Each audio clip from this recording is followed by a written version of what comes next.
Northanger Abbey, Jane Austen's delightful satire of Gothic novels, introduces us to the imaginative and naive Catherine Morland. A young woman with a passion for reading, Catherine's journey begins when she is invited to the picturesque Bath.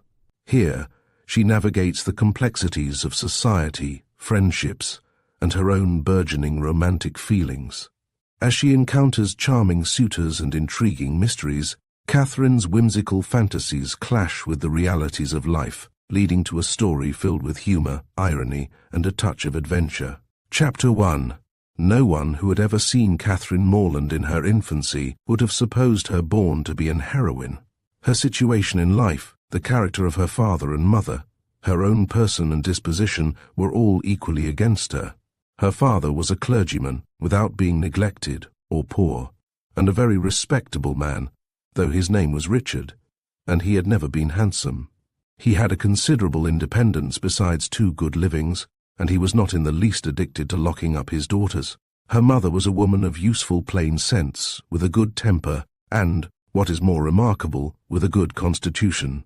She had 3 sons before Catherine was born, and instead of dying in bringing the latter into the world, as anybody might expect, she still lived on, lived to have 6 children more, to see them growing up around her, and to enjoy excellent health herself. A family of 10 children will be always called a fine family, where there are heads and arms and legs enough for the number. But the Morlands had little other right to the word, for they were in general very plain, and Catherine for many years of her life as plain as any. She had a thin, awkward figure, a sallow skin without colour, dark lank hair, and strong features. So much for her person, and not less unpropitious for heroism seemed her mind. She was fond of all boys' plays, and greatly preferred cricket not merely to dolls, but to the more heroic enjoyments of infancy, nursing a dormouse, feeding a canary bird, or watering a rose bush. Indeed, she had no taste for a garden, and if she gathered flowers at all, it was chiefly for the pleasure of mischief, at least so it was conjectured from her always preferring those which she was forbidden to take. Such were her propensities, her abilities were quite as extraordinary.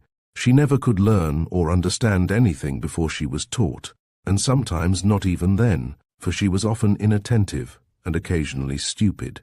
Her mother was 3 months in teaching her only to repeat the beggar's petition, and after all, her next sister Sally could say it better than she did.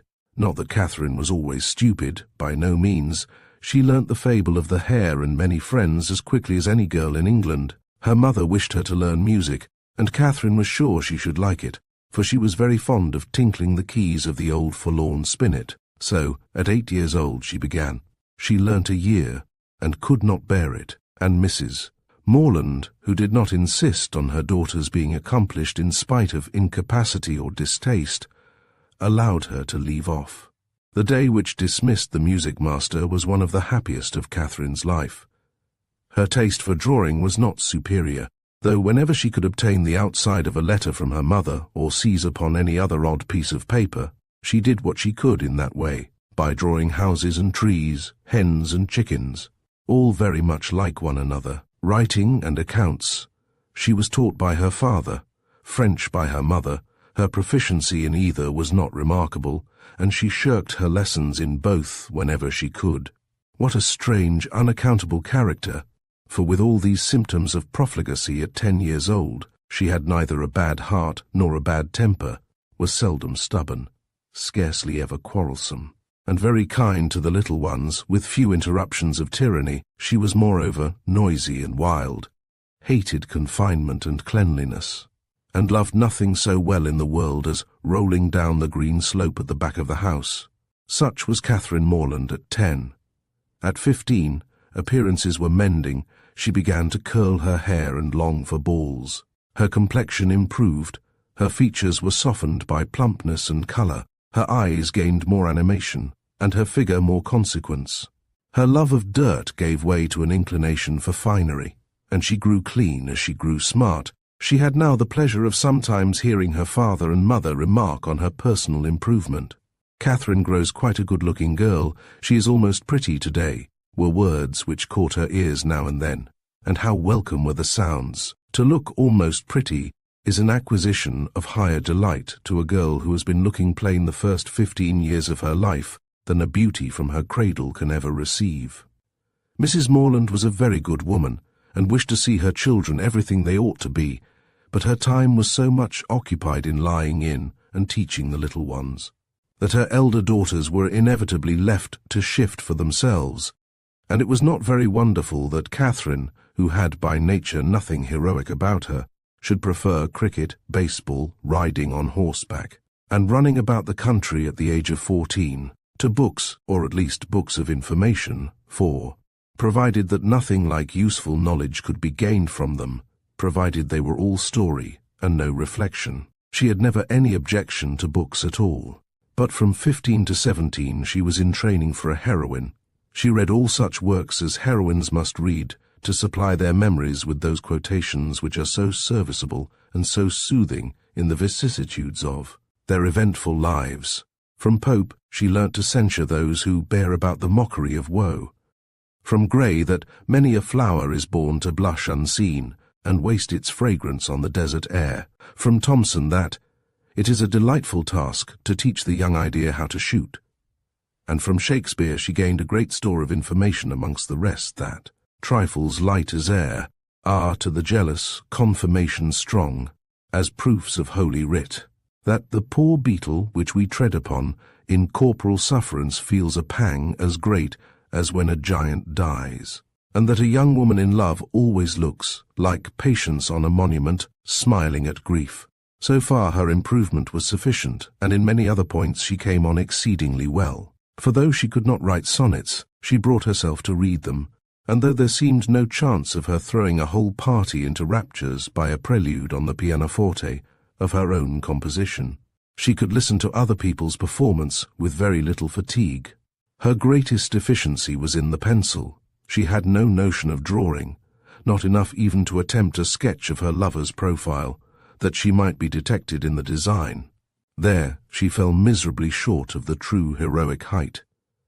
At present she did not know her own poverty, for she had no lover to portray. She had reached the age of 17, without having seen one amiable youth who could call forth her sensibility, without having inspired one real passion, and without having excited even any admiration but what was very moderate and very transient. This was strange indeed. But strange things may be generally accounted for if their cause be fairly searched out. There was not one lord in the neighbourhood, no, not even a baronet. There was not one family among their acquaintance who had reared and supported a boy accidentally found at their door, not one young man whose origin was unknown. Her father had no ward, and the squire of the parish no children. But when a young lady is to be a heroine, the perverseness of 40 surrounding families cannot prevent her. Something must and will happen to throw a hero in her way.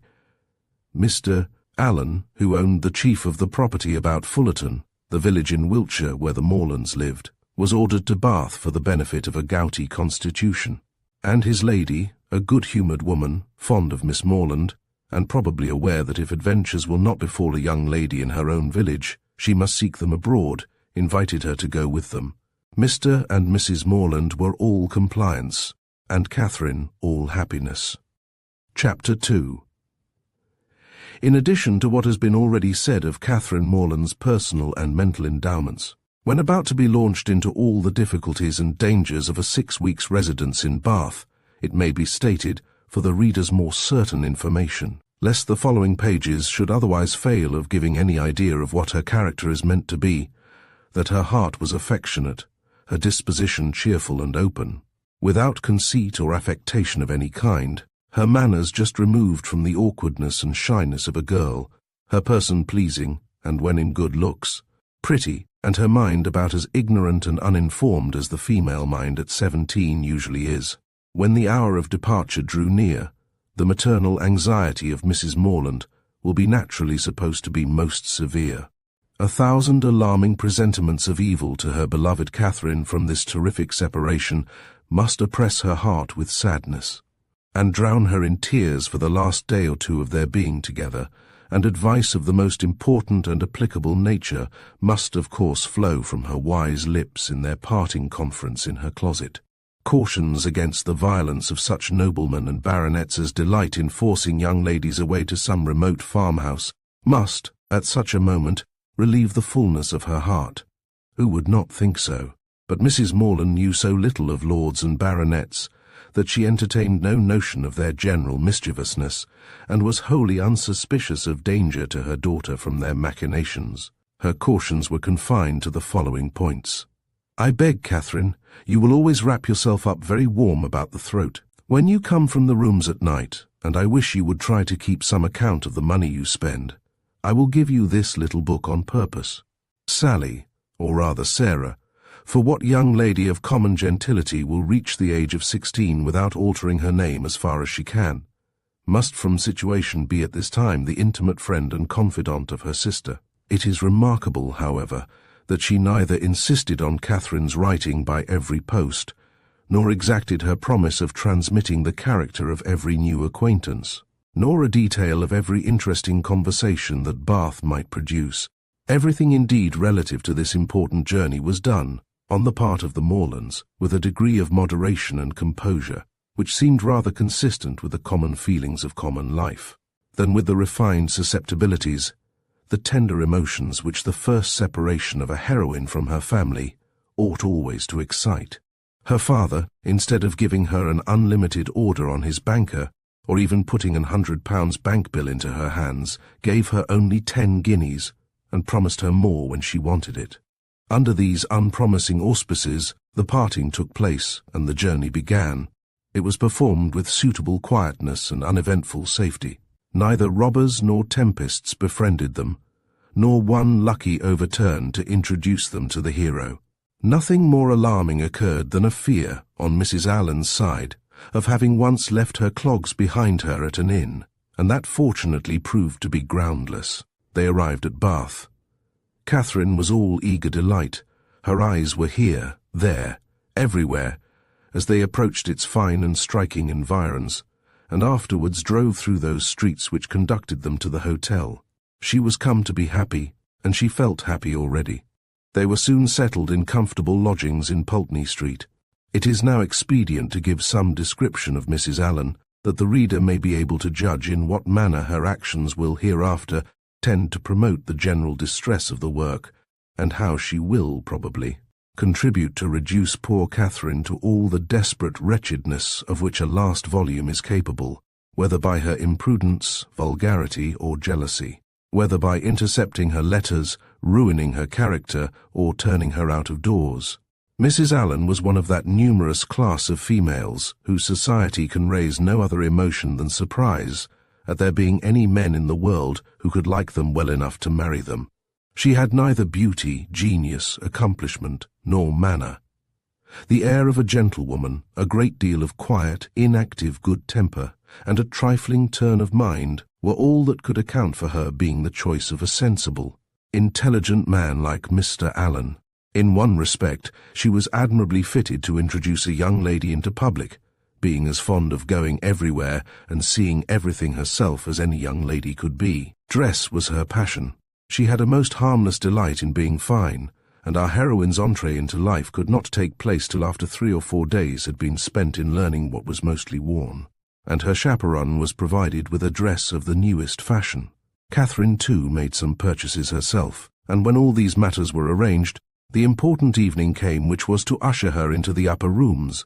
Her hair was cut and dressed by the best hand, her clothes put on with care, and both Mrs. Allen and her maid declared she looked quite as she should do. With such encouragement, Catherine hoped at least to pass uncensured through the crowd. As for admiration, it was always very welcome when it came, but she did not depend on it. Mrs. Allen was so long in dressing that they did not enter the ballroom till late. The season was full, the room crowded, and the two ladies squeezed in as well as they could. As for Mr. Allen, he repaired directly to the card-room and left them to enjoy a mob by themselves. With more care for the safety of her new gown than for the comfort of her protégée, Mrs. Allen made her way through the throng of men by the door as swiftly as the necessary caution would allow. Catherine, however, kept close at her side and linked her arm too firmly within her friend's to be torn asunder by any common effort of a struggling assembly. But to her utter amazement she found that to proceed along the room was by no means the way to disengage themselves from the crowd. It seemed rather to increase as they went on, whereas she had imagined that when once fairly within the door they should easily find seats and be able to watch the dances with perfect convenience. But this was far from being the case, and though by unwearied diligence they gained even the top of the room, their situation was just the same. They saw nothing of the dancers but the high feathers of some of the ladies. Still they moved on. Something better was yet in view.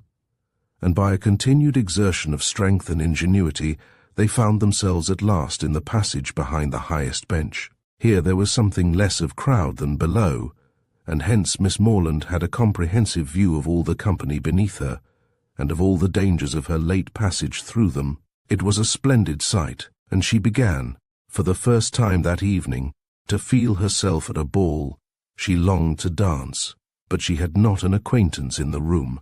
Mrs. Allen did all that she could do in such a case by saying very placidly every now and then, "I wish you could dance, my dear. I wish you could get a partner." For some time her young friend felt obliged to her for these wishes, but they were repeated so often and proved so totally ineffectual that Catherine grew tired at last, and would thank her no more. They were not long able, however, to enjoy the repose of the eminence they had so laboriously gained. Everybody was shortly in motion for tea, and they must squeeze out like the rest. Catherine began to feel something of disappointment. She was tired of being continually pressed against by people, the generality of whose faces possessed nothing to interest, and with all of whom she was so wholly unacquainted that she could not relieve the irksomeness of imprisonment by the exchange of a syllable with any of her fellow captives.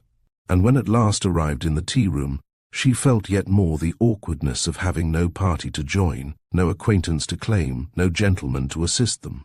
They saw nothing of Mr. Allen, and after looking about them in vain for a more eligible situation, were obliged to sit down at the end of a table at which a large party were already placed, without having anything to do there or anybody to speak to, except each other. Mrs. Allen congratulated herself, as soon as they were seated, on having preserved her gown from injury. "It would have been very shocking to have it torn," said she, "would not it? It is such a delicate muslin. For my part, I have not seen anything I like so well in the whole room, I assure you." "How uncomfortable it is," whispered Catherine, "not to have a single acquaintance here." "Yes, my dear," replied Mrs. Allen, with perfect serenity, "it is very uncomfortable indeed. What shall we do? The gentlemen and ladies at this table look as if they wondered why we came here. We seem forcing ourselves into their party."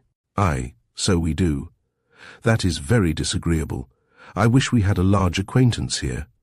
I wish we had. It would be somebody to go to." "Very true, my dear. And if we knew anybody, we would join them directly. The Skinners were here last year. I wish they were here now. Had not we better go away as it is? Here are no tea things for us, you see." "No more there are, indeed. How very provoking. But I think we had better sit still, for one gets so tumbled in such a crowd. How is my head, my dear? Somebody gave me a push that has hurt it, I am afraid." "No, indeed, it looks very nice. But, dear Mrs. Allen, are you sure there is nobody you know in all this multitude of people? I think you must know somebody." "I don't, upon my word. I wish I did. I wish I had a large acquaintance here with all my heart, and then I should get you a partner. I should be so glad to have you dance. There goes a strange-looking woman. What an odd gown she has got on. How old-fashioned it is. Look at the back." After some time they received an offer of tea from one of their neighbours. It was thankfully accepted, and this introduced a light conversation with the gentleman who offered it, which was the only time that anybody spoke to them during the evening, till they were discovered and joined by Mr. Allen when the dance was over. "Well, Miss Morland," said he directly, "I hope you have had an agreeable ball." "Very agreeable indeed," she replied, vainly endeavouring to hide a great yawn. "I wish she had been able to dance," said his wife. "I wish we could have got a partner for her. I have been saying how glad I should be if the Skinners were here this winter instead of last, or if the Parrys had come, as they talked of once. She might have danced with George Parry. I am so sorry she has not had a partner." "We shall do better another evening, I hope," was Mr. Allen's consolation. The company began to disperse when the dancing was over, enough to leave space for the remainder to walk about in some comfort. And now was the time for a heroine, who had not yet played a very distinguished part in the events of the evening, to be noticed and admired. Every 5 minutes, by removing some of the crowd, gave greater openings for her charms. She was now seen by many young men who had not been near her before. Not one, however, started with rapturous wonder on beholding her. No whisper of eager inquiry ran round the room, nor was she once called a divinity by anybody. Yet Catherine was in very good looks, and had the company only seen her 3 years before, they would now have thought her exceedingly handsome. She was looked at, however, and with some admiration, for, in her own hearing, 2 gentlemen pronounced her to be a pretty girl. Such words had their due effect. She immediately thought the evening pleasanter than she had found it before. Her humble vanity was contented. She felt more obliged to the 2 young men for this simple praise than a true quality heroine would have been for 15 sonnets in celebration of her charms, and went to her chair in good humour with everybody, and perfectly satisfied with her share of public attention. Chapter 3. Every morning now brought its regular duties. Shops were to be visited, some new part of the town to be looked at, and the pump room to be attended, where they paraded up and down for an hour, looking at everybody and speaking to no one. The wish of a numerous acquaintance in Bath was still uppermost with Mrs. Allen, and she repeated it after every fresh proof, which every morning brought, of her knowing nobody at all. They made their appearance in the lower rooms, and here fortune was more favourable to our heroine. The master of the ceremonies introduced to her a very gentlemanlike young man as a partner. His name was Tilney. He seemed to be about 4 or 5 and 20, was rather tall, had a pleasing countenance, a very intelligent and lively eye, and if not quite handsome, was very near it. His address was good, and Catherine felt herself in high luck. There was little leisure for speaking while they danced, but when they were seated at tea, she found him as agreeable as she had already given him credit for being. He talked with fluency and spirit, and there was an archness and pleasantry in his manner which interested, though it was hardly understood by her. After chatting some time on such matters as naturally arose from the objects around them, he suddenly addressed her with, "I have hitherto been very remiss, madam. In the proper attentions of a partner here, I have not yet asked you how long you have been in Bath, whether you were ever here before, whether you have been at the upper rooms, the theatre, and the concert, and how you like the place altogether. I have been very negligent, but are you now at leisure to satisfy me in these particulars? If you are, I will begin directly. You need not give yourself that trouble, sir." "No trouble, I assure you, madam." Then forming his features into a set smile, and affectedly softening his voice, he added with a simpering air, "Have you been long in Bath, madam?" "About a week, sir," replied Catherine, trying not to laugh. "Really?" with affected astonishment. "Why should you be surprised, sir?" "Why, indeed," said he in his natural tone, "but some emotion must appear to be raised by your reply, and surprise is more easily assumed, and not less reasonable than any other. Now let us go on. Were you never here before, madam?" "Never, sir." "Indeed, have you yet honoured the upper rooms?" "Yes, sir, I was there last Monday." "Have you been to the theatre?" "Yes, sir, I was at the play on Tuesday." "To the concert?" "Yes, sir, on Wednesday." "And are you altogether pleased with Bath?" "Yes, I like it very well." Now I must give one smirk, and then we may be rational again. Catherine turned away her head, not knowing whether she might venture to laugh. "I see what you think of me," said he gravely. "I shall make but a poor figure in your journal tomorrow." "My journal?" "Yes, I know exactly what you will say. Friday. Went to the lower rooms, wore my sprigged muslin robe with blue trimmings, plain black shoes, appeared to much advantage, but was strangely harassed by a queer, half-witted man, who would make me dance with him, and distressed me by his nonsense. Indeed, I shall say no such thing. Shall I tell you what you ought to say, if you please? I danced with a very agreeable young man, introduced by Mr. King, had a great deal of conversation with him, seems a most extraordinary genius, hope I may know more of him. That, madam, is what I wish you to say. But perhaps I keep no journal. Perhaps you are not sitting in this room, and I am not sitting by you. These are points in which a doubt is equally possible. Not keep a journal. How are your absent cousins to understand the tenor of your life in Bath without one? How are the civilities and compliments of every day to be related as they ought to be, unless noted down every evening in a journal? How are your various dresses to be remembered, and the particular state of your complexion, and curl of your hair to be described in all their diversities, without having constant recourse to a journal? My dear madam, I am not so ignorant of young ladies' ways as you wish to believe me. It is this delightful habit of journaling, which largely contributes to form the easy style of writing for which ladies are so generally celebrated. Everybody allows that the talent of writing agreeable letters is peculiarly female. Nature may have done something, but I am sure it must be essentially assisted by the practice of keeping a journal. I have sometimes thought, said Catherine doubtingly, whether ladies do write so much better letters than gentlemen. That is, I should not think the superiority was always on our side. As far as I have had opportunity of judging, it appears to me that the usual style of letter writing among women is faultless, except in 3 particulars. And what are they? A general deficiency of subject, a total inattention to stops, and a very frequent ignorance of grammar. Upon my word, I need not have been afraid of disclaiming the compliment. You do not think too highly of us in that way. I should no more lay it down as a general rule that women write better letters than men, than that they sing better duets or draw better landscapes. In every power of which taste is the foundation, excellence is pretty fairly divided between the sexes. They were interrupted by Mrs. Allen. My dear Catherine, said she, do take this pin out of my sleeve. I am afraid it has torn a hole already. I shall be quite sorry if it has, for this is a favourite gown, though it cost but 9 shillings a yard. That is exactly what I should have guessed it, madam, said Mr. Tilney, looking at the muslin. Do you understand muslin, sir? Particularly well. I always buy my own cravats, and am allowed to be an excellent judge, and my sister has often trusted me in the choice of a gown. I bought one for her the other day, and it was pronounced to be a prodigious bargain by every lady who saw it. I gave but 5 shillings a yard for it, and a true Indian muslin.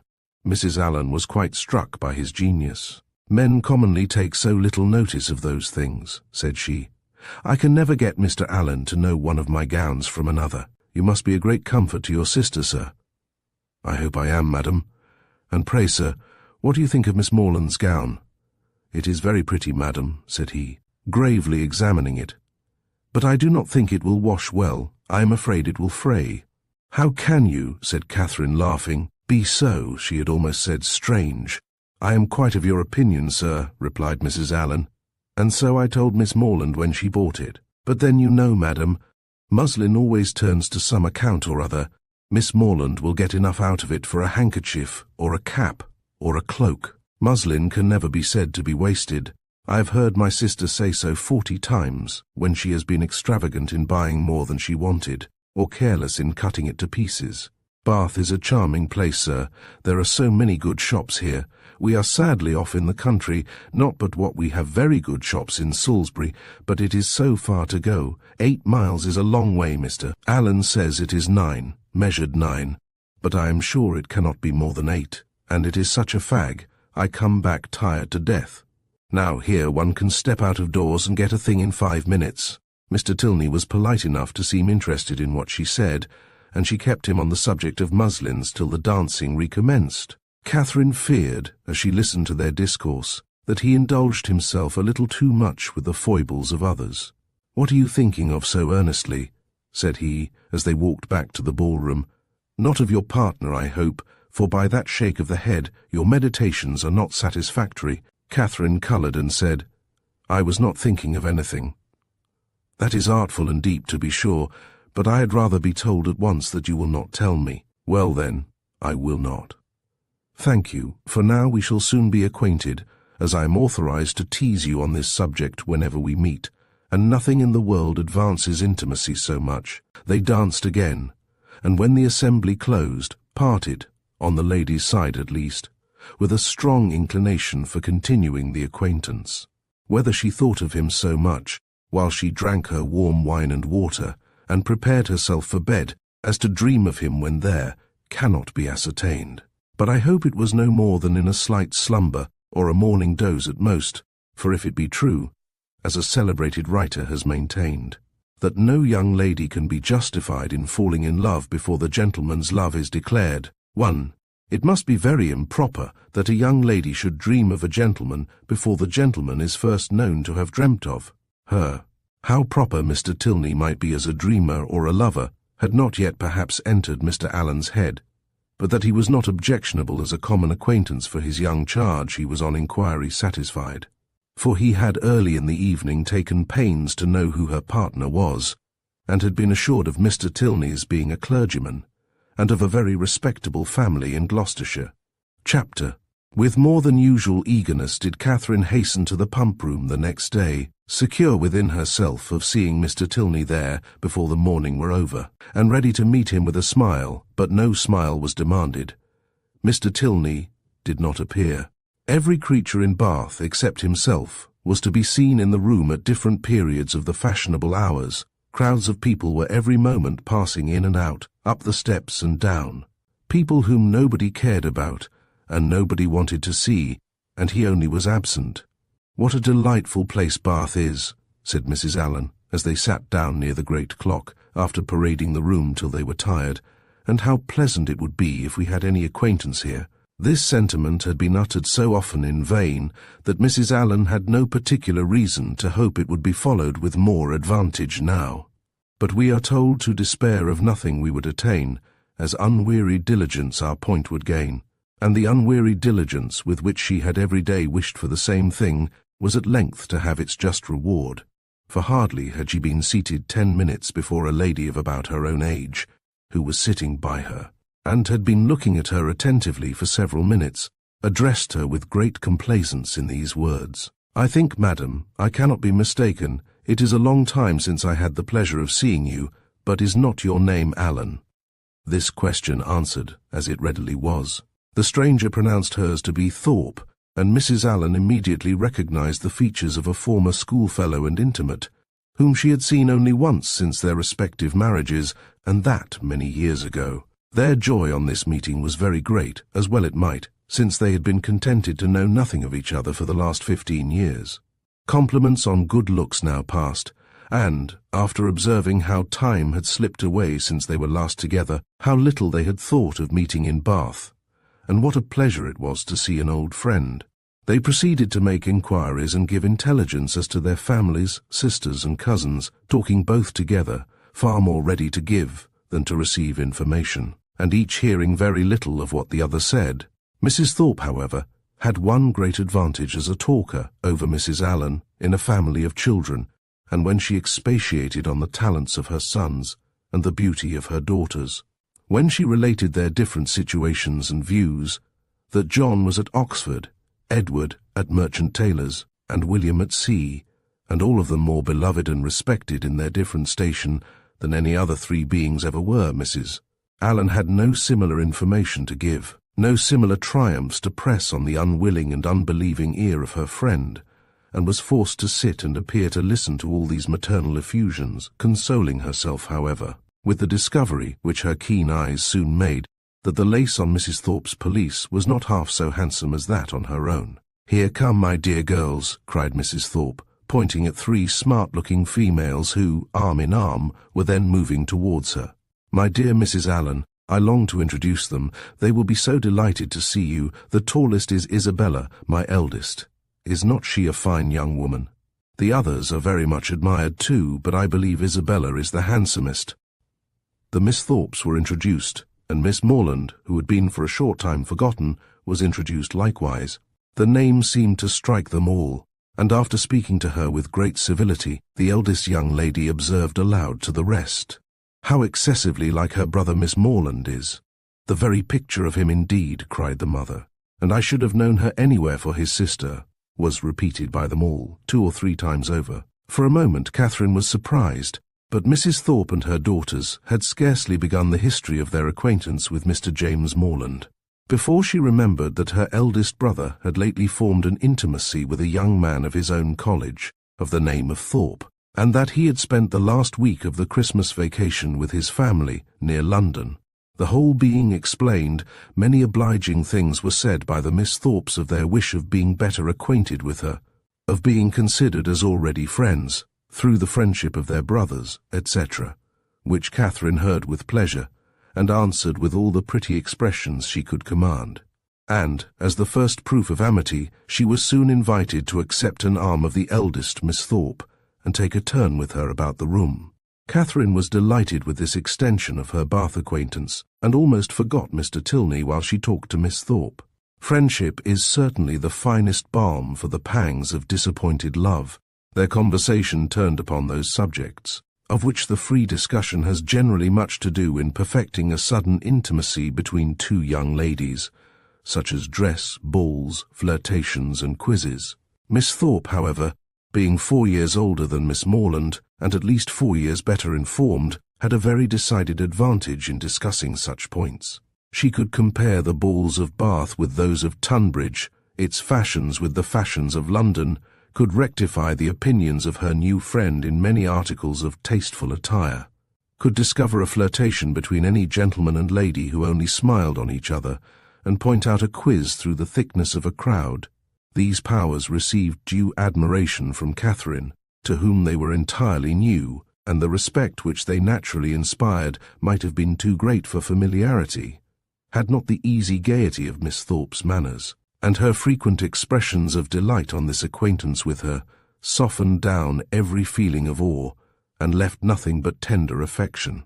Their increasing attachment was not to be satisfied with half a dozen turns in the pump-room, but required, when they all quitted it together, that Miss Thorpe should accompany Miss Morland to the very door of Mr. Allen's house, and that they should there part with a most affectionate and lengthened shake of hands after learning, to their mutual relief, that they should see each other across the theatre at night, and say their prayers in the same chapel the next morning.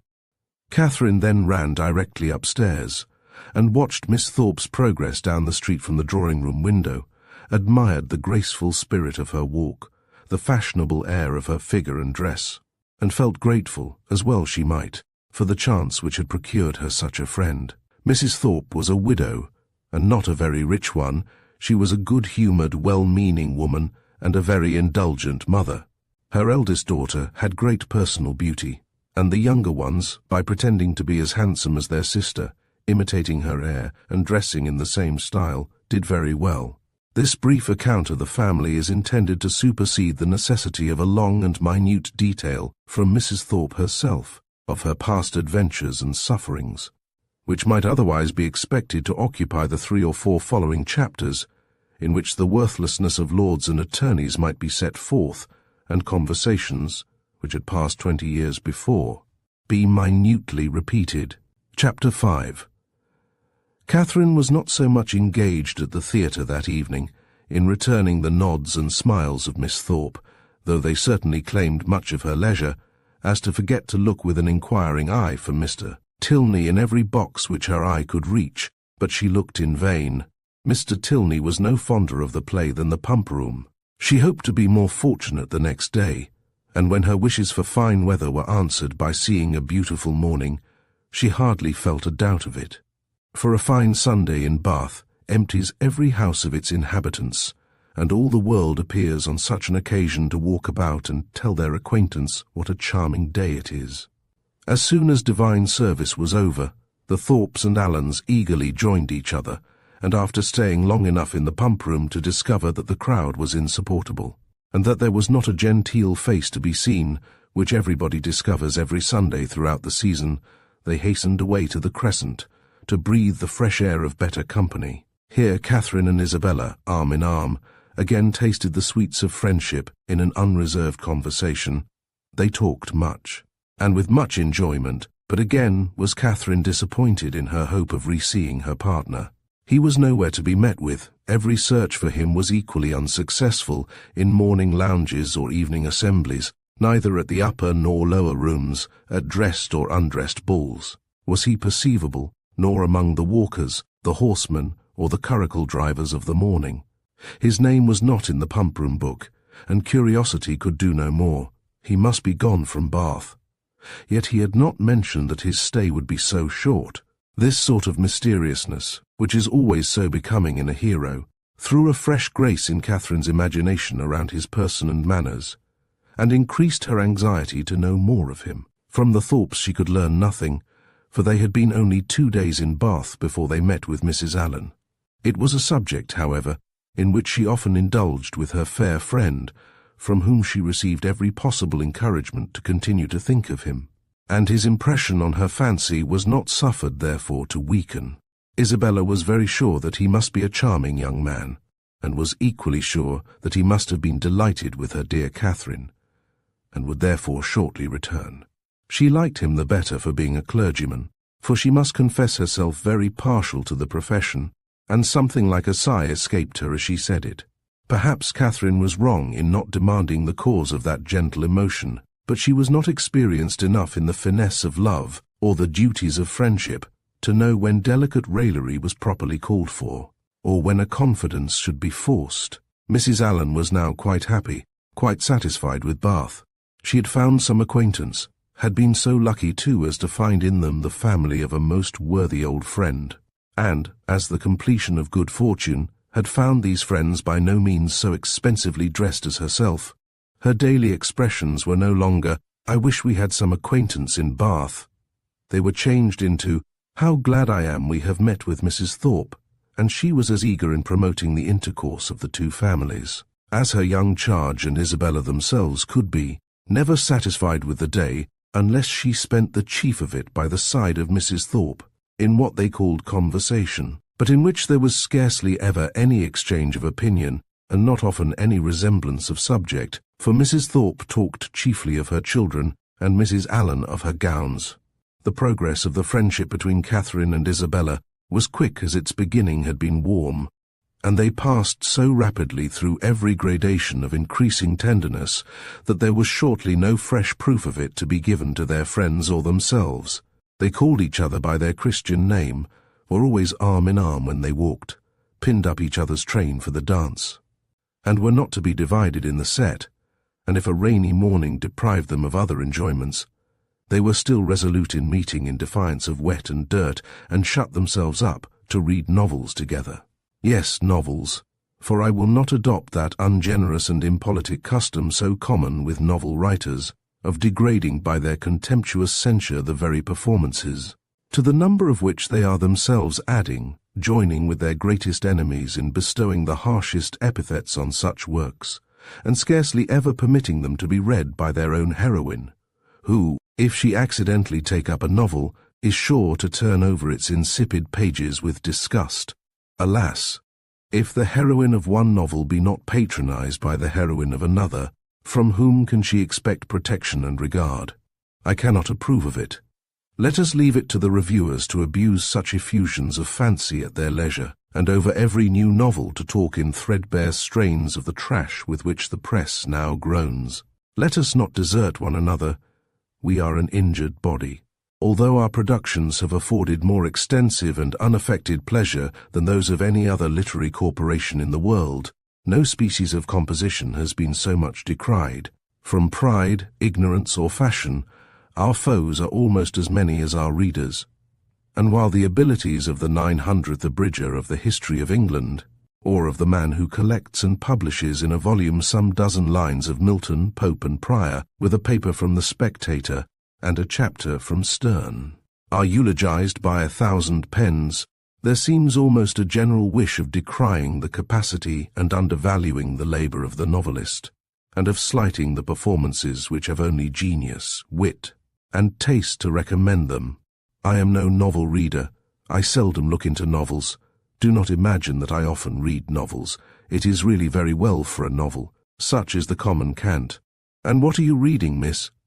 Oh, it is only a novel, replies the young lady, while she lays down her book with affected indifference or momentary shame. It is only Cecilia, or Camilla, or Belinda, or, in short, only some work in which the greatest powers of the mind are displayed, in which the most thorough knowledge of human nature, the happiest delineation of its varieties, the liveliest effusions of wit and humour, are conveyed to the world in the best chosen language. Now, had the same young lady been engaged with a volume of The Spectator, instead of such a work, how proudly would she have produced the book, and told its name, though the chances must be against her being occupied by any part of that voluminous publication. of which either the matter or manner would not disgust a young person of taste, the substance of its papers so often consisting in the statement of improbable circumstances, unnatural characters, and topics of conversation which no longer concern anyone living, and their language, too, frequently so coarse as to give no very favourable idea of the age that could endure it. Chapter 6. The following conversation, which took place between the two friends in the pump-room one morning, after an acquaintance of 8 or 9 days, is given as a specimen of their very warm attachment, and of the delicacy, discretion, originality of thought, and literary taste which marked the reasonableness of that attachment. They met by appointment, and as Isabella had arrived nearly 5 minutes before her friend, her first address naturally was, "My dearest creature, what can have made you so late? I have been waiting for you at least this age." "Have you indeed? I am very sorry for it, but really I thought I was in very good time. It is but just 1. I hope you have not been here long." "Oh, these 10 ages at least. I am sure I have been here this half hour. But now, let us go and sit down at the other end of the room, and enjoy ourselves. I have 100 things to say to you. In the first place, I was so afraid it would rain this morning. Just as I wanted to set off, it looked very showery, and that would have thrown me into agonies. Do you know, I saw the prettiest hat you can imagine in a shop window in Milsom Street just now, very like yours, only with coquelicot ribbons instead of green. I quite longed for it. But my dearest Catherine, what have you been doing with yourself all this morning? Have you gone on with Udolpho?" "Yes, I have been reading it ever since I woke, and I am got to the Black Veil." "Are you indeed? How delightful! Oh, I would not tell you what is behind the Black Veil for the world. Are not you wild to know?" "Oh, yes, quite. What can it be?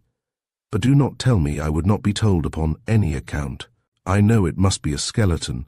I am sure it is Laurentina's skeleton." "Oh, I am delighted with the book. I should like to spend my whole life in reading it. I assure you, if it had not been to meet you, I would not have come away from it for all the world. Dear creature, how much I am obliged to you, and when you have finished Udolpho, we will read the Italian together, and I have made out a list of 10 or 12 more of the same kind for you." "Have you indeed? How glad I am. What are they all?"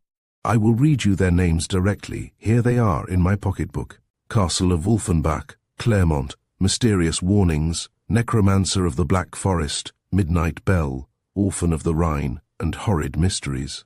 Those will last us some time." "Yes, pretty well. But are they all horrid? Are you sure they are all horrid?" "Yes, quite sure. For a particular friend of mine, a Miss Andrews, a sweet girl, one of the sweetest creatures in the world, has read every one of them. I wish you knew Miss Andrews. You would be delighted with her. She is netting herself the sweetest cloak you can conceive. I think her as beautiful as an angel, and I am so vexed with the men for not admiring her. I scold them all amazingly about it." "Scold them? Do you scold them for not admiring her?" "Yes, that I do. There is nothing I would not do for those who are really my friends. I have no notion of loving people by halves. It is not my nature. My attachments are always excessively strong. I told Captain Hunt at one of our assemblies this winter that if he was to tease me all night, I would not dance with him, unless he would allow Miss Andrews to be as beautiful as an angel. The men think us incapable of real friendship, you know, and I am determined to show them the difference. Now, if I were to hear anybody speak slightingly of you, I should fire up in a moment, but that is not at all likely, for you are just the kind of girl to be a great favourite with the men." "Oh, dear," cried Catherine, colouring. "How can you say so? I know you very well. You have so much animation, which is exactly what Miss Andrews wants, for I must confess there is something amazingly insipid about her. Oh, I must tell you that just after we parted yesterday, I saw a young man looking at you so earnestly. I am sure he is in love with you." Catherine coloured and disclaimed again. Isabella laughed.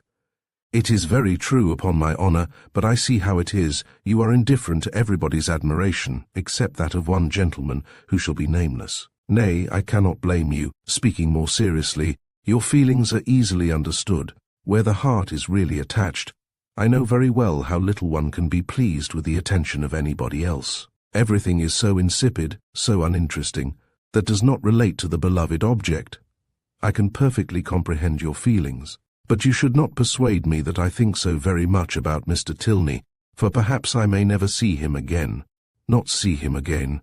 My dearest creature, do not talk of it. I am sure you would be miserable if you thought so. No, indeed, I should not. I do not pretend to say that I was not very much pleased with him, but while I have Udolpho to read, I feel as if nobody could make me miserable. Oh, the dreadful black veil! My dear Isabella, I am sure there must be Laurentina's skeleton behind it. It is so odd to me that you should never have read Udolpho before.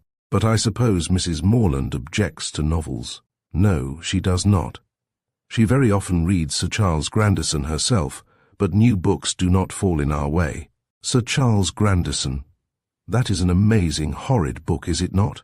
I remember Miss Andrews could not get through the first volume. It is not like Udolpho at all, but yet I think it is very entertaining. Do you indeed? You surprise me. I thought it had not been readable. But, my dearest Catherine, have you settled what to wear on your head tonight? I am determined at all events to be dressed exactly like you. The men take notice of that sometimes, you know.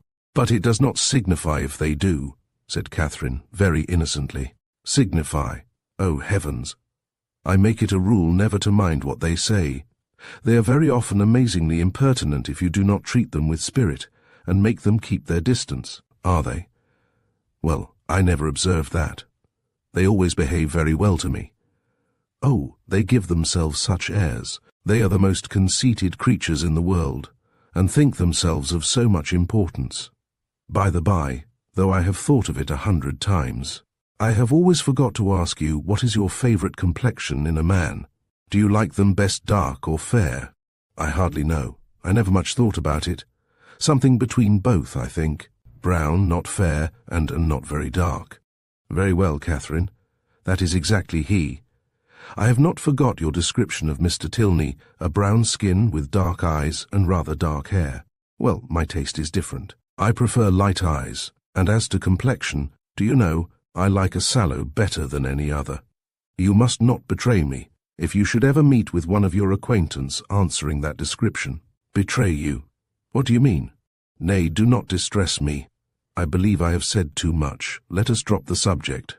Catherine, in some amazement, complied, and after remaining a few moments silent, was on the point of reverting to what interested her at that time, rather more than anything else in the world, Laurentina's skeleton, when her friend prevented her by saying, "For heaven's sake, let us move away from this end of the room. Do you know, there are 2 odious young men who have been staring at me this half-hour. They really put me quite out of countenance. Let us go and look at the arrivals. They will hardly follow us there." Away they walked to the book, and while Isabella examined the names, it was Catherine's employment to watch the proceedings of these alarming young men. They are not coming this way, are they? I hope they are not so impertinent as to follow us. Pray let me know if they are coming. I am determined I will not look up. In a few moments Catherine, with unaffected pleasure, assured her that she need not be longer uneasy, as the gentlemen had just left the pump-room. "And which way are they gone?" said Isabella, turning hastily round. "One was a very good-looking young man. They went towards the churchyard." "Well, I am amazingly glad I have got rid of them. And now, what say you to going to Edgar's Buildings with me, and looking at my new hat? You said you should like to see it." Catherine readily agreed. "Only," she added, "perhaps we may overtake the 2 young men." "Oh, never mind that. If we make haste, we shall pass by them presently, and I am dying to show you my hat. But if we only wait a few minutes, there will be no danger of our seeing them at all. I shall not pay them any such compliment, I assure you. I have no notion of treating men with such respect. That is the way to spoil them." Catherine had nothing to oppose against such reasoning, and therefore, to show the independence of Miss Thorpe and her resolution of humbling the sex, they set off immediately as fast as they could walk, in pursuit of the 2 young men. Chapter 7. Half a minute conducted them through the pump-yard to the archway, opposite Union Passage, but here they were stopped. Everybody acquainted with Bath may remember the difficulties of crossing Cheap Street at this point. It is indeed a street of so impertinent a nature, so unfortunately connected with the great London and Oxford roads, and the principal inn of the city, that a day never passes in which parties of ladies, however important their business, whether in quest of pastry, millinery, or even, as in the present case of young men, are not detained on one side or other by carriages, horsemen, or carts. This evil had been felt and lamented, at least 3 times a day, by Isabella, since her residence in Bath, and she was now fated to feel and lament it once more, for at the very moment of coming opposite to Union Passage, and within view of the 2 gentlemen who were proceeding through the crowds, and threading the gutters of that interesting alley, they were prevented crossing by the approach of a gig, driven along on bad pavement by a most knowing-looking coachman with all the vehemence that could most fitly endanger the lives of himself, his companion, and his horse. "Oh, these odious gigs," said Isabella, looking up. "How I detest them." But this detestation, though so just, was of short duration, for she looked again and exclaimed, "Delightful! Mr. Morland and my brother! Good heaven, 'tis James!" was uttered at the same moment by Catherine, and on catching the young men's eyes, the horse was immediately checked with a violence which almost threw him on his haunches, and the servant having now scampered up, the gentleman jumped out, and the equipage was delivered to his care. Catherine, by whom this meeting was wholly unexpected, received her brother with the liveliest pleasure, and he, being of a very amiable disposition, and sincerely attached to her, gave every proof on his side of equal satisfaction, which he could have leisure to do, while the bright eyes of Miss Thorpe were incessantly challenging his notice, and to her his devoirs were speedily paid, with a mixture of joy and embarrassment which might have informed Catherine, had she been more expert in the development of other people's feelings, and less simply engrossed by her own, that her brother thought her friend quite as pretty as she could do herself. John Thorpe, who in the meantime had been giving orders about the horses, soon joined them, and from him she directly received the amends which were her due. For while he slightly and carelessly touched the hand of Isabella, on her he bestowed a whole scrape and half a short bow. He was a stout young man of middling height, who, with a plain face and ungraceful form, seemed fearful of being too handsome unless he wore the dress of a groom, and too much like a gentleman unless he were easy where he ought to be civil, and impudent where he might be allowed to be easy. He took out his watch. "How long do you think we have been running it from Tetbury, Miss Morland?" "I do not know the distance." Her brother told her that it was 23 miles. "23!" cried Thorpe. "25 if it is an inch." Morland remonstrated, pleaded the authority of road books, innkeepers, and milestones, but his friend disregarded them all. He had a surer test of distance. "I know it must be 25, said he, "by the time we have been doing it. It is now 1:30. We drove out of the inn yard at Tetbury as the town clock struck 11, and I defy any man in England to make my horse go less than 10 miles an hour in harness. That makes it exactly 25. "You have lost an hour," said Morland. "It was only 10 o'clock when we came from Tetbury." 10 o'clock! It was 11, upon my soul. I counted every stroke. This brother of yours would persuade me out of my senses, Miss Morland. Do but look at my horse. Did you ever see an animal so made for speed in your life? The servant had just mounted the carriage and was driving off. Such true blood. 3 hours and a half indeed, coming only 23 miles. Look at that creature, and suppose it possible if you can. He does look very hot, to be sure. Hot! He had not turned a hair till we came to Walcot Church, but look at his forehand, look at his loins, only see how he moves. That horse cannot go less than 10 miles an hour. Tie his legs and he will get on. What do you think of my gig, Miss Morland? A neat one, is not it? Well hung, town-built. I have not had it a month. It was built for a Christchurch man, a friend of mine, a very good sort of fellow. He ran it a few weeks, till, I believe, it was convenient to have done with it. I happened just then to be looking out for some light thing of the kind, though I had pretty well determined on a curricle too, but I chanced to meet him on Magdalen Bridge, as he was driving into Oxford last term. "Ah, Thorpe," said he, "do you happen to want such a little thing as this? It is a capital one of the kind, but I am cursed tired of it." "Oh, "D," said I am your man, what do you ask? And how much do you think he did, Miss Morland? I'm sure I cannot guess at all. Curricle hung, you see, seat, trunk, sword case, splashing board, lamps, silver moulding. All you see complete, the iron work as good as new, or better. He asked 50 guineas. I closed with him directly, threw down the money, and the carriage was mine. And I am sure, said Catherine, I know so little of such things that I cannot judge whether it was cheap or dear, neither one nor t'other. I might have got it for less, I dare say, but I hate haggling, and poor Freeman wanted cash. That was very good-natured of you, said Catherine, quite pleased. Oh, D, when one has the means of doing a kind thing by a friend, I hate to be pitiful. An inquiry now took place into the intended movements of the young ladies, and on finding whither they were going, it was decided that the gentlemen should accompany them to Edgar's buildings, and pay their respects to Mrs. Thorpe. James and Isabella led the way, and so well satisfied was the latter with her lot, so contentedly was she endeavouring to ensure a pleasant walk to him who brought the double recommendation of being her brother's friend, and her friend's brother, so pure and uncoquettish were her feelings, that, though they overtook and passed the 2 offending young men in Milsom Street, she was so far from seeking to attract their notice, that she looked back at them only 3 times. John Thorpe kept, of course, with Catherine, and, after a few minutes' silence, renewed the conversation about his gig. You will find, however, Miss Morland, it would be reckoned a cheap thing by some people, for I might have sold it for 10 guineas more the next day. Jackson, of Oriel, bid me 60 at once. Morland was with me at the time. Yes, said Morland, who overheard this, but you forget that your horse was included. My horse? Oh, I would not sell my horse for 100. Are you fond of an open carriage, Miss Morland? Yes, very. I have hardly ever an opportunity of being in one, but I am particularly fond of it. I am glad of it. I will drive you out in mine every day. Thank you, said Catherine in some distress, from a doubt of the propriety of accepting such an offer. I will drive you up Lansdowne Hill tomorrow. Thank you, but will not your horse want rest?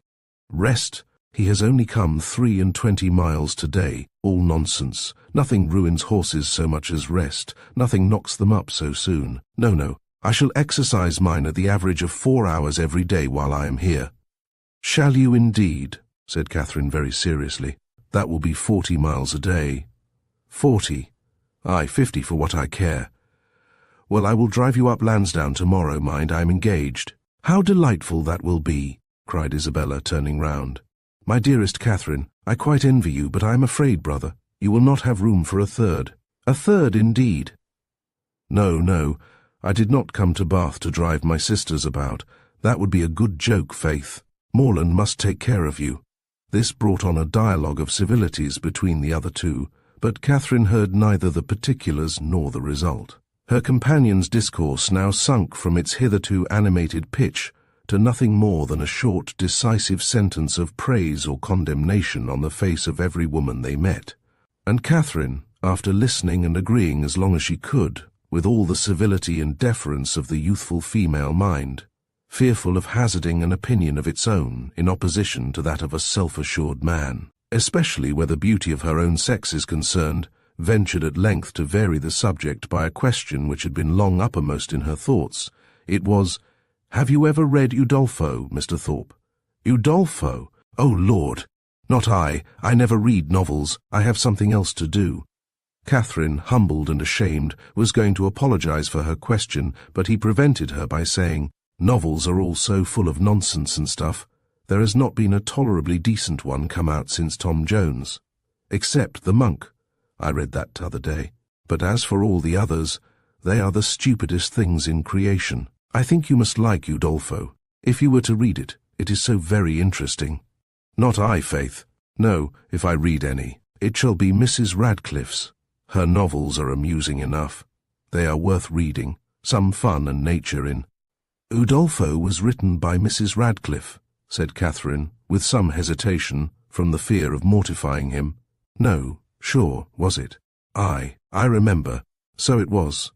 I was thinking of that other stupid book, written by that woman they make such a fuss about, she who married the French emigrant. I suppose you mean Camilla. Yes, that's the book, such unnatural stuff. An old man playing at seesaw. I took up the first volume once and looked it over, but I soon found it would not do. Indeed, I guessed what sort of stuff it must be before I saw it. As soon as I heard she had married an emigrant, I was sure I should never be able to get through it. I have never read it. You had no loss, I assure you. It is the horridest nonsense you can imagine.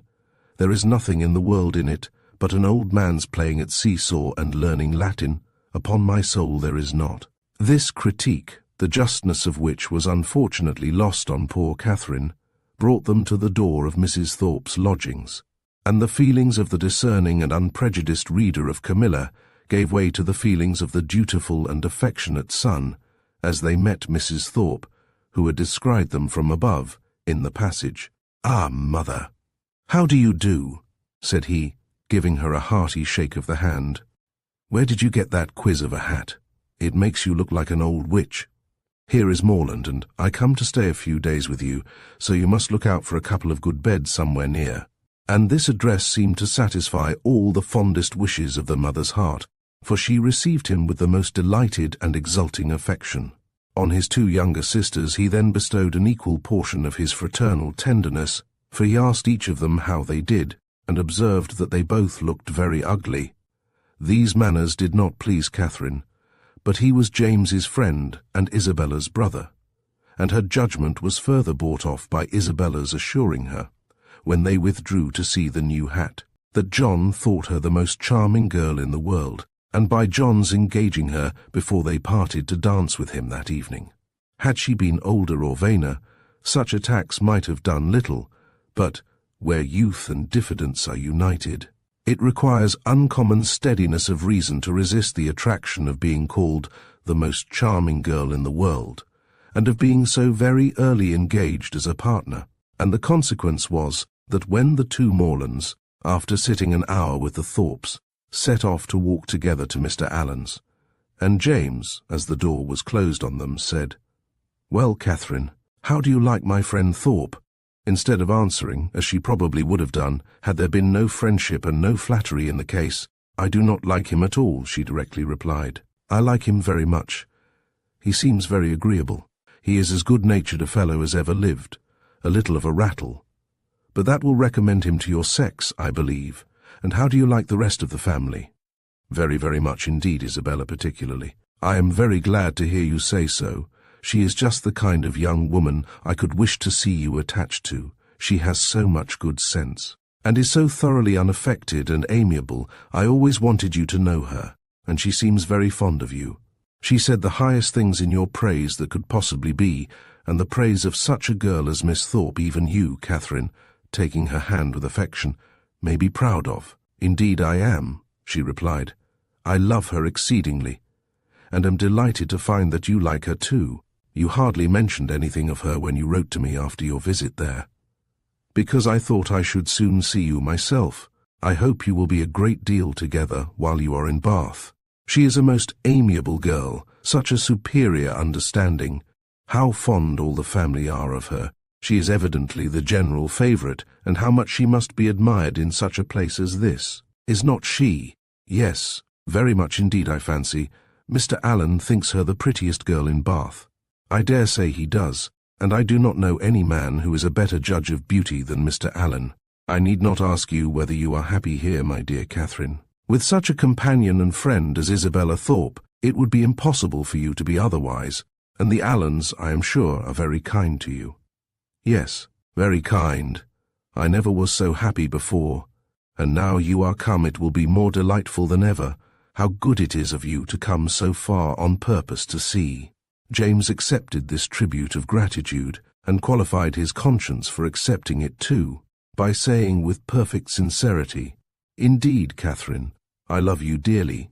Inquiries and communications concerning brothers and sisters, the situation of some, the growth of the rest, and other family matters now passed between them, and continued, with only one small digression on James's part, in praise of Miss Thorpe till they reached Pulteney Street, where he was welcomed with great kindness by Mr. and Mrs. Allen, invited by the former to dine with them, and summoned by the latter to guess the price and weigh the merits of a new muff and tippet. A pre-engagement in Edgar's Buildings prevented his accepting the invitation of one friend, and obliged him to hurry away as soon as he had satisfied the demands of the other. The time of the two parties uniting in the octagon room being correctly adjusted, Catherine was then left to the luxury of a raised, restless and frightened imagination over the pages of Udolpho, lost from all worldly concerns of dressing and dinner, incapable of soothing Mrs. Allen's fears on the delay of an expected dressmaker, and having only 1 minute in 60 to bestow even on the reflection of her own felicity, in being already engaged for the evening. Chapter 8. In spite of Udolpho and the dressmaker, however, the party from Pulteney Street reached the upper rooms in very good time. The Thorpes and James Morland were there only 2 minutes before them, and Isabella, having gone through the usual ceremonial of meeting her friend with the most smiling and affectionate haste, of admiring the set of her gown, and envying the curl of her hair, they followed their chaperons, arm in arm, into the ballroom, whispering to each other whenever a thought occurred, and supplying the place of many ideas by a squeeze of the hand or a smile of affection.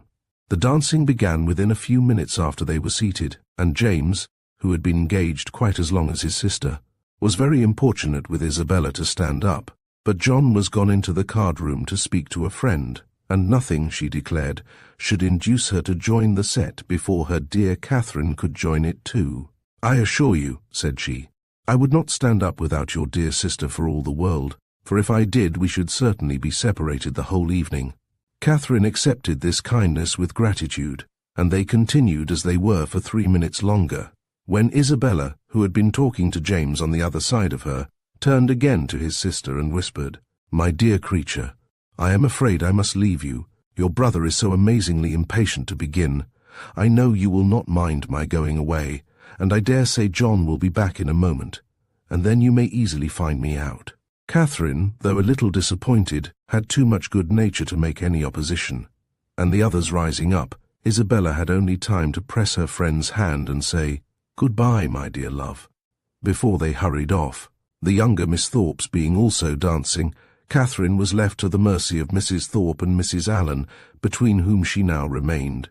She could not help being vexed at the non-appearance of Mr. Thorpe, for she not only longed to be dancing, but was likewise aware that, as the real dignity of her situation could not be known, she was sharing with the scores of other young ladies still sitting down all the discredit of wanting a partner, to be disgraced in the eye of the world, to wear the appearance of infamy while her heart is all purity, her actions all innocence, and the misconduct of another the true source of her debasement, is one of those circumstances which peculiarly belong to the heroine's life, and her fortitude under it what particularly dignifies her character.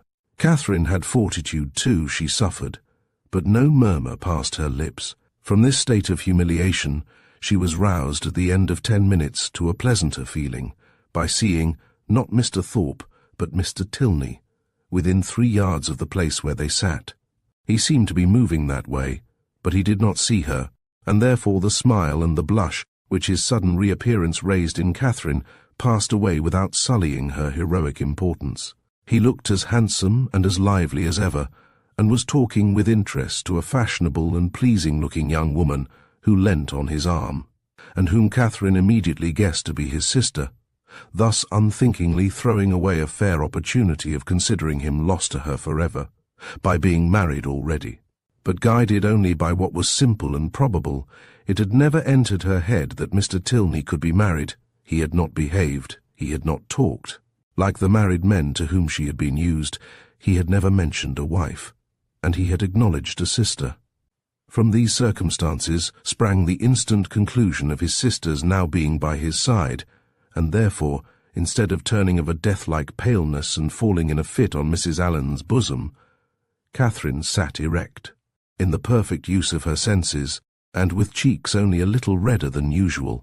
Mr. Tilney and his companion, who continued, though slowly, to approach, were immediately preceded by a lady, an acquaintance of Mrs. Thorpe, and this lady stopping to speak to her, they, as belonging to her, stopped likewise, and Catherine, catching Mr. Tilney's eye, instantly received from him the smiling tribute of recognition.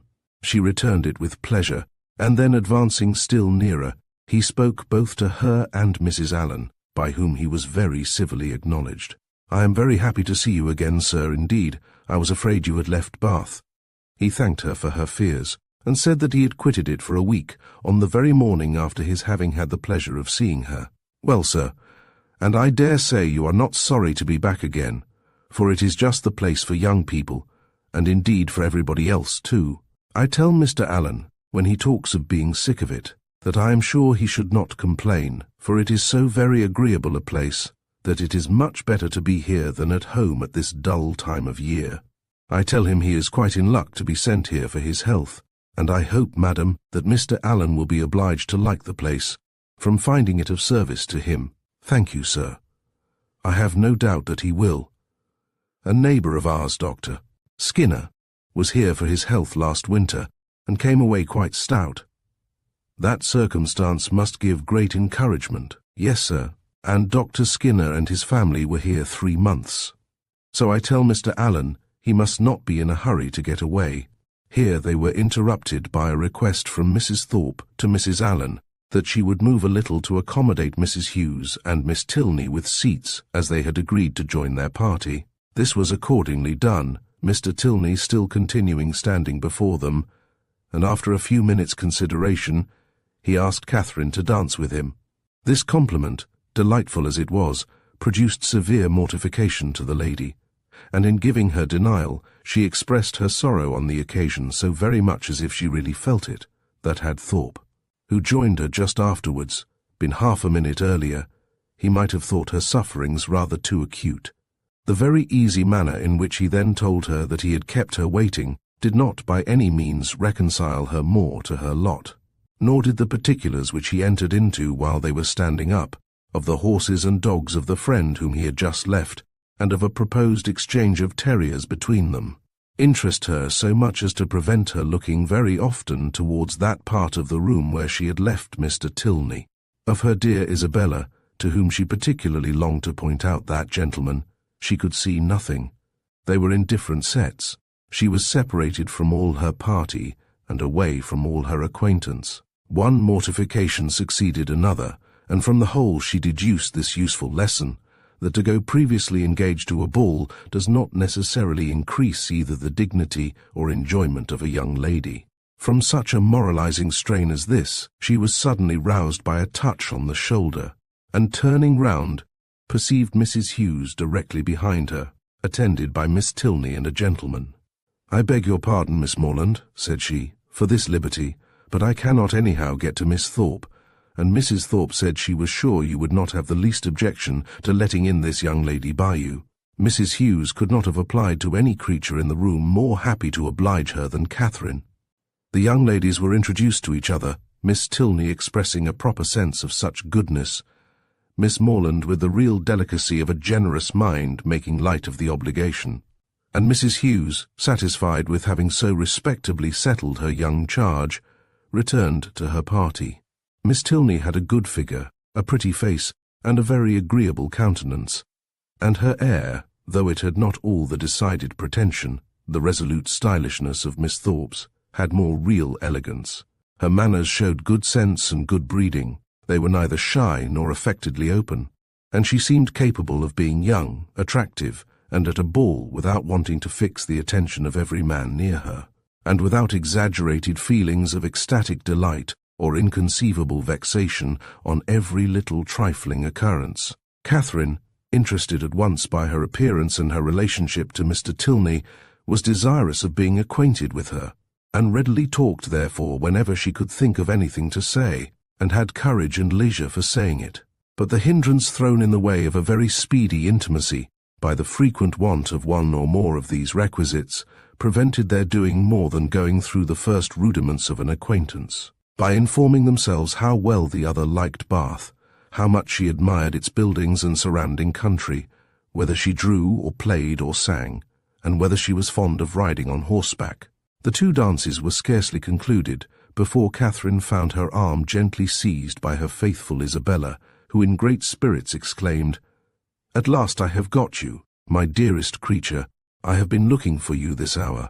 What could induce you to come into this set, when you knew I was in the other? I have been quite wretched without you. My dear Isabella, how was it possible for me to get at you? I could not even see where you were. So I told your brother all the time, but he would not believe me. Do go and see for her, Mr. Morland, said I, but all in vain. He would not stir an inch. Was not it so, Mr. Morland? But you men are all so immoderately lazy. I have been scolding him to such a degree, my dear Catherine, you would be quite amazed. You know I never stand upon ceremony with such people. Look at that young lady with the white beads round her head, whispered Catherine, detaching her friend from James. It is Mr. Tilney's sister. Oh, heavens, you don't say so. Let me look at her this moment. What a delightful girl. I never saw anything half so beautiful. But where is her all-conquering brother? Is he in the room? Point him out to me this instant, if he is. I die to see him.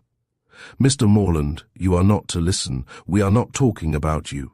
But what is all this whispering about? What is going on? There now, I knew how it would be. You men have such restless curiosity. Talk of the curiosity of women indeed. 'Tis nothing, but be satisfied, for you are not to know anything at all of the matter. And is that likely to satisfy me, do you think? Well, I declare I never knew anything like you. What can it signify to you what we are talking of? Perhaps we are talking about you, therefore I would advise you not to listen, or you may happen to hear something not very agreeable. In this commonplace chatter, which lasted some time, the original subject seemed entirely forgotten, and though Catherine was very well pleased to have it dropped for a while, she could not avoid a little suspicion at the total suspension of all Isabella's impatient desire to see Mr. Tilney. When the orchestra struck up a fresh dance, James would have led his fair partner away, but she resisted. "I tell you, Mr. Morland," she cried, "I would not do such a thing for all the world. How can you be so teasing? Only conceive, my dear Catherine, what your brother wants me to do. He wants me to dance with him again, though I tell him that it is a most improper thing, and entirely against the rules. It would make us the talk of the place if we were not to change partners."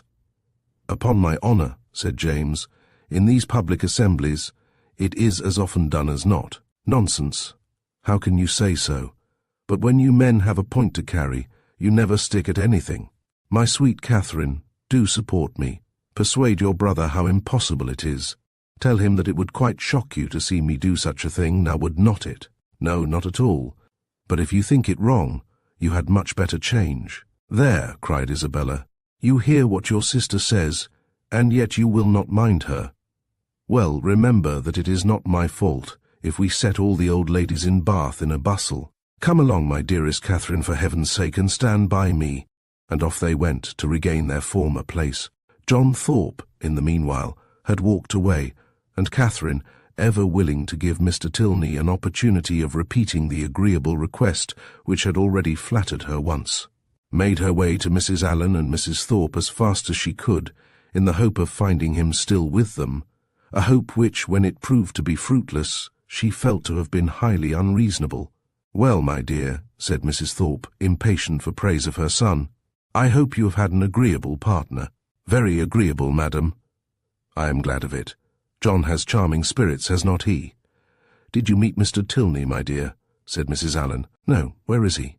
"He was with us just now, and said he was so tired of lounging about that he was resolved to go and dance, so I thought perhaps he would ask you if he met with you." "Where can he be?" said Catherine, looking round, but she had not looked round long before she saw him leading a young lady to the dance. "Ah, he has got a partner. I wish he had asked you," said Mrs. Allen, and after a short silence she added, "He is a very agreeable young man." "Indeed he is, Mrs. Allen," said Mrs. Thorpe, smiling complacently. "I must say it, though I am his mother, that there is not a more agreeable young man in the world." This inapplicable answer might have been too much for the comprehension of many, but it did not puzzle Mrs. Allen, for after only a moment's consideration she said, in a whisper to Catherine, "I dare say she thought I was speaking of her son." Catherine was disappointed and vexed. She seemed to have missed by so little the very object she had had in view, and this persuasion did not incline her to a very gracious reply, when John Thorpe came up to her soon afterwards and said, "Well, Miss Morland, I suppose you and I are to stand up and jig it together again." "Oh no, I am much obliged to you. Our 2 dances are over, and besides, I am tired, and do not mean to dance any more. Do not you? Then let us walk about and quiz people. Come along with me, and I will show you the 4 greatest quizzers in the room, my 2 younger sisters and their partners. I have been laughing at them this half-hour." Again Catherine excused herself, and at last he walked off to quiz his sisters by himself. The rest of the evening she found very dull. Mr. Tilney was drawn away from their party at tea to attend that of his partner. Miss Tilney, though belonging to it, did not sit near her, and James and Isabella were so much engaged in conversing together that the latter had no leisure to bestow more on her friend than one smile, one squeeze, and one "Dearest Catherine." Chapter 9. The progress of Catherine's unhappiness from the events of the evening was as follows. It appeared first in a general dissatisfaction with everybody about her, while she remained in the rooms, which speedily brought on considerable weariness and a violent desire to go home. This, on arriving in Pulteney Street, took the direction of extraordinary hunger, and when that was appeased, changed into an earnest longing to be in bed. Such was the extreme point of her distress, for when there she immediately fell into a sound sleep which lasted 9 hours, and from which she awoke perfectly revived, in excellent spirits, with fresh hopes and fresh schemes. The first wish of her heart was to improve her acquaintance with Miss Tilney, and almost her first resolution, to seek her for that purpose, in the pump-room at noon. In the pump-room, one so newly arrived in Bath must be met with, and that building she had already found so favourable for the discovery of female excellence, and the completion of female intimacy, so admirably adapted for secret discourses and unlimited confidence, that she was most reasonably encouraged to expect another friend from within its walls. Her plan for the morning thus settled, she sat quietly down to her book after breakfast, resolving to remain in the same place and the same employment till the clock struck 1, and from habitude very little incommoded by the remarks and ejaculations of Mrs. Allen, whose vacancy of mind and incapacity for thinking were such that as she never talked a great deal, so she could never be entirely silent, and therefore, while she sat at her work, if she lost her needle or broke her thread, if she heard a carriage in the street, or saw a speck upon her gown, she must observe it aloud, whether there were anyone at leisure to answer her or not. At about 12:30, a remarkably loud rap drew her in haste to the window, and scarcely had she time to inform Catherine of there being 2 open carriages at the door, in the first only a servant, her brother driving Miss Thorpe in the second, before John Thorpe came running upstairs, calling out, "Well, Miss Morland, here I am. Have you been waiting long? We could not come before. The old devil of a coachmaker was such an eternity finding out a thing fit to be got into, and now it is 10,000 to 1, but they break down before we are out of the street. How do you do, Mrs. Allen? A famous ball last night, was not it? Come, Miss Morland, be quick, for the others are in a confounded hurry to be off. They want to get their tumble over." "What do you mean?" said Catherine. "Where are you all going to?" "Going to? Why, you have not forgot our engagement. Did not we agree together to take a drive this morning? What a head you have. We are going up Claverton Down. Something was said about it, I remember," said Catherine, looking at Mrs. Allen for her opinion. "But really I did not expect you." "Not expect me? That's a good one. And what a dust you would have made if I had not come." Catherine's silent appeal to her friend, meanwhile, was entirely thrown away, for Mrs. Allen, not being at all in the habit of conveying any expression herself by a look, was not aware of its being ever intended by anybody else, and Catherine, whose desire of seeing Miss Tilney again could at that moment bear a short delay in favour of a drive, and who thought there could be no impropriety in her going with Mr. Thorpe, as Isabella was going at the same time with James, was therefore obliged to speak plainer. "Well, ma'am, what do you say to it? Can you spare me for an hour or 2? Shall I go?" "Do just as you please, my dear," replied Mrs. Allen, with the most placid indifference. Catherine took the advice and ran off to get ready. In a very few minutes she reappeared, having scarcely allowed the 2 others time enough to get through a few short sentences in her praise. After Thorpe had procured Mrs. Allen's admiration of his gig, and then receiving her friend's parting good wishes, They both hurried downstairs. "My dearest creature," cried Isabella, to whom the duty of friendship immediately called her before she could get into the carriage. "You have been at least 3 hours getting ready. I was afraid you were ill. What a delightful ball we had last night. I have 1,000 things to say to you, but make haste and get in, for I long to be off." Catherine followed her orders and turned away, but not too soon to hear her friend exclaim aloud to James, "What a sweet girl she is! I quite dote on her." "You will not be frightened, Miss Morland," said Thorpe, as he handed her in. "If my horse should dance about a little at first setting off, he will, most likely, give a plunge or two, and perhaps take the rest for a minute. But he will soon know his master. He is full of spirits, playful as can be, but there is no vice in him." Catherine did not think the portrait a very inviting one, but it was too late to retreat, and she was too young to own herself frightened. So, resigning herself to her fate, and trusting to the animal's boasted knowledge of its owner, she sat peaceably down, and saw Thorpe sit down by her. Everything being then arranged, the servant who stood at the horse's head was bid in an important voice to let him go, and off they went in the quietest manner imaginable, without a plunge or a caper or anything like one.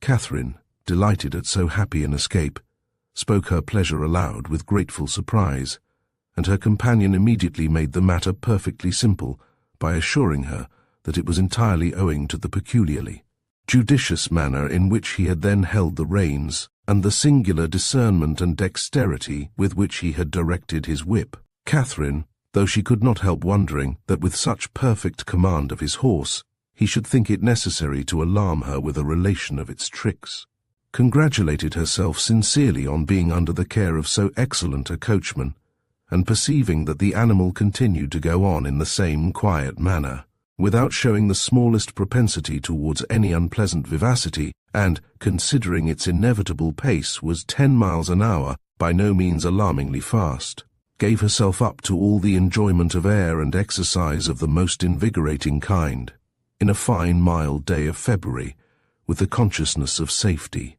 A silence of several minutes succeeded their first short dialogue. It was broken by Thorpe's saying very abruptly, "Old Alan is as rich as a Jew, is not he?" Catherine did not understand him, and he repeated his question, adding in explanation, "Old Alan, the man you are with." "Oh, Mr. Allen, you mean? Yes, I believe he is very rich." "And no children at all?" "No, not any, a famous thing for his next heirs. He is your godfather, is not he?" "My godfather, no." "But you are always very much with them?" "Yes, very much." "Aye, that is what I meant. He seems a good kind of old fellow enough, and has lived very well in his time, I dare say. He is not gouty for nothing. Does he drink his bottle a day now?" "His bottle a day? No. Why should you think of such a thing? He's a very temperate man, and you could not fancy him in liquor last night." "Lord help you, you women are always thinking of men's being in liquor. Why, you do not suppose a man is overset by a bottle?" "I am sure of this, that if everybody was to drink their bottle a day, there would not be half the disorders in the world there are now. It would be a famous good thing for us all." "I cannot believe it." "Oh, Lord, it would be the saving of thousands. There is not the 100th part of the wine consumed in this kingdom that there ought to be.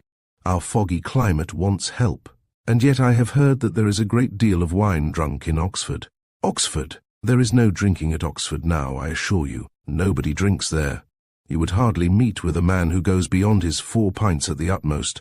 Now, for instance, it was reckoned a remarkable thing, at the last party in my rooms, that upon an average we cleared about 5 pints a head.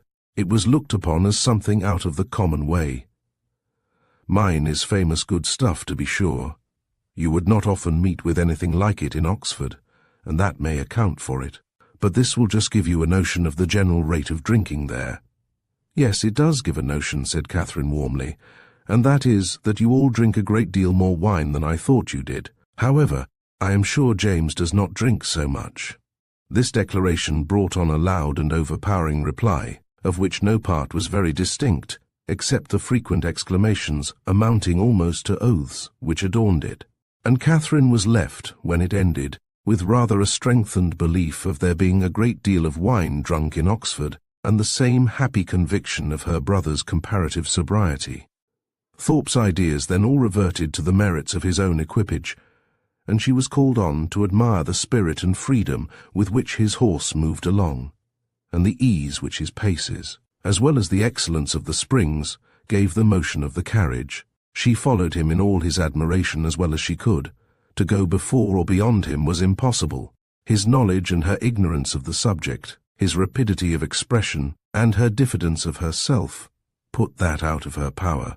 She could strike out nothing new in commendation, but she readily echoed whatever he chose to assert, and it was finally settled between them without any difficulty that his equipage was altogether the most complete of its kind in England, his carriage the neatest, his horse the best goer, and himself the best coachman. "You do not really think, Mr. Thorpe," said Catherine, venturing after some time to consider the matter as entirely decided, and to offer some little variation on the subject, "that James's gig will break down."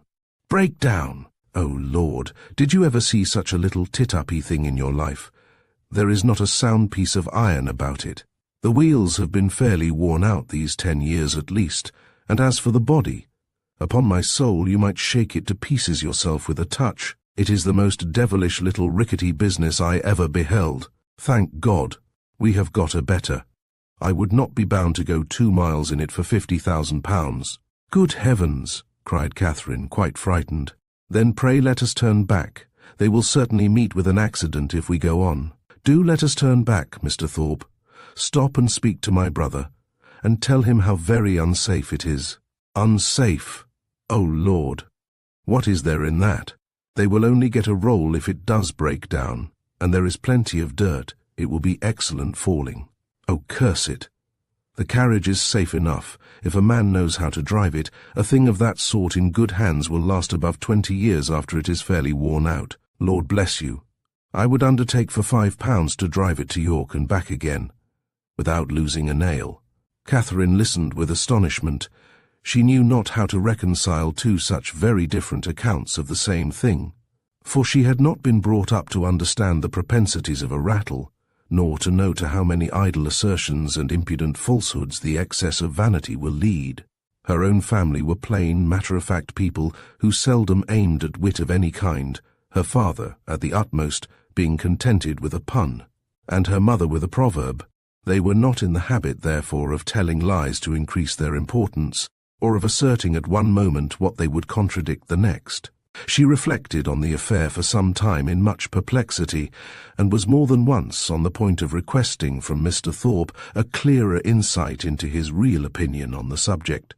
But she checked herself, because it appeared to her that he did not excel in giving those clearer insights, in making those things plain which he had before made ambiguous, and, joining to this, the consideration that he would not really suffer his sister and his friend to be exposed to a danger from which he might easily preserve them. She concluded at last that he must know the carriage to be in fact perfectly safe, and therefore would alarm herself no longer.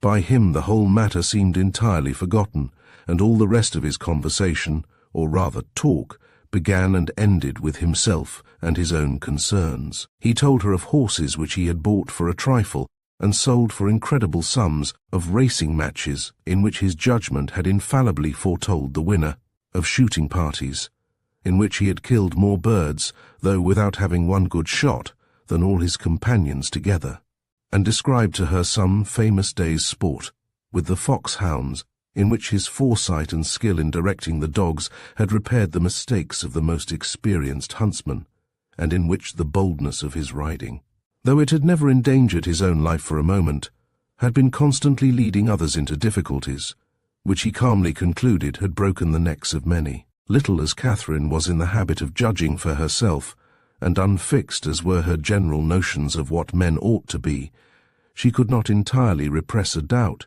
while she bore with the effusions of his endless conceit, of his being altogether completely agreeable. It was a bold surmise, for he was Isabella's brother, and she had been assured by James that his manners would recommend him to all her sex. But in spite of this, the extreme weariness of his company, which crept over her before they had been out an hour, and which continued unceasingly to increase till they stopped in Pulteney Street again, induced her, in some small degree, to resist such high authority, and to distrust his powers of giving universal pleasure. When they arrived at Mrs. Allen's door, the astonishment of Isabella was hardly to be expressed on finding that it was too late in the day for them to attend her friend into the house. Past 3 o'clock. It was inconceivable, incredible, impossible, and she would neither believe her own watch, nor her brother's, nor the servants'. She would believe no assurance of it founded on reason or reality, till Morland produced his watch, and ascertained the fact. To have doubted a moment longer then would have been equally inconceivable, incredible, and impossible, and she could only protest over and over again that no 2 hours and a half had ever gone off so swiftly before. As Catherine was called on to confirm, Catherine could not tell a falsehood even to please Isabella, but the latter was spared the misery of her friend's dissenting voice by not waiting for her answer. Her own feelings entirely engrossed her. Her wretchedness was most acute on finding herself obliged to go directly home. It was ages since she had had a moment's conversation with her dearest Catherine, and though she had such thousands of things to say to her, it appeared as if they were never to be together again. So, with smiles of most exquisite misery, and the laughing eye of utter despondency, she bade her friend adieu and went on. Catherine found Mrs. Allen just returned from all the busy idleness of the morning, and was immediately greeted with, "Well, my dear, here you are," a truth which she had no greater inclination than power to dispute. "And I hope you have had a pleasant airing." "Yes, ma'am, I thank you. We could not have had a nicer day." So Mrs. Thorpe said, "She was vastly pleased at your all going." "You have seen Mrs. Thorpe, then?" "Yes. I went to the pump room as soon as you were gone, and there I met her, and we had a great deal of talk together. She says there was hardly any veal to be got at market this morning. It is so uncommonly scarce." "Did you see anybody else of our acquaintance?" "Yes. We agreed to take a turn in the Crescent, and there we met Mrs. Hughes and Mr. and Miss Tilney walking with her." "Did you indeed? And did they speak to you?" "Yes. We walked along the Crescent together for half an hour. They seemed very agreeable people. Miss Tilney was in a very pretty spotted muslin, and I fancy, by what I can learn, that she always dresses very handsomely. Mrs. Hughes talked to me a great deal about the family. And what did she tell you of them?" "Oh, a vast deal indeed. She hardly talked of anything else." "Did she tell you what part of Gloucestershire they come from?" "Yes, she did, but I cannot recollect now. But they are very good kind of people, and very rich. Mrs. Tilney was a Miss Drummond, and she and Mrs. Hughes were schoolfellows, and Miss Drummond had a very large fortune.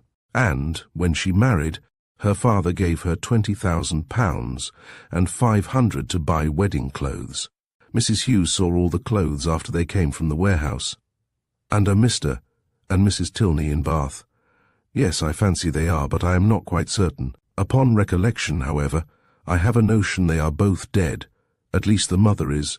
Yes, I am sure Mrs. Tilney is dead, because Mrs. Hughes told me there was a very beautiful set of pearls that Mr. Drummond gave his daughter on her wedding day, and that Miss Tilney has got now, for they were put by for her when her mother died." "And is Mr. Tilney, my partner, the only son?" "I cannot be quite positive about that, my dear. I have some idea he is, but however, he is a very fine young man, Mrs. Hughes says, and likely to do very well." Catherine inquired no further. She had heard enough to feel that Mrs. Allen had no real intelligence to give, and that she was most particularly unfortunate herself in having missed such a meeting with both brother and sister. Could she have foreseen such a circumstance? Nothing should have persuaded her to go out with the others, and, as it was, she could only lament her ill luck and think over what she had lost, till it was clear to her that the drive had by no means been very pleasant, and that John Thorpe himself was quite disagreeable. Chapter 10. The Allens, Thorpes and Morlands all met in the evening at the theatre, and, as Catherine and Isabella sat together, there was then an opportunity for the latter to utter some few of the many thousand things which had been collecting within her for communication in the immeasurable length of time which had divided them. "Oh, heavens! My beloved Catherine, have I got you at last?"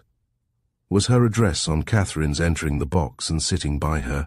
"Now, Mr. Morland," for he was close to her on the other side, "I shall not speak another word to you all the rest of the evening, so I charge you not to expect it. My sweetest Catherine, How have you been this long age? But I need not ask you, for you look delightfully. You really have done your hair in a more heavenly style than ever. You mischievous creature, do you want to attract everybody? I assure you, my brother is quite in love with you already, and as for Mr. Tilney, but that is a settled thing. Even your modesty cannot doubt his attachment now. His coming back to Bath makes it too plain. Oh, what would not I give to see him! I really am quite wild with impatience. My mother says he is the most delightful young man in the world. She saw him this morning. You know, you must introduce him to me. Is he in the house now? Look about, for heaven's sake. I assure you, I can hardly exist till I see him. No, said Catherine, he is not here. I cannot see him anywhere. Oh, horrid! Am I never to be acquainted with him? How do you like my gown? I think it does not look amiss. The sleeves were entirely my own thought. Do you know, I get so immoderately sick of Bath. Your brother and I were agreeing this morning that, though it is vastly well to be here for a few weeks, we would not live here for millions. We soon found out that our tastes were exactly alike in preferring the country to every other place. Really, our opinions were so exactly the same, it was quite ridiculous. There was not a single point in which we differed. I would not have had you by for the world. You are such a sly thing. I am sure you would have made some droll remark or other about it. No, indeed I should not. Oh, yes, you would indeed. I know you better than you know yourself. You would have told us that we seemed born for each other, or some nonsense of that kind, which would have distressed me beyond conception. My cheeks would have been as red as your roses. I would not have had you by for the world. Indeed, you do me injustice. I would not have made so improper a remark upon any account, and besides, I am sure it would never have entered my head. Isabella smiled incredulously, and talked the rest of the evening to James. Catherine's resolution of endeavouring to meet Miss Tilney again continued in full force the next morning. Until the usual moment of going to the pump-room, she felt some alarm from the dread of a second prevention. But nothing of that kind occurred. No visitors appeared to delay them, and they all three set off in good time for the pump-room, where the ordinary course of events and conversation took place.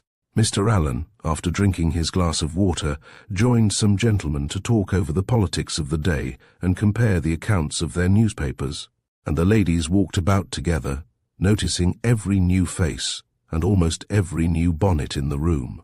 The female part of the Thorpe family, attended by James Morland, appeared among the crowd in less than a quarter of an hour, and Catherine immediately took her usual place by the side of her friend. James, who was now in constant attendance, maintained a similar position, and separating themselves from the rest of their party, they walked in that manner for some time, till Catherine began to doubt the happiness of a situation which, confining her entirely to her friend and brother, gave her very little share in the notice of either.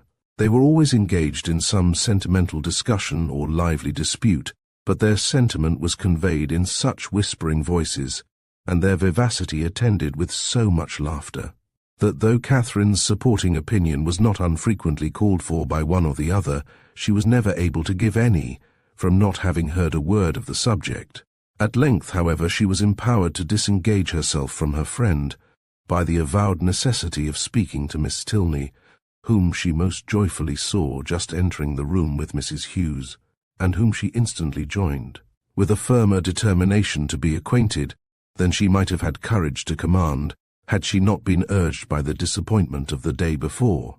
Miss Tilney met her with great civility, returned her advances with equal goodwill, and they continued talking together as long as both parties remained in the room. And though in all probability not an observation was made, nor an expression used by either which had not been made and used some thousands of times before, under that roof, in every Bath season, yet the merit of their being spoken with simplicity and truth, and without personal conceit, might be something uncommon. "How well your brother dances!" was an artless exclamation of Catherine's towards the close of their conversation, which at once surprised and amused her companion. "Henry," she replied with a smile. "Yes, he does dance very well. He must have thought it very odd to hear me say I was engaged the other evening when he saw me sitting down, but I really had been engaged the whole day to Mr. Thorpe." Miss Tilney could only bow. "You cannot think," added Catherine after a moment's silence, "how surprised I was to see him again. I felt so sure of his being quite gone away." When Henry had the pleasure of seeing you before, he was in Bath but for a couple of days. He came only to engage lodgings for us.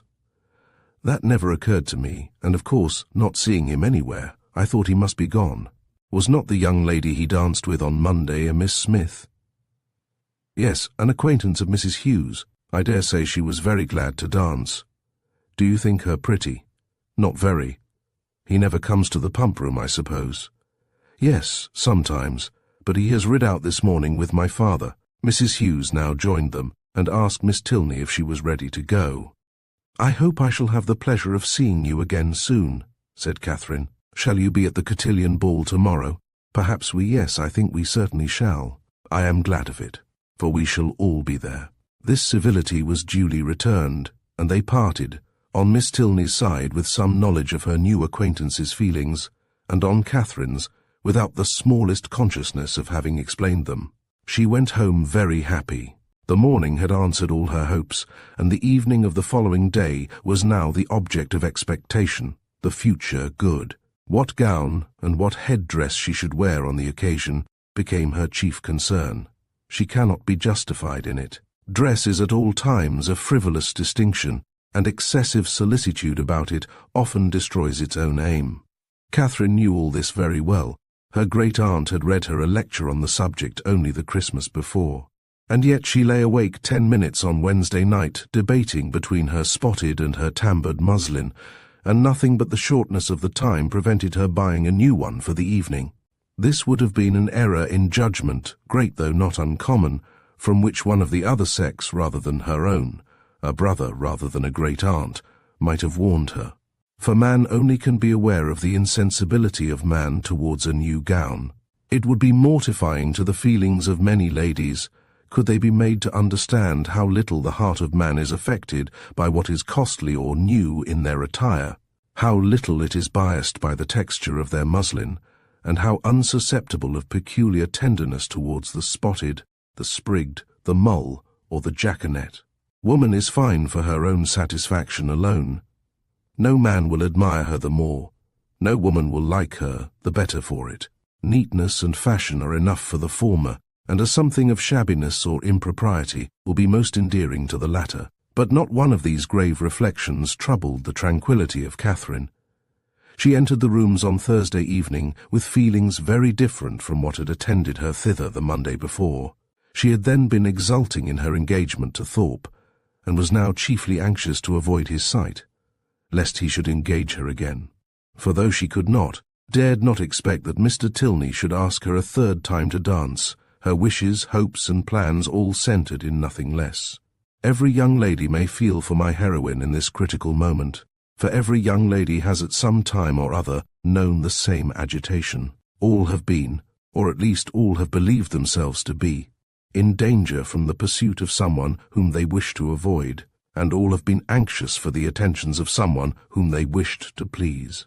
As soon as they were joined by the Thorpes, Catherine's agony began. She fidgeted about if John Thorpe came towards her, hid herself as much as possible from his view, and when he spoke to her, pretended not to hear him. The cotillions were over, the country dancing beginning, and she saw nothing of the Tilneys. "Do not be frightened, my dear Catherine," whispered Isabella, "but I am really going to dance with your brother again. I declare positively it is quite shocking. I tell him he ought to be ashamed of himself, but you and John must keep us in countenance. Make haste, my dear creature, and come to us.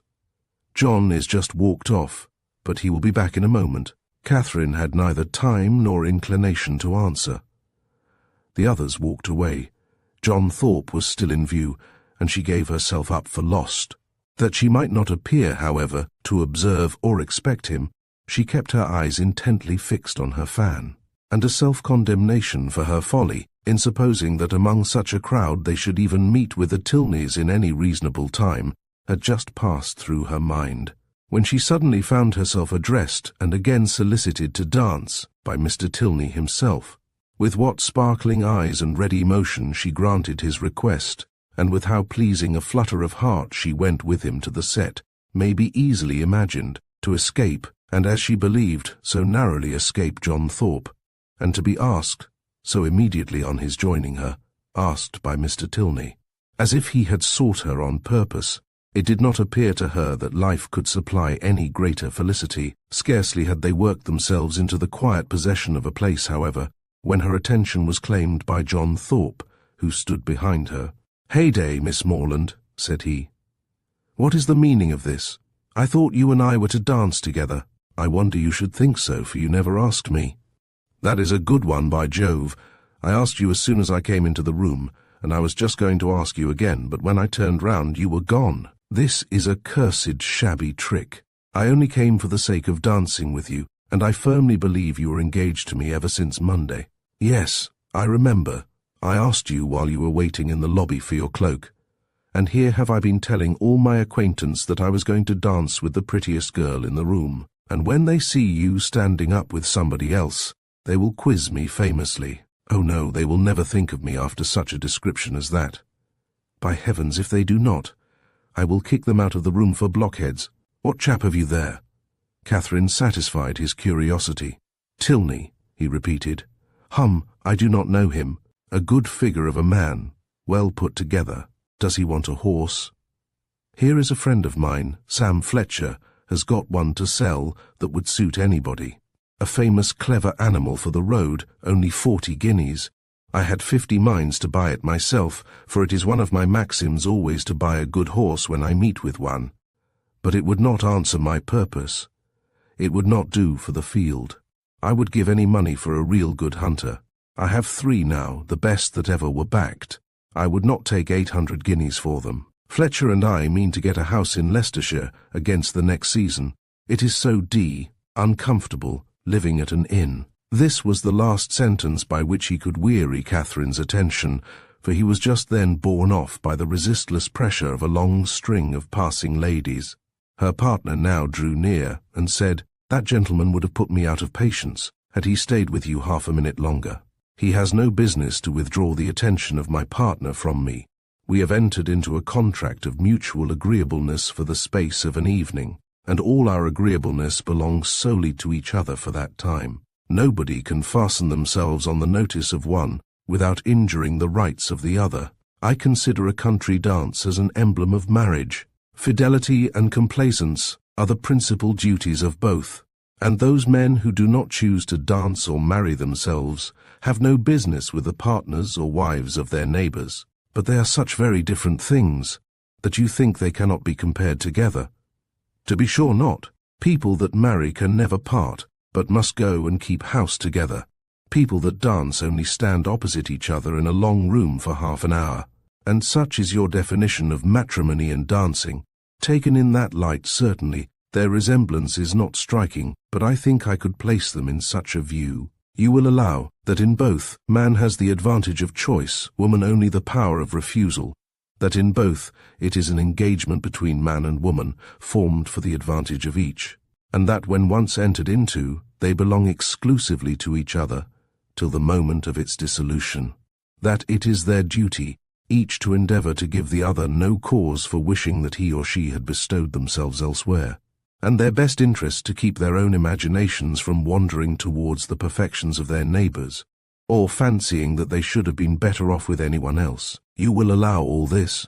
Yes, to be sure, as you stated, all this sounds very well, but still they are so very different. I cannot look upon them at all in the same light, nor think the same duties belong to them. In one respect, there certainly is a difference. In marriage, the man is supposed to provide for the support of the woman to make the home agreeable to the man. He is to purvey, and she is to smile. But in dancing, their duties are exactly changed. The agreeableness, the compliance are expected from him, while she furnishes the fan and the lavender water. That, I suppose, was the difference of duties which struck you, as rendering the conditions incapable of comparison. No, indeed, I never thought of that. Then I am quite at a loss. One thing, however, I must observe. This disposition on your side is rather alarming. You totally disallow any similarity in the obligations. And may I not thence infer that your notions of the duties of the dancing state are not so strict as your partner might wish? Have I not reason to fear that if the gentleman who spoke to you just now were to return, or if any other gentleman were to address you, there would be nothing to restrain you from conversing with him as long as you chose? Mr. Thorpe is such a very particular friend of my brother's that if he talks to me, I must talk to him again. But there are hardly 3 young men in the room besides him that I have any acquaintance with. And is that to be my only security? Alas, alas! Nay, I am sure you cannot have a better, for if I do not know anybody, it is impossible for me to talk to them, and besides, I do not want to talk to anybody. Now you have given me a security worth having, and I shall proceed with courage. Do you find Bath as agreeable as when I had the honour of making the inquiry before? Yes, quite more so indeed. More so. Take care, or you will forget to be tired of it at the proper time. You ought to be tired at the end of 6 weeks. I do not think I should be tired if I were to stay here 6 months. Bath, compared with London, has little variety, and so everybody finds out every year.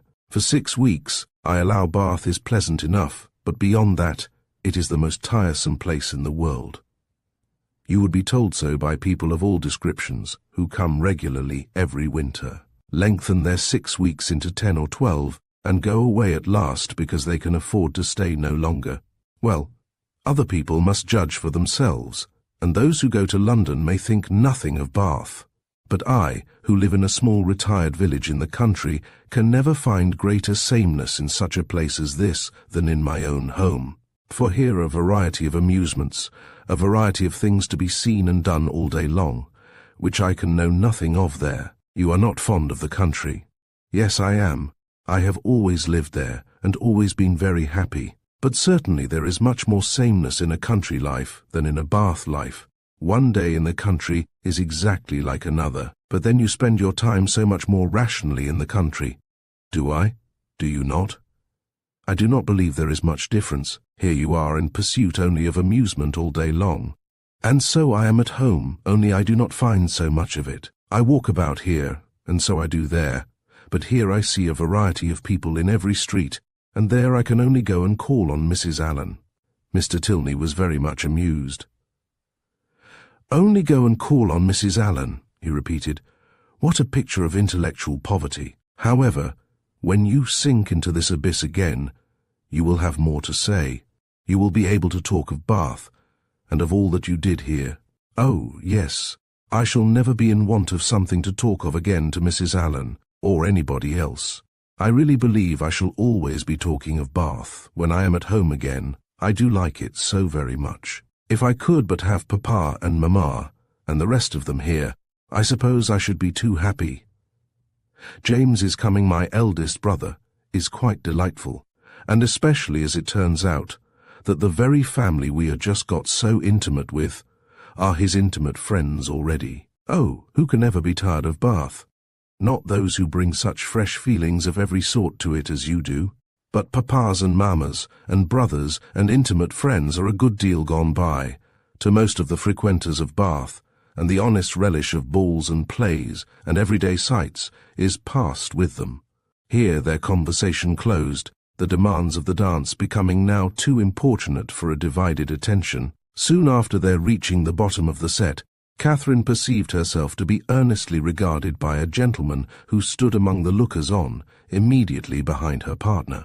He was a very handsome man, of a commanding aspect, past the bloom, but not past the vigour of life, and with his eye still directed towards her, she saw him presently address Mr. Tilney in a familiar whisper.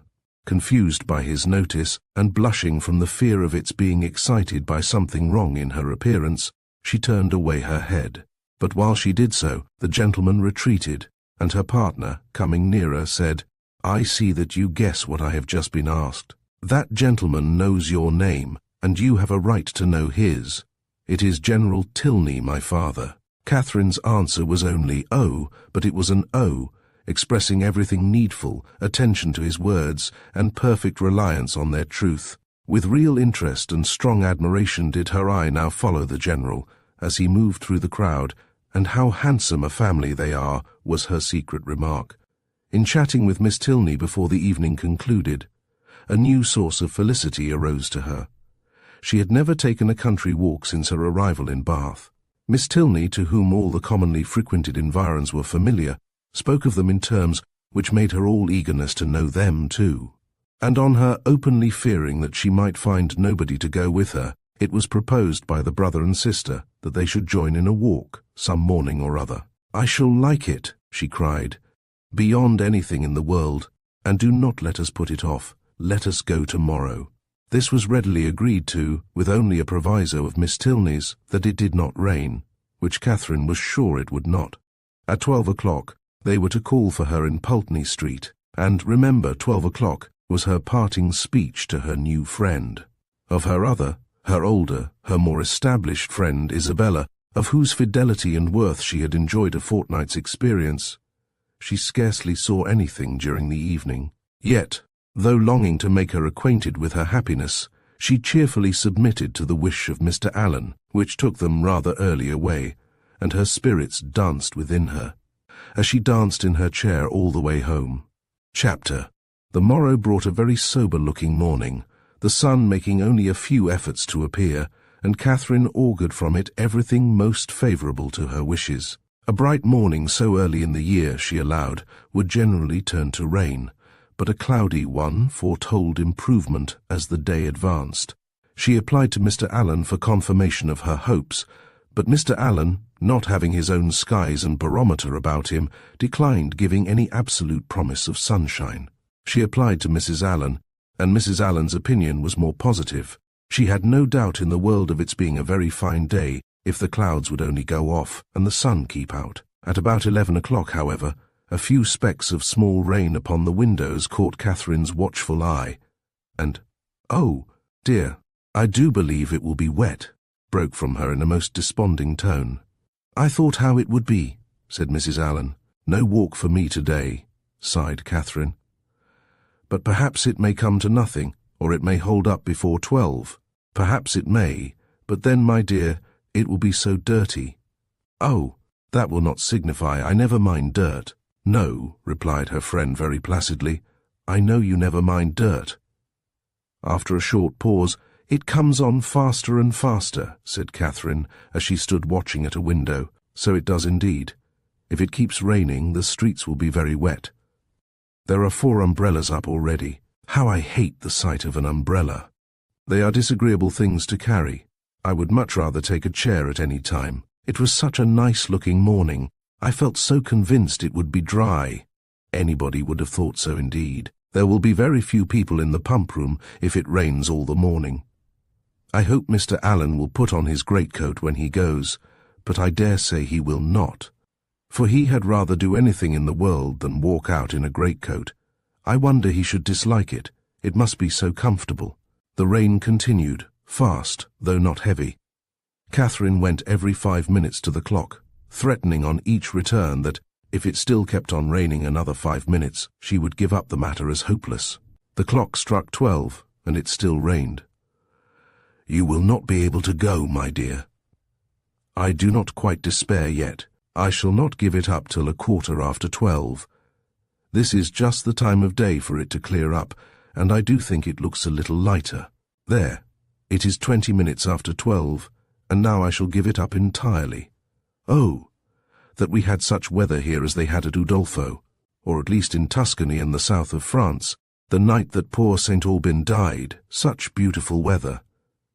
At 12:30, when Catherine's anxious attention to the weather was over, and she could no longer claim any merit from its amendment, the sky began voluntarily to clear. A gleam of sunshine took her quite by surprise. She looked round, the clouds were parting, and she instantly returned to the window to watch over and encourage the happy appearance. 10 minutes more made it certain that a bright afternoon would succeed, and justified the opinion of Mrs. Allen, who had always thought it would clear up. But whether Catherine might still expect her friends, whether there had not been too much rain for Miss Tilney to venture, must yet be a question. It was too dirty for Mrs. Allen to accompany her husband to the pump-room. He accordingly set off by himself, and Catherine had barely watched him down the street when her notice was claimed by the approach of the same 2 open carriages, containing the same 3 people that had surprised her so much a few mornings back. "Isabella, my brother, and Mr. Thorpe, I declare. They are coming for me perhaps, but I shall not go. I cannot go indeed, for you know Miss Tilney may still call." Mrs. Allen agreed to it. John Thorpe was soon with them, and his voice was with them yet sooner, for on the stairs he was calling out to Miss Morland to be quick. "Make haste, make haste," as he threw open the door. "Put on your hat this moment. There is no time to be lost. We are going to Bristol." "How do you do, Mrs. Allen?"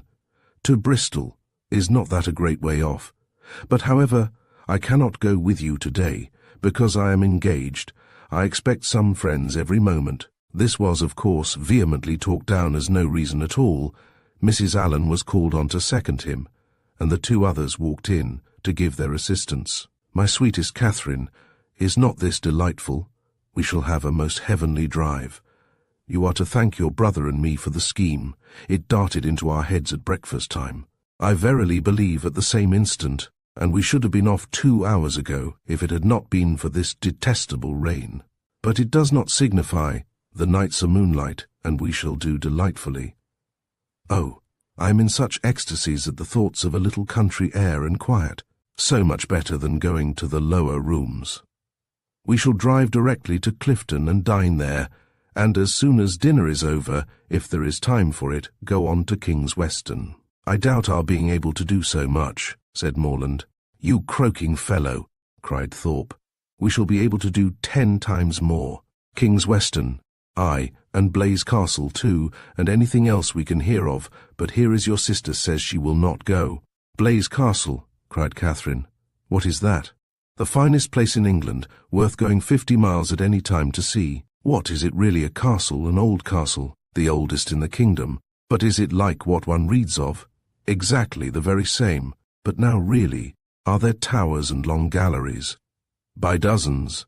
"Then I should like to see it, but I cannot go." "Not go? My beloved creature, what do you mean?" "I cannot go because," looking down as she spoke, fearful of Isabella's smile, "I expect Miss Tilney and her brother to call on me to take a country walk. They promised to come at 12, only it rained. But now, as it is so fine, I dare say they will be here soon." "Not they indeed," cried Thorpe, "for as we turned into Broad Street I saw them. Does he not drive a phaeton with bright chestnuts?" "I do not know indeed." "Yes, I know he does. I saw him." "You are talking of the man you danced with last night, are not you?" "Yes. Well, I saw him at that moment turn up the Lansdowne Road, driving a smart-looking girl." "Did you indeed?" "Did upon my soul. Knew him again directly, and he seemed to have got some very pretty cattle too. It is very odd, but I suppose they thought it would be too dirty for a walk. And well they might, for I never saw so much dirt in my life. Walk? You could no more walk than you could fly.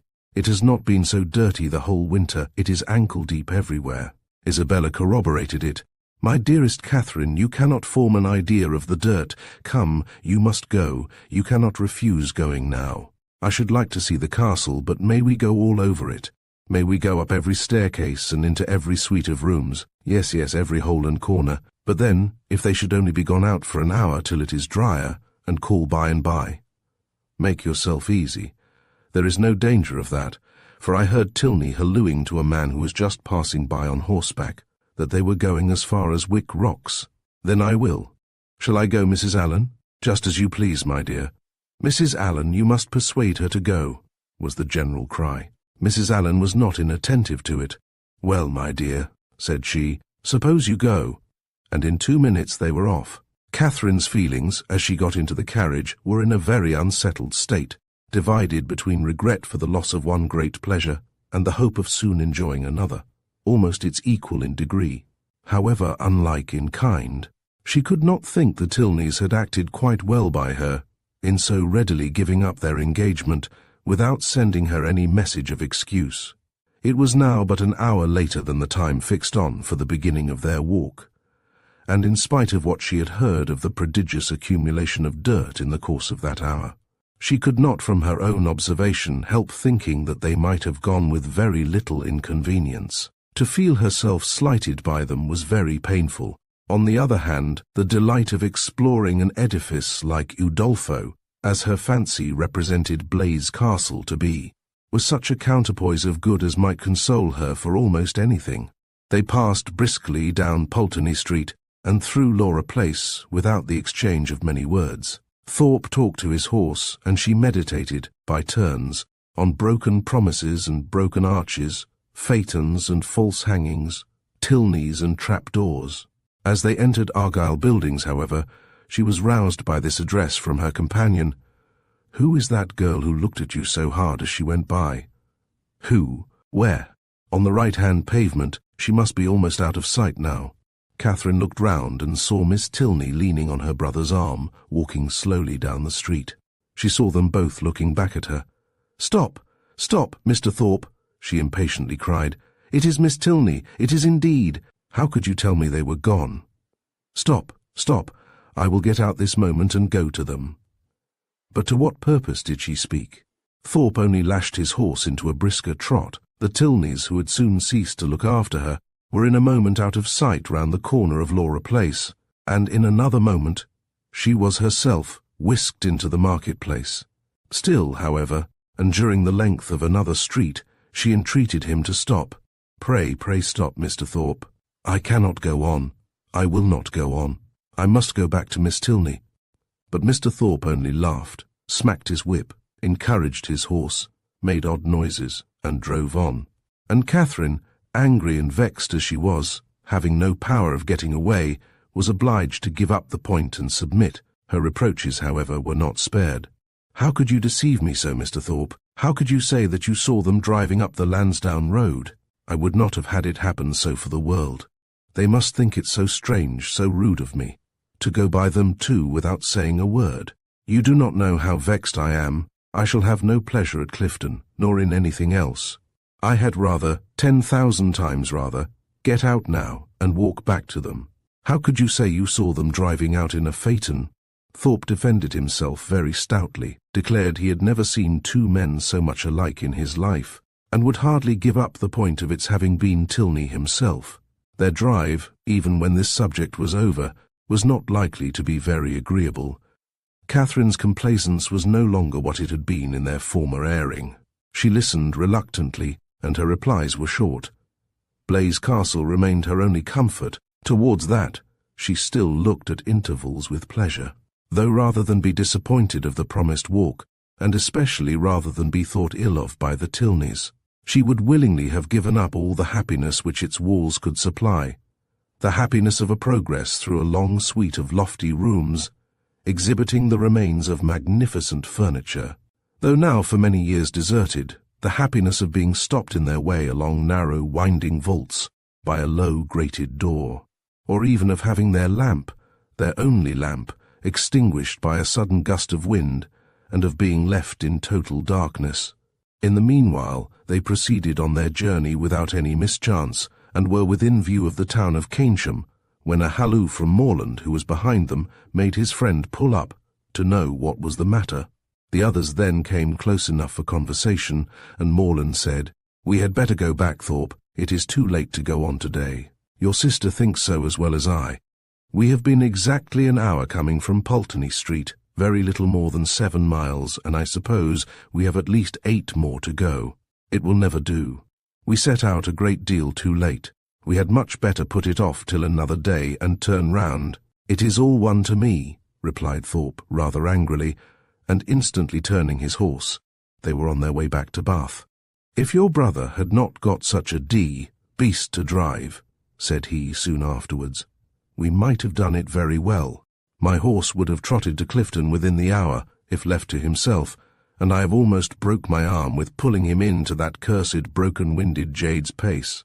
Morland is a fool for not keeping a horse and gig of his own." "No, he is not," said Catherine warmly, "for I am sure he could not afford it." "And why cannot he afford it?" "Because he has not money enough." "And whose fault is that?" "Nobody's, that I know of." Thorpe then said something in the loud, incoherent way to which he had often recourse, about its being a thing to be miserly, and that if people who rolled in money could not afford things, he did not know who could, which Catherine did not even endeavour to understand. Disappointed of what was to have been the consolation for her first disappointment, she was less and less disposed either to be agreeable herself or to find her companions so, and they returned to Pulteney Street without her speaking 20 words. As she entered the house, the footman told her that a gentleman and lady had called and inquired for her a few minutes after her setting off.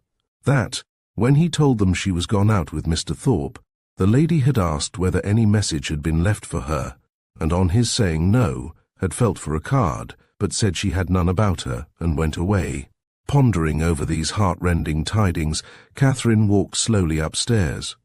At the head of them she was met by Mr. Allen, who, on hearing the reason of their speedy return, said, "I am glad your brother had so much sense. I am glad you are come back. It was a strange, wild scheme." They all spent the evening together at Thorpe's. Catherine was disturbed and out of spirits, but Isabella seemed to find a pool of commerce, in the fate of which she shared, by private partnership with Morland, a very good equivalent for the quiet and country air of an inn at Clifton. Her satisfaction, too, in not being at the lower rooms was spoken more than once. "How I pity the poor creatures that are going there. How glad I am that I am not amongst them. I wonder whether it will be a full ball or not. They have not begun dancing yet.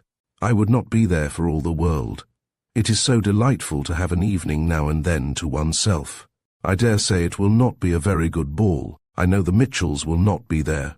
I am sure I pity everybody that is. But I dare say, Mr. Morland, you long to be at it, do not you?" "I am sure you do." "Well, pray do not let anybody here be a restraint on you. I dare say we could do very well without you, but you men think yourselves of such consequence." Catherine could almost have accused Isabella of being wanting in tenderness towards herself and her sorrows. So very little did they appear to dwell on her mind, and so very inadequate was the comfort she offered. "Do not be so dull, my dearest creature," she whispered. "You will quite break my heart. It was amazingly shocking, to be sure, but the Tilneys were entirely to blame. Why were not they more punctual? It was dirty indeed, but what did that signify? I am sure John and I should not have minded it. I never mind going through anything where a friend is concerned. That is my disposition, and John is just the same. He has amazing strong feelings. Good heavens, what a delightful hand you have got. Kings, I vow. I never was so happy in my life. I would 50 times rather you should have them than myself. And now I may dismiss my heroine to the sleepless couch, which is the true heroine's portion, to a pillow strewed with thorns and wet with tears. And lucky may she think herself, if she get another good night's rest in the course of the next 3 months. Chapter 12. "Mrs. Allen," said Catherine the next morning, "will there be any harm in my calling on Miss Tilney today? I shall not be easy till I have explained everything. Go by all means, my dear, only put on a white gown. Miss Tilney always wears white." Catherine cheerfully complied, and being properly equipped, was more impatient than ever to be at the pump-room, that she might inform herself of General Tilney's lodgings, for though she believed they were in Milsom Street, she was not certain of the house, and Mrs. Allen's wavering convictions only made it more doubtful. To Milsom Street she was directed, and having made herself perfect in the number, hastened away with eager steps and a beating heart to pay her visit, explain her conduct, and be forgiven, tripping lightly through the churchyard and resolutely turning away her eyes, that she might not be obliged to see her beloved Isabella and her dear family, who, she had reason to believe, were in a shop hard by. She reached the house without any impediment, looked at the number, knocked at the door, and inquired for Miss Tilney. The man believed Miss Tilney to be at home, but was not quite certain. Would she be pleased to send up her name? She gave her card. In a few minutes the servant returned, and with a look which did not quite confirm his words, said he had been mistaken, for that Miss Tilney was walked out. Catherine, with a blush of mortification, left the house. She felt almost persuaded that Miss Tilney was at home, and too much offended to admit her, and as she retired down the street, could not withhold one glance at the drawing-room windows, in expectation of seeing her there, but no one appeared at them. At the bottom of the street, however, she looked back again, and then, not at a window, but issuing from the door, she saw Miss Tilney herself. She was followed by a gentleman, whom Catherine believed to be her father, and they turned up towards Edgar's buildings. Catherine, in deep mortification, proceeded on her way. She could almost be angry herself at such angry incivility, but she checked the resentful sensation. She remembered her own ignorance. She knew not how such an offence as hers might be classed by the laws of worldly politeness, to what a degree of unforgivingness it might with propriety lead, nor to what rigours of rudeness in return it might justly make her amenable. Dejected and humbled, she had even some thoughts of not going with the others to the theatre that night. but it must be confessed that they were not of long continuance, for she soon recollected, in the first place, that she was without any excuse for staying at home, and, in the second, that it was a play she wanted very much to see. To the theatre accordingly they all went. No Tilneys appeared to plague or please her. She feared that, amongst the many perfections of the family, a fondness for plays was not to be ranked, but perhaps it was because they were habituated to the finer performances of the London stage, which she knew, on Isabella's authority, rendered everything else of the kind quite horrid.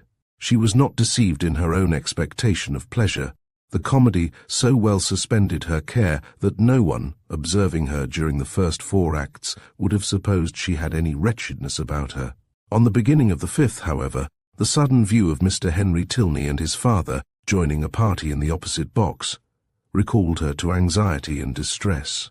The stage could no longer excite genuine merriment, no longer keep her whole attention. Every other look upon an average was directed towards the opposite box, and, for the space of 2 entire scenes, did she thus watch Henry Tilney, without being once able to catch his eye. No longer could he be suspected of indifference for a play. His notice was never withdrawn from the stage during 2 whole scenes. At length, however, he did look towards her, and he bowed, but such a bow! No smile, no continued observance attended it. His eyes were immediately returned to their former direction.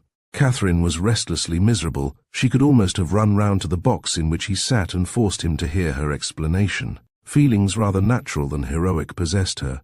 Instead of considering her own dignity injured by this ready condemnation, instead of proudly resolving, in conscious innocence, to show her resentment towards him who could harbour a doubt of it, to leave to him all the trouble of seeking an explanation, and to enlighten him on the past only by avoiding his sight, or flirting with somebody else, she took to herself all the shame of misconduct, or at least of its appearance, and was only eager for an opportunity of explaining its cause. The play concluded, the curtain fell, Henry Tilney was no longer to be seen where he had hitherto sat, but his father remained, and perhaps he might be now coming round to their box. She was right.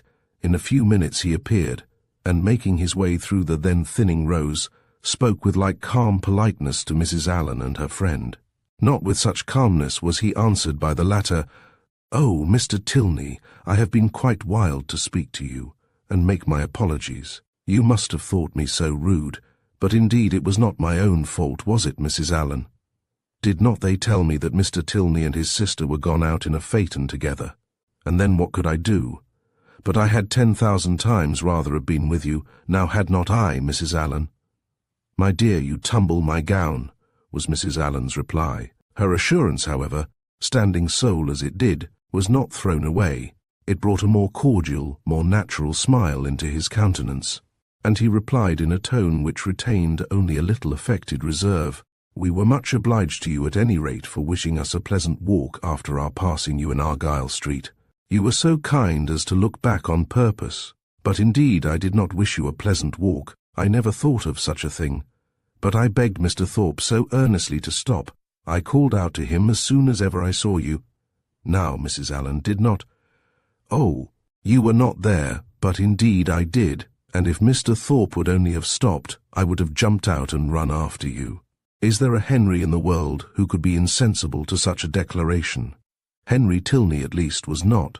With a yet sweeter smile, he said everything that need be said of his sister's concern, regret, and dependence on Catherine's honour. "Oh, do not say Miss Tilney was not angry," cried Catherine, "because I know she was, for she would not see me this morning when I called.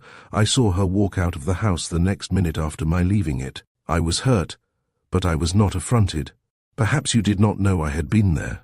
I was not within at the time, but I heard of it from Eleanor, and she has been wishing ever since to see you, to explain the reason of such incivility, but perhaps I can do it as well. It was nothing more than that my father, they were just preparing to walk out, and he being hurried for time, and not caring to have it put off, made a point of her being denied. That was all, I do assure you. She was very much vexed, and meant to make her apology as soon as possible." Catherine's mind was greatly eased by this information, yet a something of solicitude remained, from which sprang the following question, thoroughly artless in itself. though rather distressing to the gentleman. "But, Mr. Tilney, why were you less generous than your sister? If she felt such confidence in my good intentions, and could suppose it to be only a mistake, why should you be so ready to take offence?" "Me? I take offence? Nay, I am sure by your look, when you came into the box, you were angry." "I angry? I could have no right." "Well, nobody would have thought you had no right who saw your face," he replied by asking her to make room for him and talking of the play. He remained with them some time, and was only too agreeable for Catherine to be contented when he went away. Before they parted, however, it was agreed that the projected walk should be taken as soon as possible, and, setting aside the misery of his quitting their box, she was, upon the whole, left one of the happiest creatures in the world. While talking to each other, she had observed with some surprise that John Thorpe, who was never in the same part of the house for 10 minutes together, was engaged in conversation with General Tilney, and she felt something more than surprise when she thought she could perceive herself the object of their attention and discourse. What could they have to say of her? She feared General Tilney did not like her appearance. She found it was implied in his preventing her admittance to his daughter, rather than postpone his own walk a few minutes. "How came Mr. Thorpe to know your father?" was her anxious inquiry, as she pointed them out to her companion. He knew nothing about it, but his father, like every military man, had a very large acquaintance. When the entertainment was over, Thorpe came to assist them in getting out. Catherine was the immediate object of his gallantry, and while they waited in the lobby for a chair, he prevented the inquiry which had travelled from her heart almost to the tip of her tongue by asking, in a consequential manner, whether she had seen him talking with General Tilney. "He is a fine old fellow, upon my soul. Stout, active, looks as young as his son. I have a great regard for him, I assure you, a gentlemanlike, good sort of fellow as ever lived. But how came you to know him?" "Know him? There are few people much about town that I do not know. I have met him forever at the Bedford, and I knew his face again today the moment he came into the billiard-room. One of the best players we have, by the by, and we had a little touch together, though I was almost afraid of him at first. The odds were 5-4 against me, and, if I had not made one of the cleanest strokes that perhaps ever was made in this world, I took his ball exactly, but I could not make you understand it without a table. However, I did beat him. A very fine fellow, as rich as a Jew. I should like to dine with him. I dare say he gives famous dinners. But what do you think we have been talking of?" "You?" "Yes, by heavens. And the General thinks you the finest girl in Bath." "Oh, nonsense. How can you say so?" "And what do you think I said?" Lowering his voice.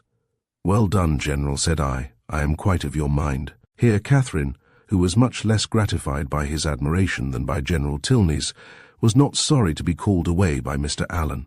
Thorpe, however, would see her to her chair, and, till she entered it, continued the same kind of delicate flattery, in spite of her entreating him to have done. That General Tilney, instead of disliking, should admire her, was very delightful, and she joyfully thought that there was not one of the family whom she need now fear to meet.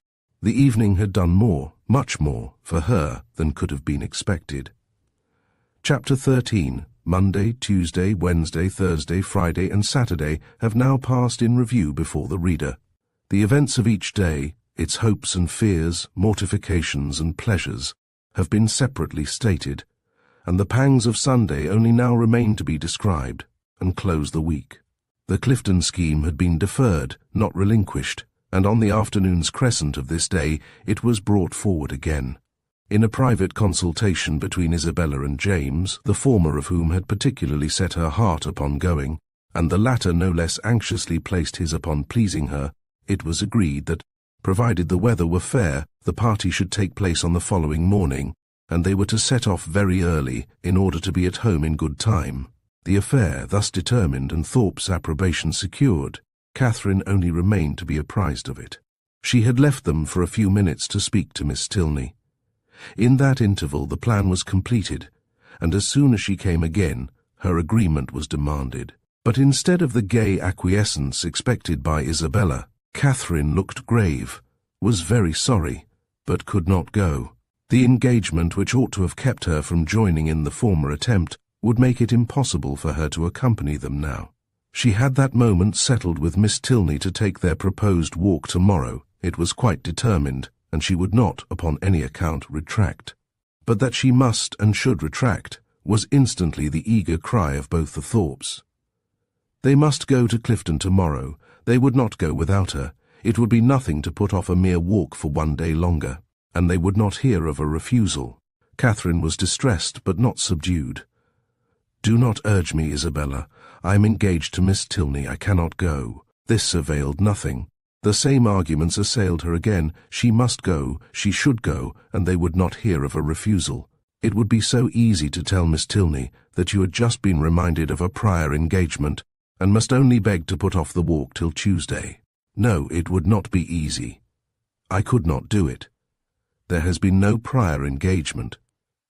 But Isabella became only more and more urgent, calling on her in the most affectionate manner, addressing her by the most endearing names. She was sure her dearest, sweetest Catherine would not seriously refuse such a trifling request to a friend who loved her so dearly. She knew her beloved Catherine to have so feeling a heart, so sweet a temper, to be so easily persuaded by those she loved. But all in vain. Catherine felt herself to be in the right, and though pained by such tender, such flattering supplication, could not allow it to influence her. Isabella then tried another method. She reproached her with having more affection for Miss Tilney, though she had known her so little a while, than for her best and oldest friends, with being grown cold and indifferent, in short, towards herself. "I cannot help being jealous, Catherine, when I see myself slighted for strangers, I who love you so excessively. When once my affections are placed, it is not in the power of anything to change them. But I believe my feelings are stronger than anybody's. I am sure they are too strong for my own peace. And to see myself supplanted in your friendship by strangers does cut me to the quick, I own. These Tilneys seem to swallow up everything else." Catherine thought this reproach equally strange and unkind. Was it the part of a friend thus to expose her feelings to the notice of others? Isabella appeared to her ungenerous and selfish, regardless of everything but her own gratification. These painful ideas crossed her mind, though she said nothing. Isabella, in the meanwhile, had applied her handkerchief to her eyes, and Morland, miserable at such a sight, could not help saying, "Nay, Catherine, I think you cannot stand out any longer now. The sacrifice is not much, and to oblige such a friend, I shall think you quite unkind if you still refuse." This was the first time of her brother's openly siding against her, and anxious to avoid his displeasure, she proposed a compromise. If they would only put off their scheme till Tuesday, which they might easily do, as it depended only on themselves, she could go with them, and everybody might then be satisfied. But no, no, no, was the immediate answer. That could not be, for Thorpe did not know that he might not go to town on Tuesday. Catherine was sorry, but could do no more, and a short silence ensued, which was broken by Isabella, who in a voice of cold resentment said, "Very well, then there is an end of the party. If Catherine does not go, I cannot be the only woman. I would not, upon any account in the world, do so improper a thing." "Catherine, you must go," said James. "But why cannot Mr. Thorpe drive one of his other sisters? I dare say either of them would like to go." "Thank ye," cried Thorpe, "but I did not come to Bath to drive my sisters about, and look like a fool. No, if you do not go, me if I do. I only go for the sake of driving you. That is a compliment which gives me no pleasure." But her words were lost on Thorpe, who had turned abruptly away. The three others still continued together, walking in a most uncomfortable manner to poor Catherine. Sometimes not a word was said. Sometimes she was again attacked with supplications or reproaches, and her arm was still linked within Isabella's, though their hearts were at war. At one moment she was softened, at another irritated, always distressed, but always steady. "I did not think you had been so obstinate, Catherine," said James. "You were not used to be so hard to persuade. You once were the kindest, best-tempered of my sisters." "I hope I am not less so now," she replied very feelingly. "But indeed I cannot go. If I am wrong, I am doing what I believe to be right." "I suspect," said Isabella in a low voice, "there is no great struggle." Catherine's heart swelled. She drew away her arm, and Isabella made no opposition. Thus passed a long 10 minutes, till they were again joined by Thorpe, who, coming to them with a gay look, said, "Well, I have settled the matter, and now we may all go tomorrow with a safe conscience. I have been to Miss Tilney, and made your excuses." "You have not," cried Catherine. "I have, upon my soul, left her this moment. Told her you had sent me to say that, having just recollected a prior engagement of going to Clifton with us tomorrow, you could not have the pleasure of walking with her till Tuesday. She said very well, Tuesday was just as convenient to her, so there is an end of all our difficulties. A pretty good thought of mine, hey?" Isabella's countenance was once more all smiles and good humour, and James too looked happy again. "A most heavenly thought indeed.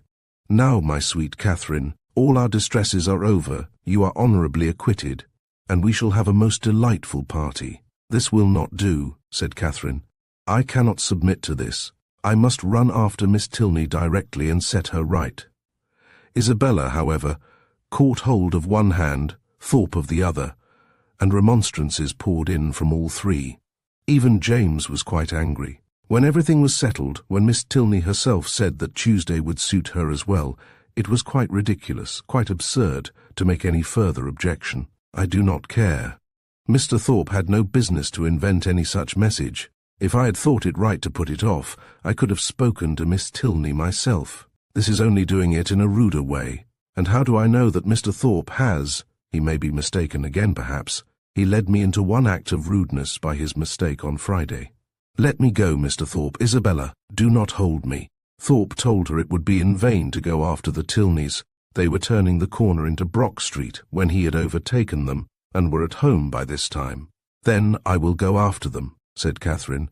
"Wherever they are, I will go after them. It does not signify talking. If I could not be persuaded into doing what I thought wrong, I never will be tricked into it." And with these words she broke away and hurried off.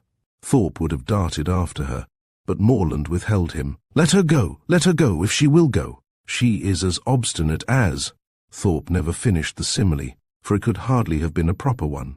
Away walked Catherine in great agitation, as fast as the crowd would permit her, fearful of being pursued, yet determined to persevere. As she walked, she reflected on what had passed. It was painful to her to disappoint and displease them, particularly to displease her brother, but she could not repent her resistance. Setting her own inclination apart, to have failed a second time in her engagement to Miss Tilney, to have retracted a promise voluntarily made only 5 minutes before, and on a false pretence too, must have been wrong. She had not been withstanding them on selfish principles alone. She had not consulted merely her own gratification, that might have been ensured in some degree by the excursion itself, by seeing Blaise Castle. No, she had attended to what was due to others, and to her own character in their opinion. Her conviction of being right, however, was not enough to restore her composure.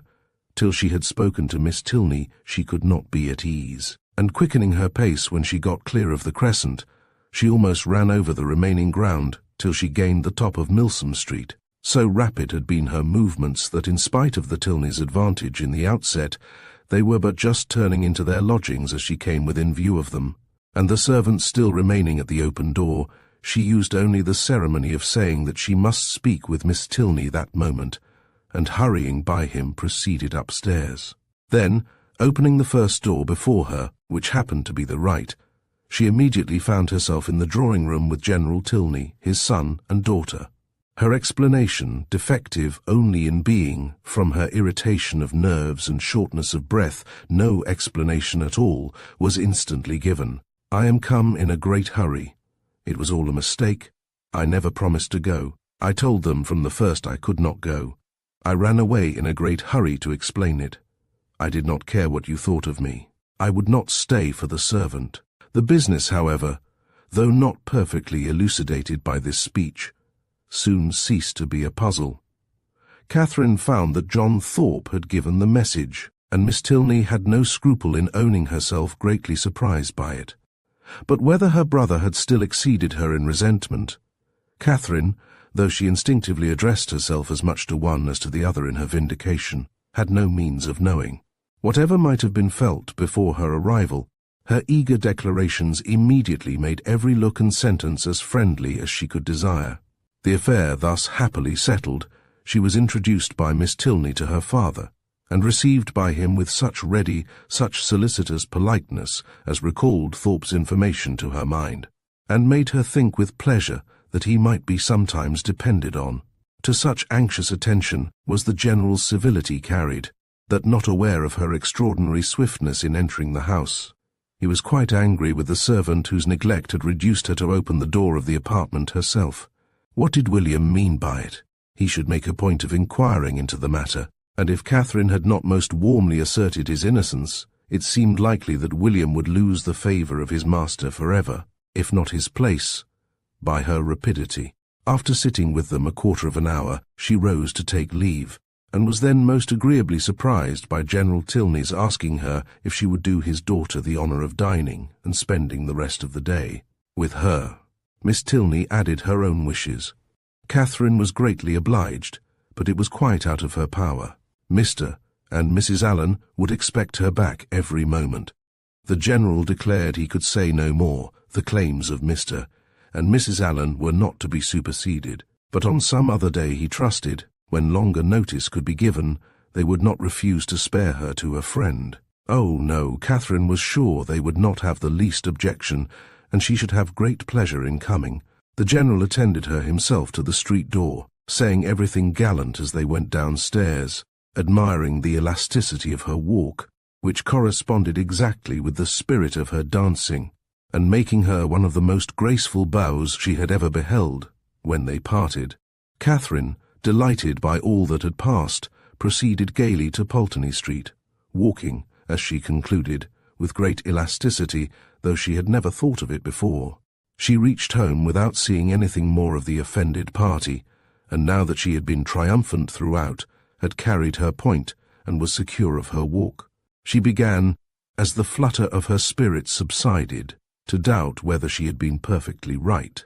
A sacrifice was always noble, and if she had given way to their entreaties, she should have been spared the distressing idea of a friend displeased, a brother angry, and a scheme of great happiness to both destroyed. Perhaps, through her means, to ease her mind, and ascertain by the opinion of an unprejudiced person what her own conduct had really been, she took occasion to mention before Mr. Allen the half-settled scheme of her brother and the Thorpes for the following day.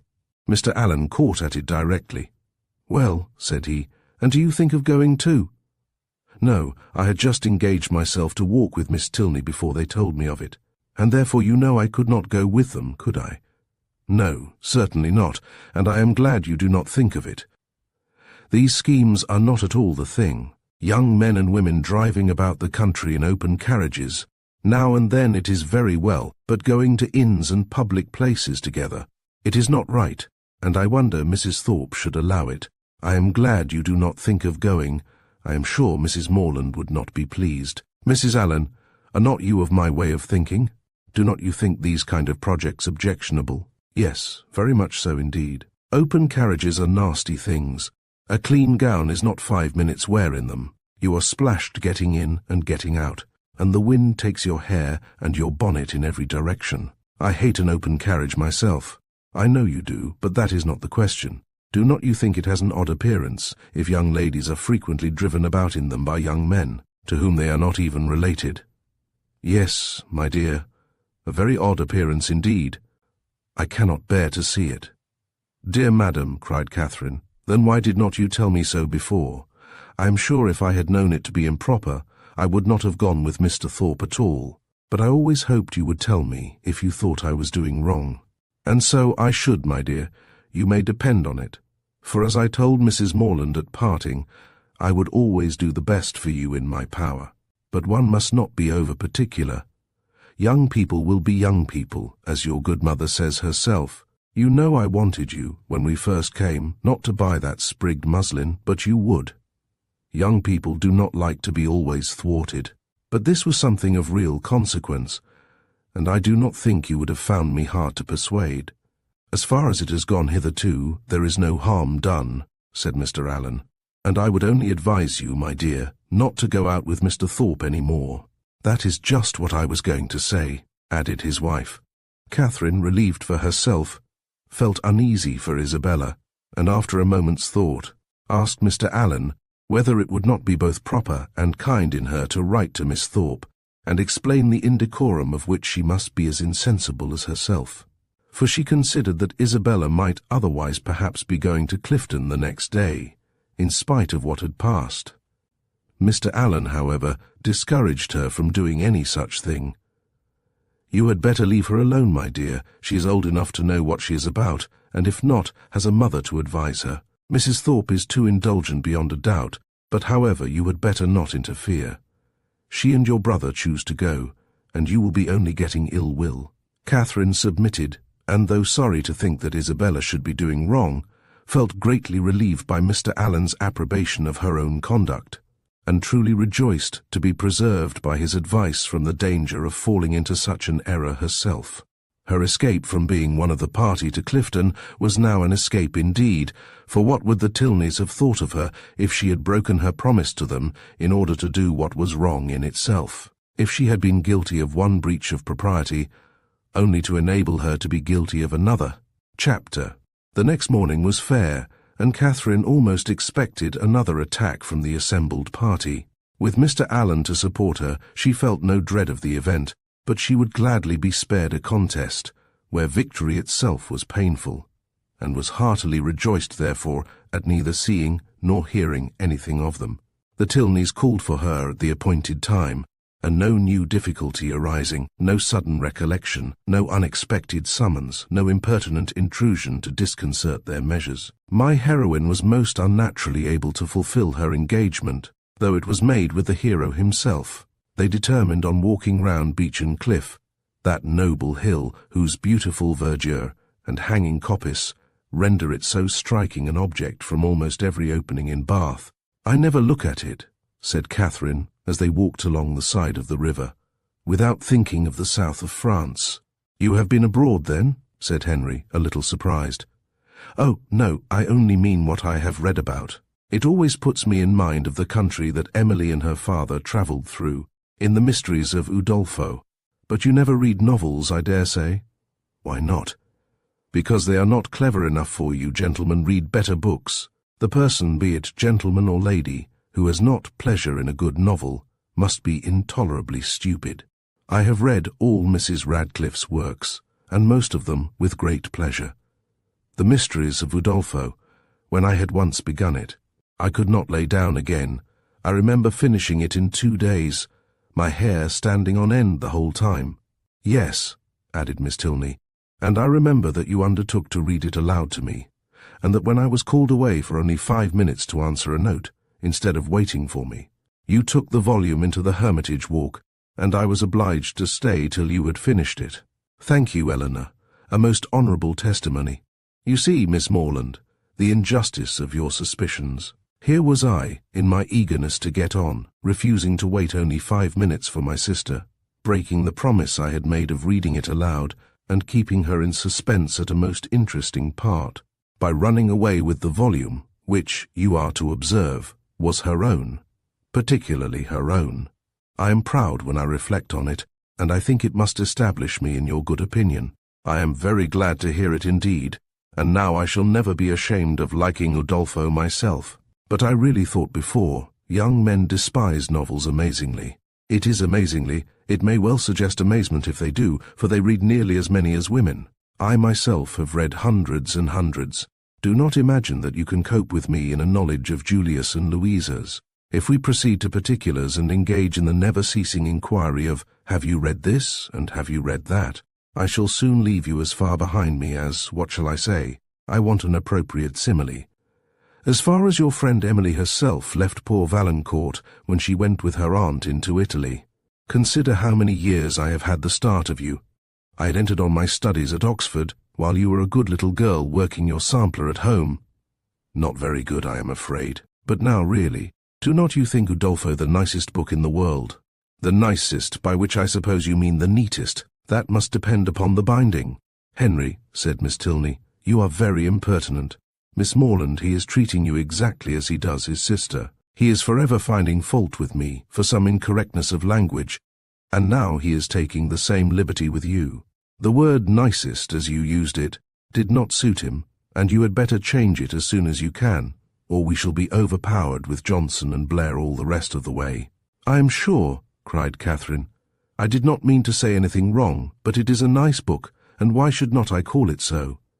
"Very true," said Henry, "and this is a very nice day, and we are taking a very nice walk, and you are two very nice young ladies." "Oh, it is a very nice word indeed. It does for everything. Originally perhaps it was applied only to express neatness, propriety, delicacy, or refinement. People were nice in their dress, in their sentiments, or their choice. But now every commendation on every subject is comprised in that one word. While in fact," cried his sister, "it ought only to be applied to you without any commendation at all. You are more nice than wise. Come, Miss Morland, let us leave him to meditate over our faults in the utmost propriety of diction, while we praise Udolpho in whatever terms we like best. It is a most interesting work. You are fond of that kind of reading?" "To say the truth, I do not much like any other." "Indeed. That is, I can read poetry and plays and things of that sort, and do not dislike travels. But history, real solemn history, I cannot be interested in. Can you?" "Yes, I am fond of history. I wish I were too. I read it a little as a duty, but it tells me nothing that does not either vex or weary me. The quarrels of popes and kings, with wars or pestilences, in every page, the men all so good for nothing, and hardly any women at all. It is very tiresome, and yet I often think it odd that it should be so dull, for a great deal of it must be invention. The speeches that are put into the heroes' mouths, their thoughts and designs, the chief of all this must be invention, and invention is what delights me in other books." "Historians, you think," said Miss Tilney, "are not happy in their flights of fancy. They display imagination without raising interest. I am fond of history, and am very well contented to take the false with the true. In the principal facts they have sources of intelligence in former histories and records, which may be as much depended on, I conclude, as anything that does not actually pass under one's own observation. And as for the little embellishments you speak of, they are embellishments, and I like them as such. If a speech be well drawn up, I read it with pleasure, by whomsoever it may be made, and probably with much greater, if the production of Mr. Hume or Mr. Robertson, than if the genuine words of Caractacus, Agricola, or Alfred the Great. You are fond of history, and so are Mr. Allen and my father, and I have two brothers who do not dislike it. So many instances within my small circle of friends is remarkable. At this rate, I shall not pity the writers of history any longer. If people like to read their books, it is all very well, but to be at so much trouble in filling great volumes, which, as I used to think, nobody would willingly ever look into, to be labouring only for the torment of little boys and girls, always struck me as a hard fate, and though I know it is all very right and necessary, I have often wondered at the person's courage that could sit down on purpose to do it. That little boys and girls should be tormented, said Henry, is what no one at all acquainted with human nature in a civilized state can deny. But in behalf of our most distinguished historians, I must observe that they might well be offended at being supposed to have no higher aim, and that by their method and style, they are perfectly well qualified to torment readers of the most advanced reason and mature time of life. I use the verb to torment, as I observed to be your own method, instead of to instruct, supposing them to be now admitted as synonymous. You think me foolish to call instruction a torment, but if you had been as much used as myself to hear poor little children first learning their letters and then learning to spell, if you had ever seen how stupid they can be for a whole morning together, and how tired my poor mother is at the end of it, as I am in the habit of seeing almost every day of my life at home, you would allow that to torment and to instruct might sometimes be used as synonymous words. Very probably. But historians are not accountable for the difficulty of learning to read, and even you yourself, who do not altogether seem particularly friendly to very severe, very intense application, may perhaps be brought to acknowledge that it is very well worth while to be tormented for 2 or 3 years of one's life, for the sake of being able to read all the rest of it. Consider, if reading had not been taught, Mrs. Radcliffe would have written in vain, or perhaps might not have written at all. Catherine assented, and a very warm panegyric from her on that lady's merits closed the subject. The Tilneys were soon engaged in another on which she had nothing to say. They were viewing the country with the eyes of persons accustomed to drawing, and decided on its capability of being formed into pictures with all the eagerness of real taste. Here Catherine was quite lost. She knew nothing of drawing, nothing of taste, and she listened to them with an attention which brought her little profit, for they talked in phrases which conveyed scarcely any idea to her. The little which she could understand, however, appeared to contradict the very few notions she had entertained on the matter before. It seemed as if a good view were no longer to be taken from the top of an high hill, and that a clear blue sky was no longer a proof of a fine day. She was heartily ashamed of her ignorance, a misplaced shame. Where people wish to attach, they should always be ignorant. To come with a well-informed mind is to come with an inability of administering to the vanity of others, which a sensible person would always wish to avoid. A woman especially, if she have the misfortune of knowing anything, should conceal it as well as she can. The advantages of natural folly in a beautiful girl have been already set forth by the capital pen of a sister author. And to her treatment of the subject I will only add, in justice to men, that though to the larger and more trifling part of the sex, imbecility in females is a great enhancement of their personal charms, there is a portion of them too reasonable and too well informed themselves to desire anything more in woman than ignorance. But Catherine did not know her own advantages, did not know that a good-looking girl, with an affectionate heart and a very ignorant mind, cannot fail of attracting a clever young man, unless circumstances are particularly untoward. In the present instance, she confessed and lamented her want of knowledge, declared that she would give anything in the world to be able to draw, and a lecture on the picturesque immediately followed, in which his instructions were so clear that she soon began to see beauty in everything admired by him, and her attention was so earnest that he became perfectly satisfied of her having a great deal of natural taste. He talked of foregrounds, distances and second distances, side screens and perspectives, lights and shades, and Catherine was so hopeful a scholar that when they gained the top of Beechen cliff, she voluntarily rejected the whole city of Bath as unworthy to make part of a landscape. Delighted with her progress, and fearful of wearying her with too much wisdom at once, Henry suffered the subject to decline, and by an easy transition from a piece of rocky fragment and the withered oak which he had placed near its summit, to oaks in general, to forests, the enclosure of them, wastelands, crown lands, and government, he shortly found himself arrived at politics, and from politics it was an easy step to silence. The general pause which succeeded his short disquisition on the state of the nation was put an end to by Catherine, who, in rather a solemn tone of voice, uttered these words. "I have heard that something very shocking indeed will soon come out in London." Miss Tilney, to whom this was chiefly addressed, was startled and hastily replied, "Indeed, and of what nature? That I do not know, nor who is the author. I have only heard that it is to be more horrible than anything we have met with yet." "Good heaven! Where could you hear of such a thing?" "A particular friend of mine had an account of it in a letter from London yesterday. It is to be uncommonly dreadful. I shall expect murder and everything of the kind." "You speak with astonishing composure, but I hope your friend's accounts have been exaggerated, and if such a design is known beforehand, proper measures will undoubtedly be taken by government to prevent its coming to effect." "Government," said Henry, endeavouring not to smile, "neither desires nor dares to interfere in such matters. There must be murder, and government cares not how much." The ladies stared. He laughed and added, "Come, shall I make you understand each other, or leave you to puzzle out an explanation as you can? No, I will be noble. I will prove myself a man, no less by the generosity of my soul than the clearness of my head. I have no patience with such of my sex as disdain to let themselves sometimes down to the comprehension of yours. Perhaps the abilities of women are neither sound nor acute, neither vigorous nor keen. Perhaps they may want observation, discernment, judgment, fire, genius, and wit. Miss Morland, do not mind what he says, but have the goodness to satisfy me as to this dreadful riot. Riot? What riot?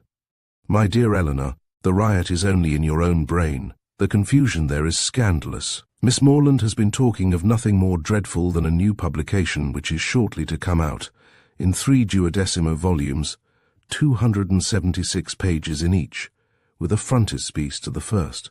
Of 2 tombstones and a lantern, do you understand? And you, Miss Morland, my stupid sister has mistaken all your clearest expressions. You talked of expected horrors in London, and instead of instantly conceiving, as any rational creature would have done, that such words could relate only to a circulating library, she immediately pictured to herself a mob of 3,000 men assembling in St. George's Fields, the Bank attacked, the Tower threatened, the streets of London flowing with blood. A detachment of the 12th Light Dragoons, the hopes of the nation, called up from Northampton to quell the insurgents, and the gallant Captain Frederick Tilney, in the moment of charging at the head of his troop, knocked off his horse by a brickbat from an upper window. Forgive her stupidity. The fears of the sister have added to the weakness of the woman, but she is by no means a simpleton in general. Catherine looked grave. And now, Henry, said Miss Tilney, that you have made us understand each other, you may as well make Miss Morland understand yourself, unless you mean to have her think you intolerably rude to your sister, and a great brute in your opinion of women in general. Miss Morland is not used to your odd ways. I shall be most happy to make her better acquainted with them, no doubt, but that is no explanation of the present. What am I to do? You know what you ought to do. Clear your character handsomely before her. Tell her that you think very highly of the understanding of women. Miss Morland, I think very highly of the understanding of all the women in the world, especially of those, whoever they may be, with whom I happen to be in company. That is not enough. Be more serious. Miss Morland, no one can think more highly of the understanding of women than I do. In my opinion, nature has given them so much that they never find it necessary to use more than half. We shall get nothing more serious from him now, Miss Morland. He is not in a sober mood. But I do assure you that he must be entirely misunderstood, if he can ever appear to say an unjust thing of any woman at all, or an unkind one of me. It was no effort to Catherine to believe that Henry Tilney could never be wrong. His manner might sometimes surprise, but his meaning must always be just. And what she did not understand, she was almost as ready to admire as what she did. The whole walk was delightful, and though it ended too soon, its conclusion was delightful too. Her friends attended her into the house, and Miss Tilney, before they parted, addressing herself with respectful form, as much to Mrs. Allen as to Catherine, petitioned for the pleasure of her company to dinner on the day after the next. No difficulty was made on Mrs. Allen's side, and the only difficulty on Catherine's was in concealing the excess of her pleasure. The morning had passed away so charmingly as to banish all her friendship and natural affection, for no thought of Isabella or James had crossed her during their walk.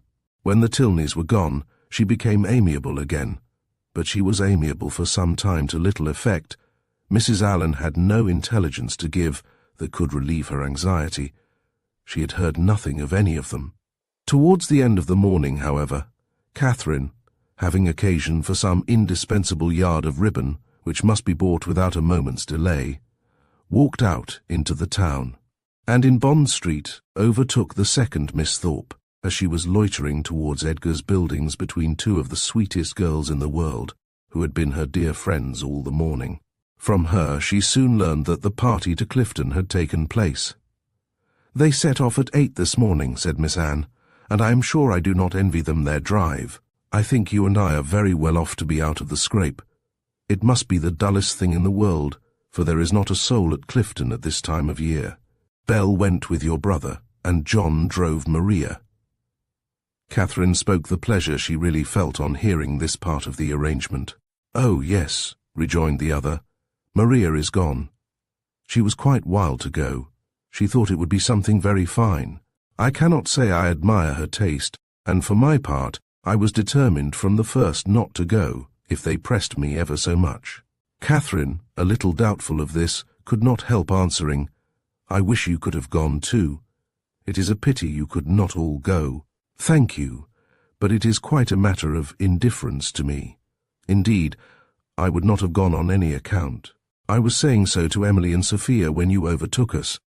Catherine was still unconvinced, but glad that Anne should have the friendship of an Emily and a Sophia to console her. She bade her adieu without much uneasiness, and returned home, pleased that the party had not been prevented by her refusing to join it, and very heartily wishing that it might be too pleasant to allow either James or Isabella to resent her resistance any longer. Chapter 15. Early the next day, a note from Isabella, speaking peace and tenderness in every line, and entreating the immediate presence of her friend on a matter of the utmost importance, hastened Catherine, in the happiest state of confidence and curiosity, to Edgar's Buildings. The two youngest Miss Thorpes were by themselves in the parlour, and on Anne's quitting it to call her sister, Catherine took the opportunity of asking the other for some particulars of their yesterday's party. Maria desired no greater pleasure than to speak of it, and Catherine immediately learnt that it had been altogether the most delightful scheme in the world, that nobody could imagine how charming it had been, and that it had been more delightful than anybody could conceive. Such was the information of the first 5 minutes. The second unfolded thus much in detail, that they had driven directly to the York Hotel, ate some soup, and bespoke an early dinner, walked down to the pump-room, tasted the water, and laid out some shillings in purses and spars, then sojourned to eat ice at a pastry-cook's, and hurrying back to the hotel, swallowed their dinner in haste, to prevent being in the dark, and then had a delightful drive back, only the moon was not up, and it rained a little, and Mr. Morland's horse was so tired he could hardly get it along. Catherine listened with heartfelt satisfaction. It appeared that Blaise Castle had never been thought of, and as for all the rest, there was nothing to regret for half an instant. Maria's intelligence concluded with a tender effusion of pity for her sister Anne, whom she represented as insupportably cross from being excluded the party. "She will never forgive me, I am sure, but, you know, how could I help it? John would have me go, for he vowed he would not drive her, because she had such thick ankles. I dare say she will not be in good humour again this month, but I am determined I will not be cross. It is not a little matter that puts me out of temper." Isabella now entered the room with so eager a step, and a look of such happy importance, as engaged all her friends' notice. Maria was without ceremony sent away, and Isabella, embracing Catherine, thus began, "Yes, my dear Catherine, it is so indeed. Your penetration has not deceived you. Oh, that arch eye of yours! It sees through everything." Catherine replied only by a look of wondering ignorance. "Nay, my beloved, sweetest friend," continued the other, "compose yourself. I am amazingly agitated, as you perceive. Let us sit down and talk in comfort. Well, and so you guessed it the moment you had my note? Sly creature! Oh, my dear Catherine, you alone who know my heart can judge of my present happiness. Your brother is the most charming of men. I only wish I were more worthy of him. But what will your excellent father and mother say? Oh, heavens! When I think of them I am so agitated." Catherine's understanding began to awake. An idea of the truth suddenly darted into her mind, and, with a natural blush of so new an emotion, she cried out, "Good heaven, my dear Isabella, what do you mean? Can you really be in love with James?" This bold surmise, however, she soon learnt comprehended but half the fact. The anxious affection which she was accused of having continually watched in Isabella's every look and action had, in the course of their yesterday's party, received the delightful confession of an equal love. Her heart and faith were alike engaged to James. Never had Catherine listened to anything so full of interest, wonder, and joy. Her brother and her friend engaged. New to such circumstances, the importance of it appeared unspeakably great, and she contemplated it as one of those grand events, of which the ordinary course of life can hardly afford a return. The strength of her feelings she could not express. The nature of them, however, contented her friend. The happiness of having such a sister was their first effusion, and the fair ladies mingled in embraces and tears of joy. Delighting, however, as Catherine sincerely did, in the prospect of the connection, it must be acknowledged that Isabella far surpassed her in tender anticipations.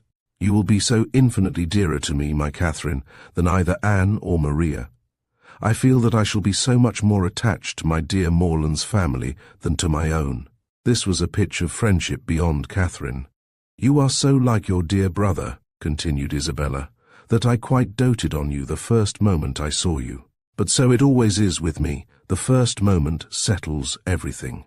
The very first day that Morland came to us last Christmas, the very first moment I beheld him, my heart was irrecoverably gone. I remember I wore my yellow gown, with my hair done up in braids, and when I came into the drawing-room and John introduced him, I thought I never saw anybody so handsome before." Here Catherine secretly acknowledged the power of love, for, though exceedingly fond of her brother and partial to all his endowments, she had never in her life thought him handsome. "I remember, too, Miss Andrews drank tea with us that evening, and wore her puce-coloured sarcenet, and she looked so heavenly that I thought your brother must certainly fall in love with her. I could not sleep a wink all night for thinking of it. Oh, Catherine, the many sleepless nights I have had on your brother's account! I would not have you suffer half what I have done. I am grown wretchedly thin, I know, but I will not pain you by describing my anxiety. You have seen enough of it. I feel that I have betrayed myself perpetually, so unguarded in speaking of my partiality for the church. But my secret I was always sure would be safe with you." Catherine felt that nothing could have been safer, but ashamed of an ignorance little expected, she dared no longer contest the point, nor refuse to have been as full of arch penetration and affectionate sympathy as Isabella chose to consider her. Her brother, she found, was preparing to set off with all speed to Fullerton, to make known his situation and ask consent, and here was a source of some real agitation to the mind of Isabella. Catherine endeavoured to persuade her, as she was herself persuaded, that her father and mother would never oppose their son's wishes. "It is impossible," said she, "for parents to be more kind, or more desirous of their children's happiness. I have no doubt of their consenting immediately." "Morland says exactly the same," replied Isabella, "and yet I dare not expect it. My fortune will be so small, they never can consent to it. Your brother, who might marry anybody." Here Catherine again discerned the force of love. "Indeed, Isabella, you are too humble. The difference of fortune can be nothing to signify." "Oh, my sweet Catherine, in your generous heart I know it would signify nothing, but we must not expect such disinterestedness in many. As for myself, I am sure I only wish our situations were reversed.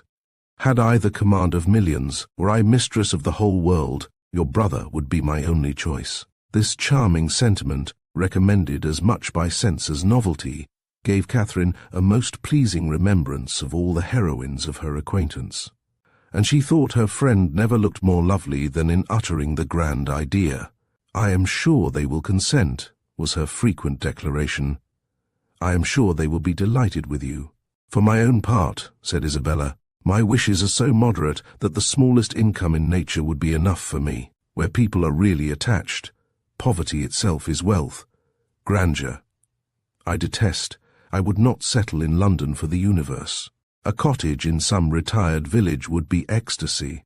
There are some charming little villas about Richmond." "Richmond!" cried Catherine. "You must settle near Fullerton. You must be near us." "I am sure I shall be miserable if we do not. If I can but be near you, I shall be satisfied. But this is idle talking. I will not allow myself to think of such things till we have your father's answer. Morland says that by sending it tonight to Salisbury, we may have it tomorrow." "Tomorrow? I know I shall never have courage to open the letter. I know it will be the death of me." A reverie succeeded this conviction, and when Isabella spoke again, it was to resolve on the quality of her wedding gown. Their conference was put an end to by the anxious young lover himself, who came to breathe his parting sigh before he set off for Wiltshire. Catherine wished to congratulate him, but knew not what to say, and her eloquence was only in her eyes. From them, however, the 8 parts of speech shone out most expressively, and James could combine them with ease. Impatient for the realization of all that he hoped at home, his adieus were not long, and they would have been yet shorter, had he not been frequently detained by the urgent entreaties of his fair one that he would go. Twice was he called almost from the door by her eagerness to have him gone, "Indeed, Morland, I must drive you away. Consider how far you have to ride. I cannot bear to see you linger so. For heaven's sake, waste no more time. There, go, go, I insist on it." The two friends, with hearts now more united than ever, were inseparable for the day, and in schemes of sisterly happiness the hours flew along. Mrs. Thorpe and her son, who were acquainted with everything, and who seemed only to want Mr. Morland's consent, to consider Isabella's engagement as the most fortunate circumstance imaginable for their family, were allowed to join their counsels, and add their quota of significant looks and mysterious expressions to fill up the measure of curiosity to be raised in the unprivileged younger sisters. To Catherine's simple feelings, this odd sort of reserve seemed neither kindly meant nor consistently supported, and its unkindness she would hardly have forborne pointing out, had its inconsistency been less their friend. But Anne and Maria soon set her heart at ease by the sagacity of their "I know what," and the evening was spent in a sort of war of wit, a display of family ingenuity, on one side in the mystery of an affected secret, on the other of undefined discovery, all equally acute.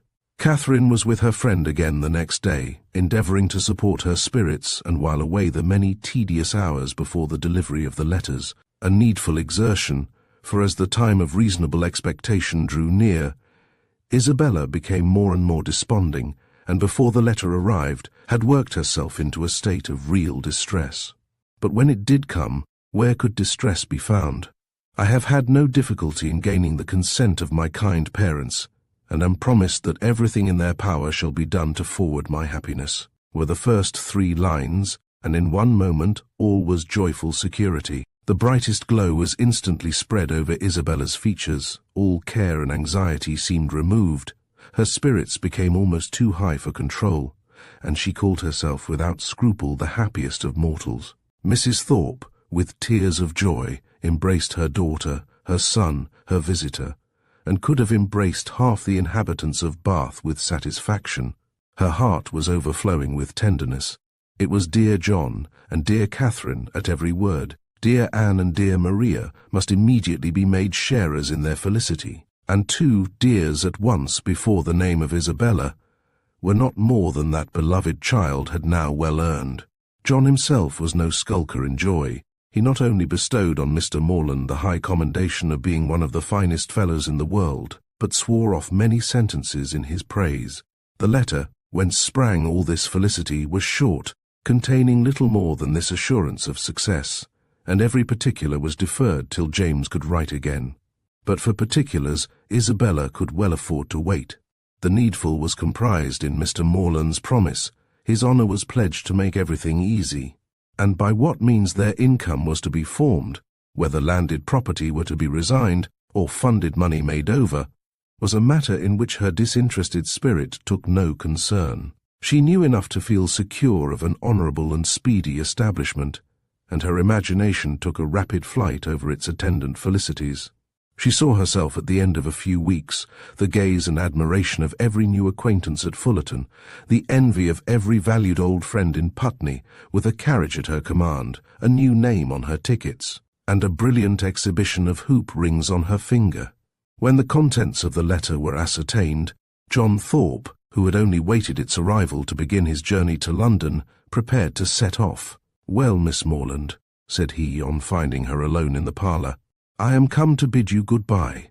Catherine wished him a good journey. Without appearing to hear her, he walked to the window, fidgeted about, hummed a tune, and seemed wholly self-occupied. "Shall not you be late at Devizes?" said Catherine. He made no answer, but after a minute's silence burst out with, "A famous good thing this marrying scheme, upon my soul, a clever fancy of Morland's and Bell's. What do you think of it, Miss Morland?" "I say it is no bad notion. I am sure I think it a very good one." "Do you? That's honest, by heavens. I am glad you are no enemy to matrimony, however. Did you ever hear the old song, 'Going to one wedding brings on another'? I say, you will come to Bell's wedding, I hope." "Yes, I have promised your sister to be with her, if possible." "And then you know," twisting himself about and forcing a foolish laugh, "I say, then you know we may try the truth of this same old song, may we? But I never sing. Well, I wish you a good journey. I dine with Miss Tilney today, and must now be going home. Nay, but there is no such confounded hurry. Who knows when we may be together again? Not but that I shall be down again by the end of a fortnight, and a devilish long fortnight it will appear to me. Then why do you stay away so long? Replied Catherine, finding that he waited for an answer. That is kind of you, however, kind and good-natured. I shall not forget it in a hurry. But you have more good nature and all that than anybody living, I believe. A monstrous deal of good nature, and it is not only good nature, but you have so much of everything, and then you have such, upon my soul, I do not know anybody like you. Oh, dear, there are a great many people like me, I dare say, only a great deal better. Good morning to you.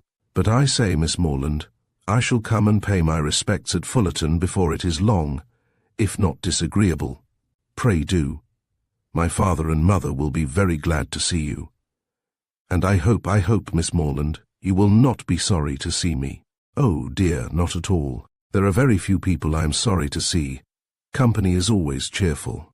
That is just my way of thinking. Give me but a little cheerful company. Let me only have the company of the people I love. Let me only be where I like, and with whom I like, and the devil take the rest, say I.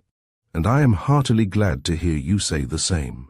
But I have a notion, Miss Morland, you and I think pretty much alike upon most matters. Perhaps we may, but it is more than I ever thought of. And as to most matters, to say the truth, there are not many that I know my own mind about. By Jove, no more do I.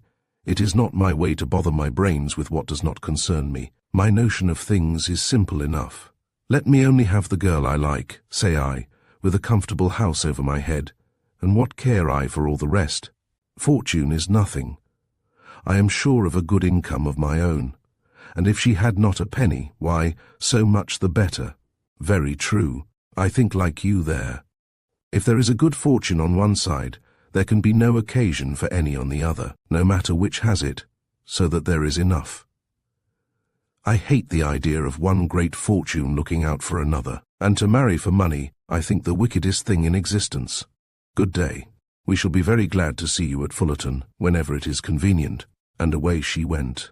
It was not in the power of all his gallantry to detain her longer, with such news to communicate, and such a visit to prepare for. Her departure was not to be delayed by anything in his nature to urge, and she hurried away, leaving him to the undivided consciousness of his own happy address, and her explicit encouragement. The agitation which she had herself experienced on first learning her brother's engagement made her expect to raise no inconsiderable emotion in Mr. and Mrs. Allen by the communication of the wonderful event. How great was her disappointment! The important affair, which many words of preparation ushered in, had been foreseen by them both ever since her brother's arrival, and all that they felt on the occasion was comprehended in a wish for the young people's happiness, with a remark, on the gentleman's side, in favour of Isabella's beauty, and on the lady's, of her great good luck. It was to Catherine the most surprising insensibility. The disclosure, however, of the great secret of James's going to Fullerton the day before did raise some emotion in Mrs. Allen.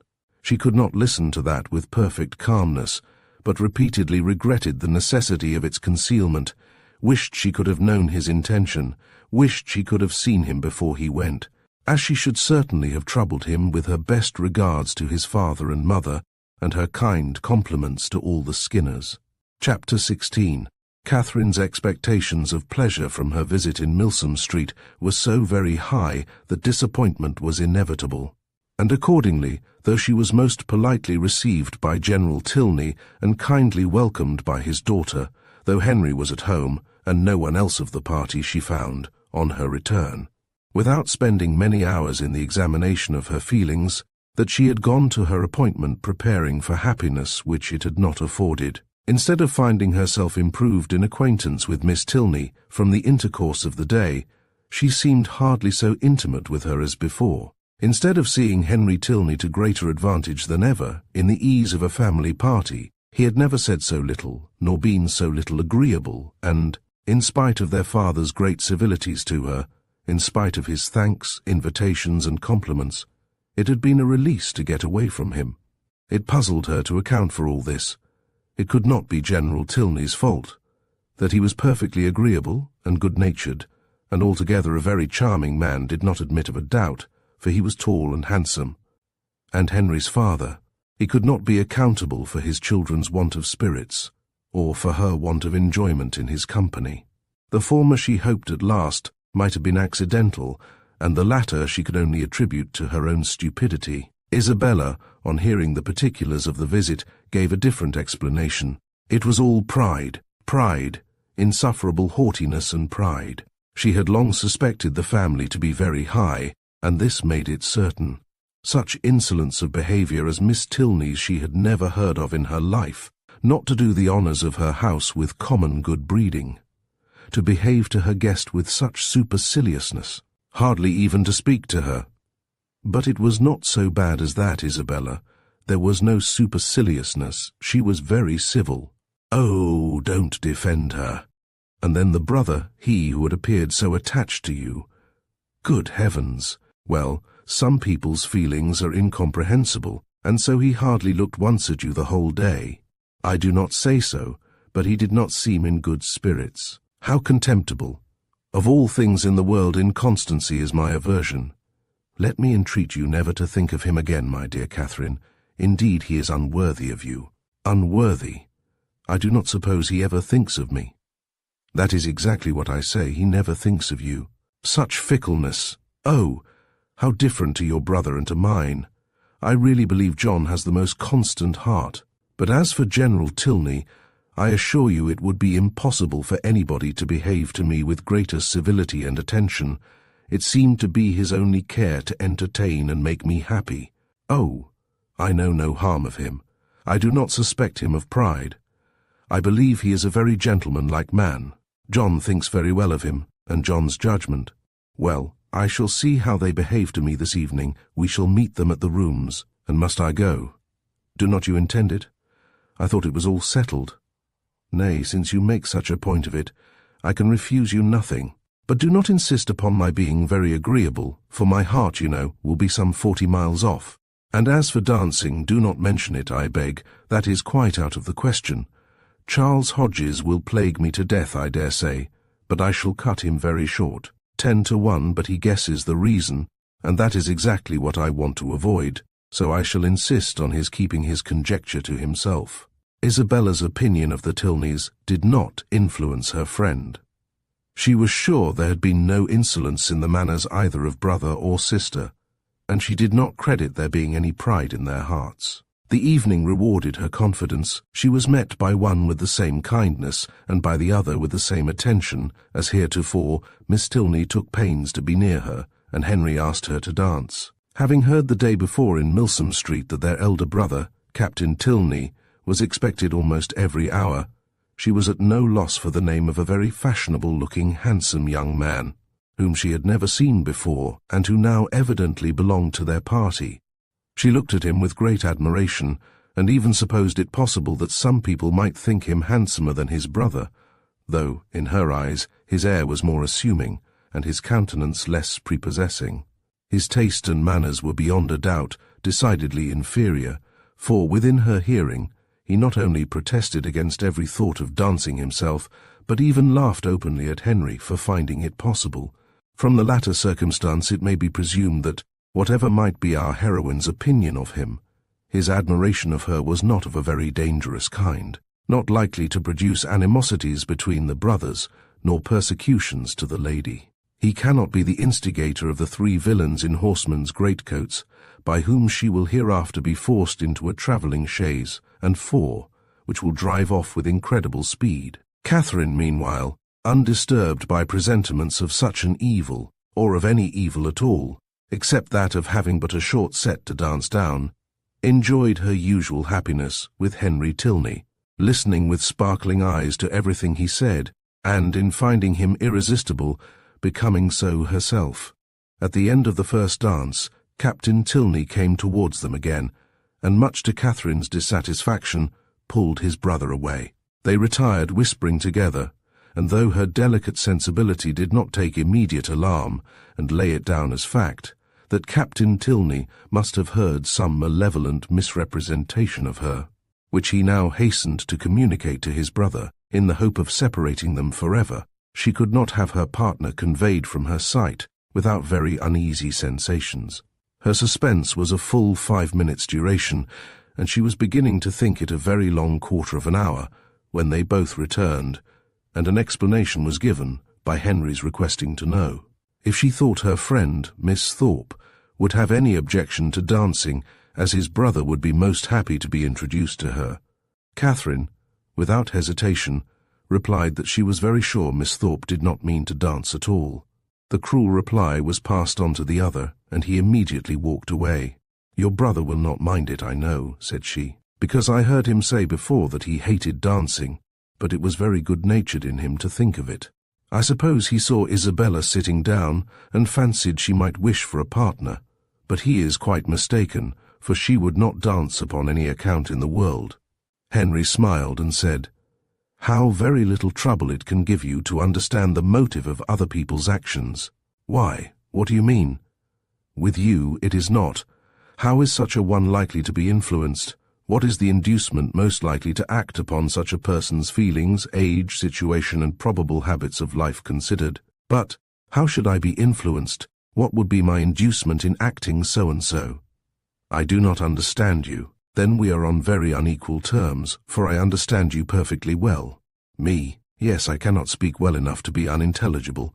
Bravo! An excellent satire on modern language. But pray tell me what you mean. Shall I indeed? Do you really desire it? But you are not aware of the consequences. It will involve you in a very cruel embarrassment, and certainly bring on a disagreement between us. No, no, it shall not do either, I am not afraid. Well then, I only meant that your attributing my brother's wish of dancing with Miss Thorpe to good nature alone convinced me of your being superior in good nature yourself, to all the rest of the world. Catherine blushed and disclaimed, and the gentleman's predictions were verified. There was a something, however, in his words which repaid her for the pain of confusion, and that something occupied her mind so much that she drew back for some time, forgetting to speak or to listen, and almost forgetting where she was, till, roused by the voice of Isabella, she looked up and saw her with Captain Tilney preparing to give them hands across. Isabella shrugged her shoulders and smiled, the only explanation of this extraordinary change which could at that time be given. But as it was not quite enough for Catherine's comprehension, she spoke her astonishment in very plain terms to her partner. "I cannot think how it could happen. Isabella was so determined not to dance. And did Isabella never change her mind before?"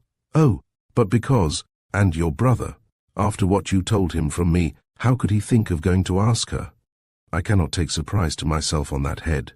You bid me be surprised on your friend's account, and therefore I am. But as for my brother, his conduct in the business, I must own, has been no more than I believed him perfectly equal to. The fairness of your friend was an open attraction. Her firmness, you know, could only be understood by yourself. You are laughing, but I assure you, Isabella is very firm in general. It is as much as should be said of anyone. To be always firm must be to be often obstinate. When properly to relax is the trial of judgment, and, without reference to my brother, I really think Miss Thorpe has by no means chosen ill in fixing on the present hour. The friends were not able to get together for any confidential discourse till all the dancing was over, but then, as they walked about the room, arm in arm, Isabella thus explained herself, "I do not wonder at your surprise, and I am really fatigued to death. He is such a rattle. Amusing enough if my mind had been disengaged, but I would have given the world to sit still. Then why did not you?" "Oh, my dear, it would have looked so particular, and you know how I abhor doing that. I refused him as long as I possibly could, but he would take no denial. You have no idea how he pressed me. I begged him to excuse me and get some other partner. But no, not he. After aspiring to my hand, there was nobody else in the room he could bear to think of. And it was not that he wanted merely to dance, he wanted to be with me. Oh, such nonsense. I told him he had taken a very unlikely way to prevail upon me, for of all things in the world, I hated fine speeches and compliments, and so then I found there would be no peace if I did not stand up. Besides, I thought Mrs. Hughes, who introduced him, might take it ill if I did not. And your dear brother, I am sure he would have been miserable if I had sat down the whole evening. I am so glad it is over. My spirits are quite jaded with listening to his nonsense, and then, being such a smart young fellow, I saw every eye was upon us. He is very handsome indeed." "Handsome? Yes, I suppose he may. I dare say people would admire him in general, but he is not at all in my style of beauty. I hate a florid complexion and dark eyes in a man. However, he is very well. Amazingly conceited, I am sure. I took him down several times, you know, in my way." When the young ladies next met, they had a far more interesting subject to discuss. James Morland's second letter was then received, and the kind intentions of his father fully explained. A living, of which Mr. Morland was himself patron and incumbent, of about £400 yearly value, was to be resigned to his son as soon as he should be old enough to take it. No trifling deduction from the family income, no niggardly assignment to one of 10 children. An estate of at least equal value, moreover, was assured as his future inheritance. James expressed himself on the occasion with becoming gratitude, and the necessity of waiting between 2 and 3 years before they could marry, being, however unwelcome, no more than he had expected, was borne by him without discontent. Catherine, whose expectations had been as unfixed as her ideas of her father's income, and whose judgment was now entirely led by her brother, felt equally well satisfied, and heartily congratulated Isabella on having everything so pleasantly settled. "It is very charming indeed," said Isabella, with a grey face. "Mr. Morland has behaved vastly handsome indeed," said the gentle Mrs. Thorpe, looking anxiously at her daughter. "I only wish I could do as much. One could not expect more from him, you know. If he finds he can do more by and by, I dare say he will, for I am sure he must be an excellent, good-hearted man. 400 is but a small income to begin on indeed, but your wishes, my dear Isabella, are so moderate, you do not consider how little you ever want, my dear. It is not on my own account I wish for more, but I cannot bear to be the means of injuring my dear Morland, making him sit down upon an income hardly enough to find one in the common necessaries of life. For myself, it is nothing. I never think of myself." "I know you never do, my dear, and you will always find your reward in the affection it makes everybody feel for you. There never was a young woman so beloved as you are by everybody that knows you, and I dare say when Mr. Morland sees you, my dear child, but do not let us distress our dear Catherine by talking of such things. Mr. Morland has behaved so very handsome, you know. I always heard he was a most excellent man, and you know, my dear, we are not to suppose but what, if you had had a suitable fortune, he would have come down with something more, for I am sure he must be a most liberal-minded man. Nobody can think better of Mr. Morland than I do, I am sure. But everybody has their failing, you know, and everybody has a right to do what they like with their own money." Catherine was hurt by these insinuations. "I am very sure," said she, "that my father has promised to do as much as he can afford." Isabella recollected herself. "As to that, my sweet Catherine, there cannot be a doubt, and you know me well enough to be sure that a much smaller income would satisfy me. It is not the want of more money that makes me just at present a little out of spirits. I hate money, and if our union could take place now upon only £50 a year, I should not have a wish unsatisfied. Ah, my Catherine, you have found me out. There's the sting, the long, endless 2 years and a half that are to pass before your brother can hold the living." Yes, my darling Isabella," said Mrs. Thorpe. "We perfectly see into your heart. You have no disguise. We perfectly understand the present vexation, and everybody must love you the better for such a noble, honest affection." Catherine's uncomfortable feelings began to lessen. She endeavoured to believe that the delay of the marriage was the only source of Isabella's regret, and when she saw her at their next interview as cheerful and amiable as ever, endeavoured to forget that she had for a minute thought otherwise. James soon followed his letter, and was received with the most gratifying kindness. Chapter 17. The Allens had now entered on the 6th week of their stay in Bath, and whether it should be the last was for some time a question, to which Catherine listened with a beating heart. To have her acquaintance with the Tilneys end so soon was an evil which nothing could counterbalance. Her whole happiness seemed at stake, while the affair was in suspense, and everything secured when it was determined that the lodgings should be taken for another fortnight. What this additional fortnight was to produce to her beyond the pleasure of sometimes seeing Henry Tilney made but a small part of Catherine's speculation. Once or twice indeed, since James's engagement had taught her what could be done, she had got so far as to indulge in a secret, perhaps. But in general the felicity of being with him for the present bounded her views. The present was now comprised in another 3 weeks, and her happiness being certain for that period. The rest of her life was at such a distance as to excite but little interest. In the course of the morning which saw this business arranged, she visited Miss Tilney and poured forth her joyful feelings. It was doomed to be a day of trial. No sooner had she expressed her delight in Mr. Allen's lengthened stay than Miss Tilney told her of her father's having just determined upon quitting Bath by the end of another week. Here was a blow. The past suspense of the morning had been ease and quiet to the present disappointment. Catherine's countenance fell, and in a voice of most sincere concern she echoed Miss Tilney's concluding words. "By the end of another week?" "Yes. My father can seldom be prevailed on to give the waters what I think a fair trial. He has been disappointed of some friend's arrival whom he expected to meet here, and as he is now pretty well, is in a hurry to get home." "I am very sorry for it," said Catherine dejectedly. "If I had known this before—" "Perhaps," said Miss Tilney in an embarrassed manner, "you would be so good.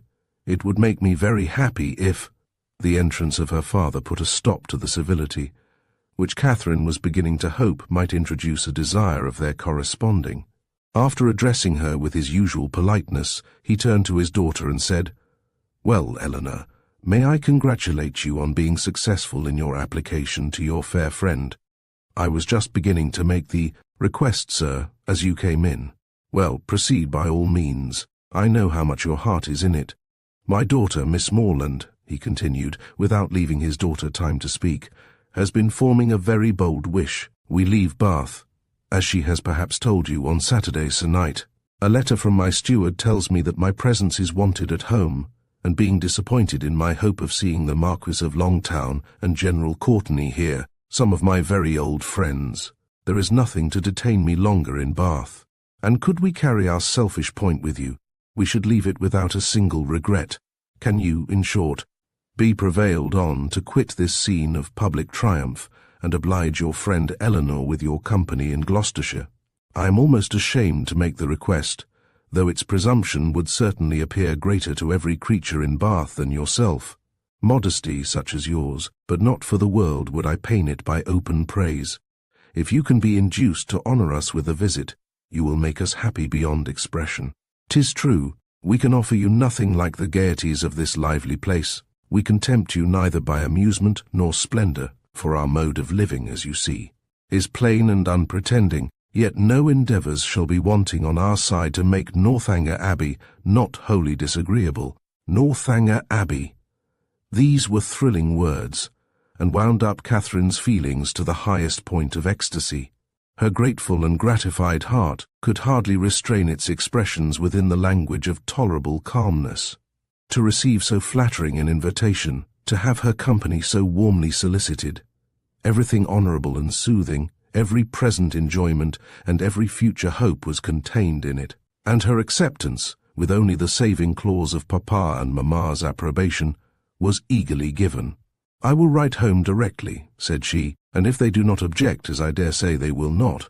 General Tilney was not less sanguine, having already waited on her excellent friends in Pulteney Street, and obtained their sanction of his wishes. "Since they can consent to part with you," said he, "we may expect philosophy from all the world." Miss Tilney was earnest, though gentle in her secondary civilities, and the affair became in a few minutes as nearly settled as this necessary reference to Fullerton would allow. The circumstances of the morning had led Catherine's feelings through the varieties of suspense, security, and disappointment, but they were now safely lodged in perfect bliss, and with spirits elated to rapture, with Henry at her heart, and Northanger Abbey on her lips, she hurried home to write her letter. Mr. and Mrs. Morland, relying on the discretion of the friends to whom they had already entrusted their daughter, felt no doubt of the propriety of an acquaintance which had been formed under their eye, and sent therefore by return of post their ready consent to her visit in Gloucestershire. This indulgence, though not more than Catherine had hoped for, completed her conviction of being favoured beyond every other human creature, in friends and fortune, circumstance and chance. Everything seemed to cooperate for her advantage. By the kindness of her first friends, the Allens, she had been introduced into scenes where pleasures of every kind had met her. Her feelings, her preferences, had each known the happiness of a return. Wherever she felt attachment, she had been able to create it. The affection of Isabella was to be secured to her in a sister, the Tilneys, they by whom, above all, she desired to be favourably thought of, outstripped even her wishes in the flattering measures by which their intimacy was to be continued. She was to be their chosen visitor. She was to be for weeks under the same roof with the person whose society she mostly prized, and, in addition to all the rest, this roof was to be the roof of an abbey. Her passion for ancient edifices was next in degree to her passion for Henry Tilney, and castles and abbeys made usually the charm of those reveries which his image did not fill. To see and explore either the ramparts and keep of the one, or the cloisters of the other, had been for many weeks a darling wish, though to be more than the visitor of an hour had seemed too nearly impossible for desire. And yet, this was to happen. With all the chances against her of house, hall, place, park, court, and cottage, Northanger turned up an abbey, and she was to be its inhabitant. Its long, damp passages, its narrow cells and ruined chapel, were to be within her daily reach, and she could not entirely subdue the hope of some traditional legends, some awful memorials of an injured and ill-fated nun. It was wonderful that her friends should seem so little elated by the possession of such a home, that the consciousness of it should be so meekly borne. The power of early habit only could account for it. A distinction to which they had been born gave no pride. Their superiority of abode was no more to them than their superiority of person. Many were the inquiries she was eager to make of Miss Tilney, but so active were her thoughts, that when these inquiries were answered, she was hardly more assured than before. Of Northanger Abbey, having been a richly endowed convent at the time of the Reformation, of its having fallen into the hands of an ancestor of the Tilneys on its dissolution, of a large portion of the ancient building still making a part of the present dwelling, although the rest was decayed, or of its standing low in a valley, sheltered from the north and east by rising woods of oak. Chapter. With a mind thus full of happiness, Catherine was hardly aware that 2 or 3 days had passed away without her seeing Isabella for more than a few minutes together. She began first to be sensible of this, and to sigh for her conversation, as she walked along the pump-room one morning, by Mrs. Allen's side.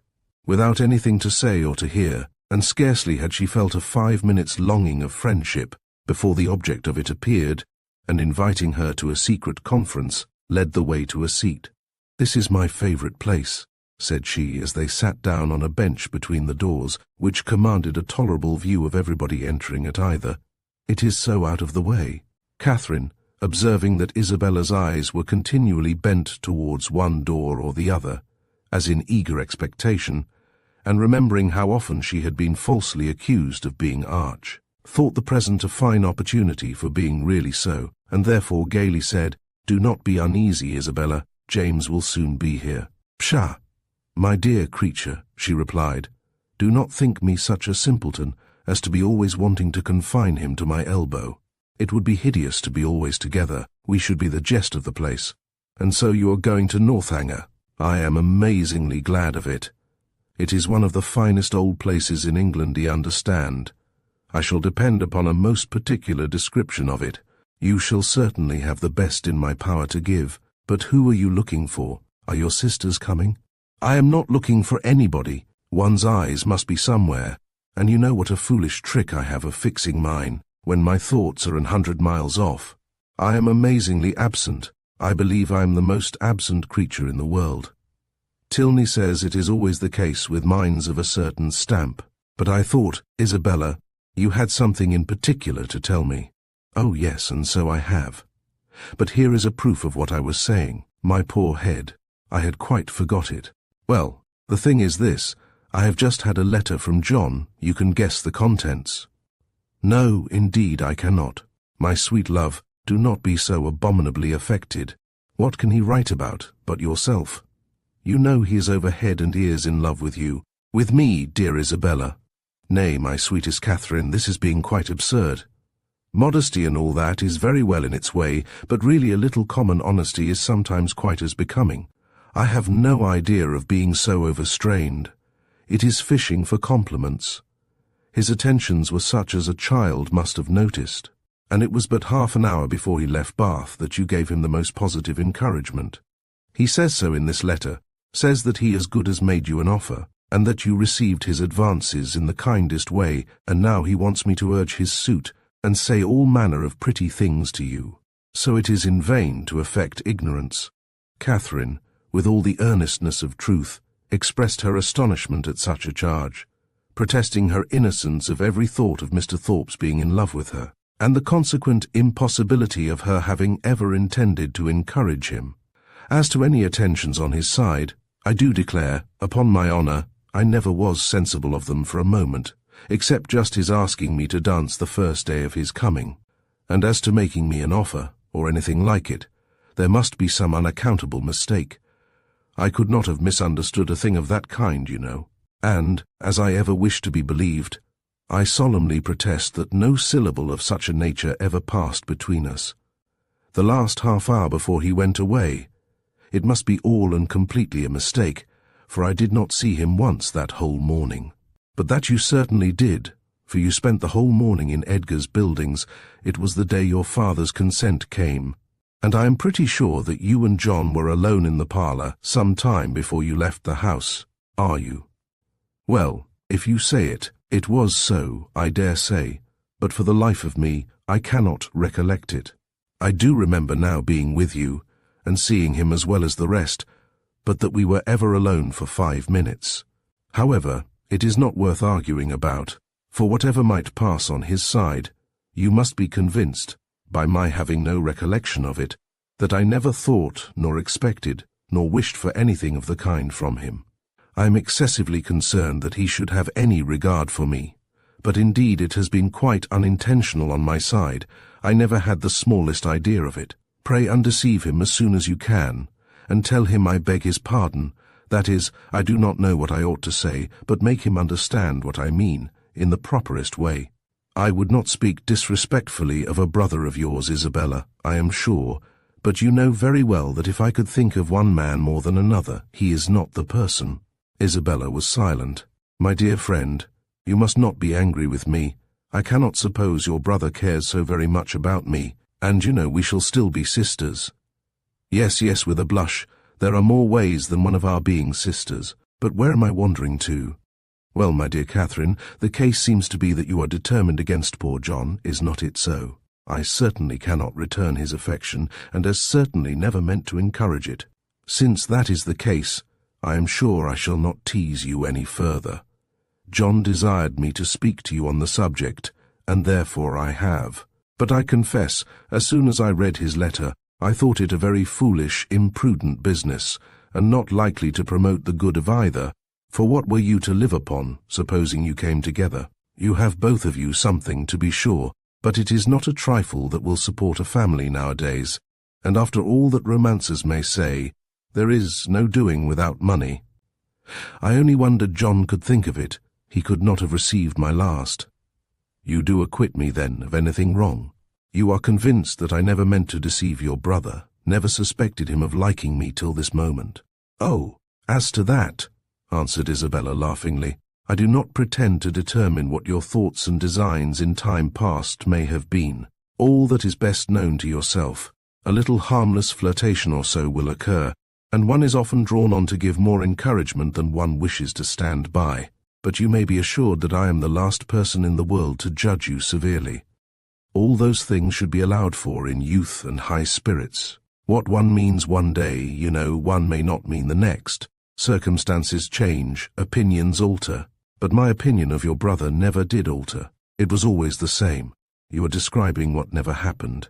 My dearest Catherine, continued the other without at all listening to her, I would not for all the world be the means of hurrying you into an engagement before you knew what you were about.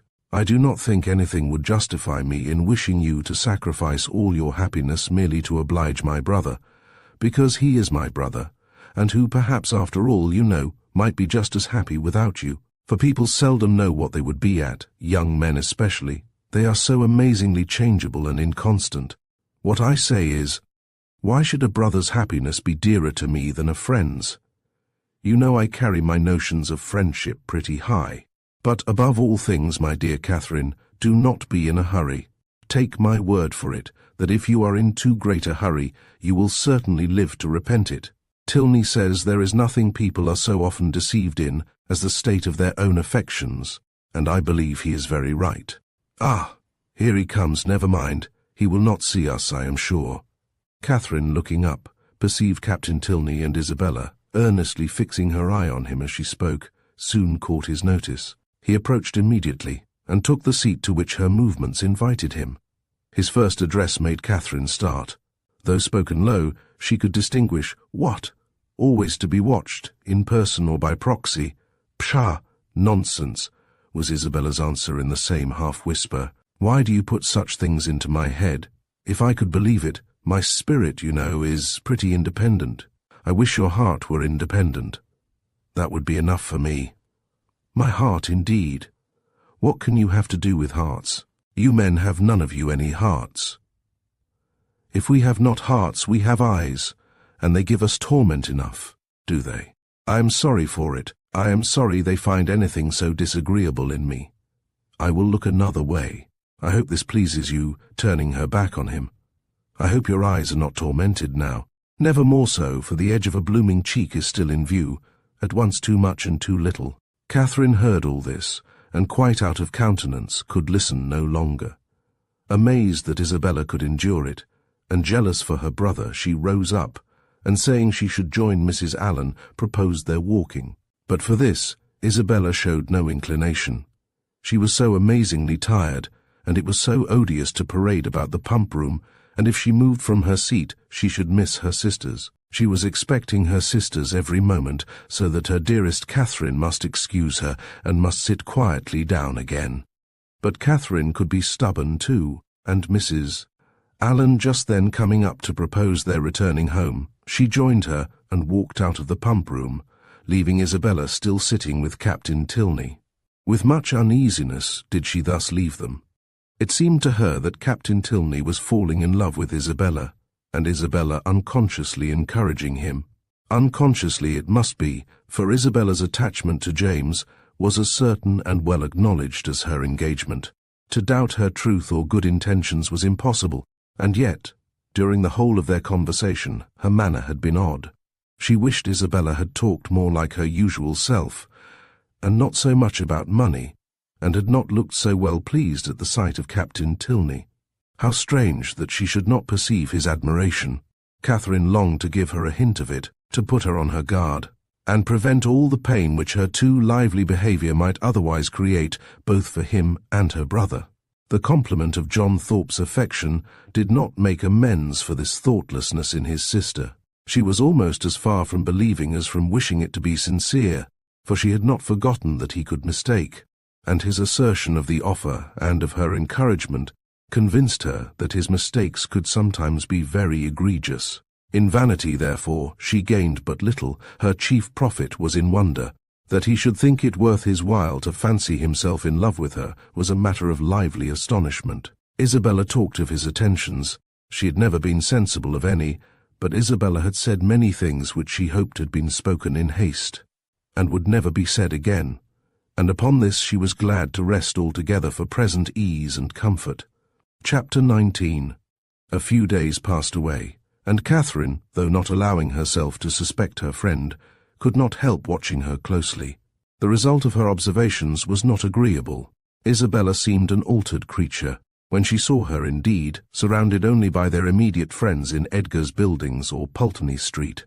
Her change of manners was so trifling that had it gone no farther, it might have passed unnoticed. A something of languid indifference, or of that boasted absence of mind which Catherine had never heard of before, would occasionally come across her. But had nothing worse appeared, that might only have spread a new grace and inspired a warmer interest. But when Catherine saw her in public, admitting Captain Tilney's attentions as readily as they were offered, and allowing him almost an equal share with James in her notice and smiles, the alteration became too positive to be passed over. What could be meant by such unsteady conduct, what her friend could be at, was beyond her comprehension. Isabella could not be aware of the pain she was inflicting, but it was a degree of wilful thoughtlessness which Catherine could not but resent. James was the sufferer. She saw him grave and uneasy, and however careless of his present comfort the woman might be who had given him her heart, to her it was always an object. For poor Captain Tilney, too, she was greatly concerned. Though his looks did not please her, his name was a passport to her goodwill, and she thought with sincere compassion of his approaching disappointment. For, in spite of what she had believed herself to overhear in the pump-room, his behaviour was so incompatible with a knowledge of Isabella's engagement that she could not, upon reflection, imagine him aware of it. He might be jealous of her brother as a rival, but if more had seemed implied, the fault must have been in her misapprehension. She wished, by a gentle remonstrance, to remind Isabella of her situation, and make her aware of this double unkindness. But for remonstrance, either opportunity or comprehension was always against her. If able to suggest a hint, Isabella could never understand it. In this distress, the intended departure of the Tilney family became her chief consolation. Their journey into Gloucestershire was to take place within a few days, and Captain Tilney's removal would at least restore peace to every heart but his own. But Captain Tilney had at present no intention of removing. He was not to be of the party to Northanger. He was to continue at Bath. When Catherine knew this, her resolution was directly made. She spoke to Henry Tilney on the subject, regretting his brother's evident partiality for Miss Thorpe, and entreating him to make known her prior engagement. "My brother does know it," was Henry's answer. "Does he? Then why does he stay here?" He made no reply, and was beginning to talk of something else, but she eagerly continued, "Why do not you persuade him to go away? The longer he stays, the worse it will be for him at last. Pray advise him for his own sake, and for everybody's sake, to leave Bath directly. Absence will in time make him comfortable again, but he can have no hope here, and it is only staying to be miserable." Henry smiled and said, "I am sure my brother would not wish to do that." "Then you will persuade him to go away?" "Persuasion is not at command, but pardon me if I cannot even endeavour to persuade him. I have myself told him that Miss Thorpe is engaged. He knows what he is about, and must be his own master." "No, he does not know what he is about," cried Catherine. "He does not know the pain he is giving my brother. Not that James has ever told me so, but I am sure he is very uncomfortable." "And are you sure it is my brother's doing?" "Yes, very sure. Is it my brother's attentions to Miss Thorpe, or Miss Thorpe's admission of them that gives the pain? Is not it the same thing?" "I think Mr. Morland would acknowledge a difference. No man is offended by another man's admiration of the woman he loves. It is the woman only who can make it a torment." Catherine blushed for her friend and said, "Isabella is wrong, but I am sure she cannot mean to torment, for she is very much attached to my brother. She has been in love with him ever since they first met, and while my father's consent was uncertain, she fretted herself almost into a fever. You know she must be attached to him." "I understand she is in love with James, and flirts with Frederick." "Oh no, not flirts. A woman in love with one man cannot flirt with another. It is probable that she will neither love so well, nor flirt so well, as she might do either singly. The gentlemen must each give up a little." After a short pause, Catherine resumed with, "Then you do not believe Isabella so very much attached to my brother?" "I can have no opinion on that subject. But what can your brother mean? If he knows her engagement, what can he mean by his behaviour?" "You are a very close questioner." "Am I? I only ask what I want to be told." "But do you only ask what I can be expected to tell?" "Yes, I think so, for you must know your brother's heart." "My brother's heart, as you term it on the present occasion, I assure you I can only guess at." "Well?" "Well, nay, if it is to be guesswork, let us all guess for ourselves. To be guided by second-hand conjecture is pitiful. The premises are before you. My brother is a lively and perhaps sometimes a thoughtless young man. He has had about a week's acquaintance with your friend, and he has known her engagement almost as long as he has known her." "Well," said Catherine, after some moments' consideration, "you may be able to guess at your brother's intentions from all this, but I am sure I cannot. But is not your father uncomfortable about it? Does not he want Captain Tilney to go away? Sure, if your father were to speak to him, he would go." "My dear Miss Morland," said Henry, "in this amiable solicitude for your brother's comfort, may you not be a little mistaken? Are you not carried a little too far? Would he thank you, either on his own account or Miss Thorpe's, for supposing that her affection, or at least her good behaviour, is only to be secured by her seeing nothing of Captain Tilney? Is he safe only in solitude, or is her heart constant to him only when unsolicited by anyone else? He cannot think this, and you may be sure that he would not have you think it. I will not say, 'Do not be uneasy,' because I know that you are so at this moment, but be as little uneasy as you can. You have no doubt of the mutual attachment of your brother and your friend. Depend upon it, therefore, that real jealousy never can exist between them. Depend upon it that no disagreement between them can be of any duration. Their hearts are open to each other, as neither heart can be to you. They know exactly what is required and what can be borne, and you may be certain that one will never tease the other beyond what is known to be pleasant." Perceiving her still to look doubtful and grave, he added, "Though Frederick does not leave Bath with us, he will probably remain but a very short time, perhaps only a few days behind us. His leave of absence will soon expire, and he must return to his regiment. And what will then be their acquaintance? The mess-room will drink Isabella Thorpe for a fortnight, and she will laugh with your brother over poor Tilney's passion for a month." Catherine would contend no longer against comfort. She had resisted its approaches during the whole length of a speech, but it now carried her captive. Henry Tilney must know best. She blamed herself for the extent of her fears, and resolved never to think so seriously on the subject again. Her resolution was supported by Isabella's behaviour in their parting interview. The Thorpes spent the last evening of Catherine's stay in Pulteney Street, and nothing passed between the lovers to excite her uneasiness, or make her quit them in apprehension. James was in excellent spirits, and Isabella most engagingly placid. Her tenderness for her friend seemed rather the first feeling of her heart, but that at such a moment was allowable, and once she gave her lover a flat contradiction, and once she drew back her hand, but Catherine remembered Henry's instructions and placed it all to judicious affection. The embraces, tears, and promises of the parting fair ones may be fancied. Chapter 20. Mr. and Mrs. Allen were sorry to lose their young friend, whose good humour and cheerfulness had made her a valuable companion, and in the promotion of whose enjoyment their own had been gently increased. Her happiness in going with Miss Tilney, however, prevented their wishing it otherwise, and, as they were to remain only one more week in Bath themselves, her quitting them now would not long be felt.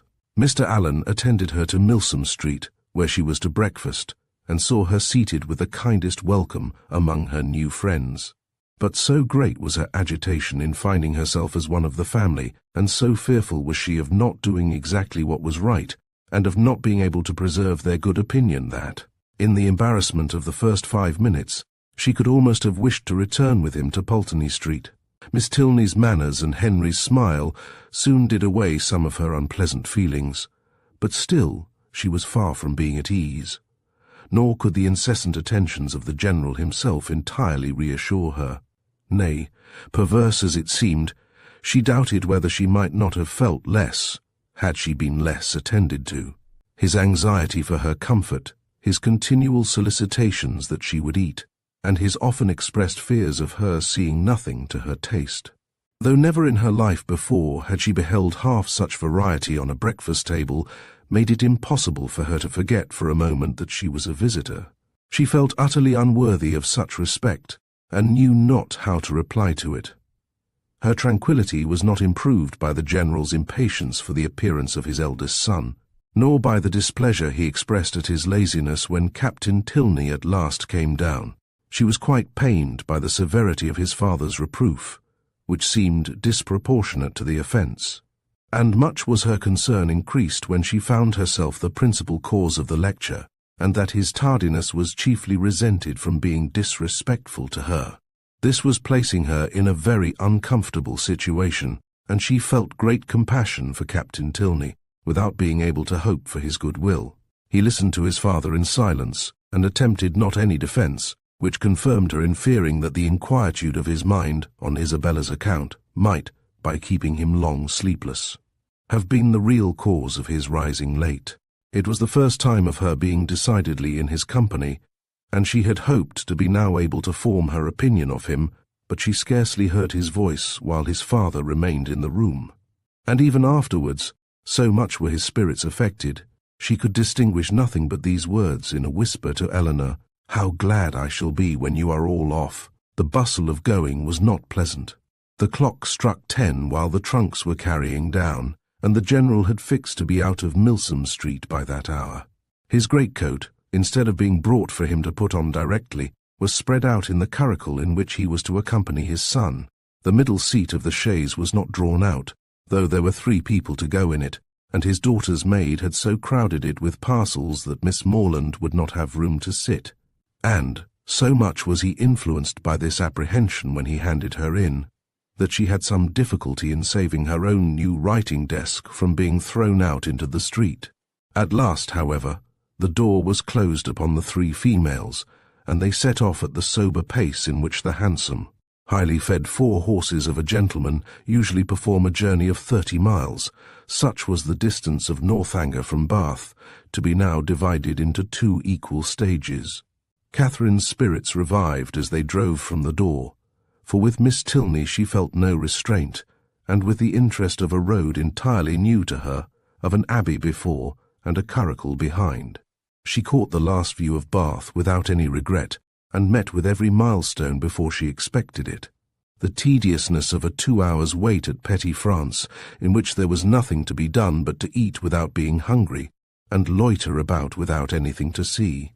Next followed, and her admiration of the style in which they travelled, of the fashionable chaise and 4 postilions handsomely liveried, rising so regularly in their stirrups, and numerous outriders properly mounted, sunk a little under this consequent inconvenience. Had their party been perfectly agreeable, the delay would have been nothing, but General Tilney, though so charming a man, seemed always a check upon his children's spirits, and scarcely anything was said but by himself, the observation of which, with his discontent at whatever the inn afforded, and his angry impatience at the waiters, made Catherine grow every moment more in awe of him, and appeared to lengthen the 2 hours into 4. At last, however, the order of release was given, and much was Catherine then surprised by the General's proposal of her taking his place in his son's curricle for the rest of the journey. The day was fine, and he was anxious for her seeing as much of the country as possible. The remembrance of Mr. Allen's opinion respecting young men's open carriages made her blush at the mention of such a plan, and her first thought was to decline it, but her second was of greater deference for General Tilney's judgment. He could not propose anything improper for her, and, in the course of a few minutes, she found herself with Henry in the curricle, as happy a being as ever existed. A very short trial convinced her that a curricle was the prettiest equipage in the world. The chaise and 4 wheeled off with some grandeur, to be sure, but it was a heavy and troublesome business, and she could not easily forget its having stopped 2 hours at Petty France. Half the time would have been enough for the curricle, and so nimbly were the light horses disposed to move, that, had not the General chosen to have his own carriage lead the way, they could have passed it with ease in half a minute. But the merit of the curricle did not all belong to the horses. Henry drove so well, so quietly, without making any disturbance, without parading to her, or swearing at them, so different from the only gentleman coachman whom it was in her power to compare him with. And then his hat sat so well, and the innumerable capes of his greatcoat looked so becomingly important. To be driven by him, next to being dancing with him, was certainly the greatest happiness in the world. In addition to every other delight, she had now that of listening to her own praise, of being thanked at least, on his sister's account, for her kindness in thus becoming her visitor. of hearing it ranked as real friendship and described as creating real gratitude. His sister, he said, was uncomfortably circumstanced. She had no female companion, and, in the frequent absence of her father, was sometimes without any companion at all. "But how can that be?" said Catherine. "Are not you with her?" "Northanger is not more than half my home. I have an establishment at my own house in Woodston, which is nearly 20 miles from my father's, and some of my time is necessarily spent there. How sorry you must be for that." "I am always sorry to leave Eleanor." "Yes, but besides your affection for her, you must be so fond of the Abbey. After being used to such a home as the Abbey, an ordinary parsonage house must be very disagreeable." He smiled and said, "You have formed a very favourable idea of the Abbey." "To be sure I have. Is not it a fine old place, just like what one reads about? And are you prepared to encounter all the horrors that a building such as what one reads about may produce? Have you a stout heart, nerves fit for sliding panels and tapestry?" "Oh, yes. I do not think I should be easily frightened, because there would be so many people in the house. And besides, it has never been uninhabited and left deserted for years, and then the family come back to it unawares, without giving any notice, as generally happens. No, certainly. We shall not have to explore our way into a hall dimly lighted by the expiring embers of a wood fire, nor be obliged to spread our beds on the floor of a room without windows, doors, or furniture.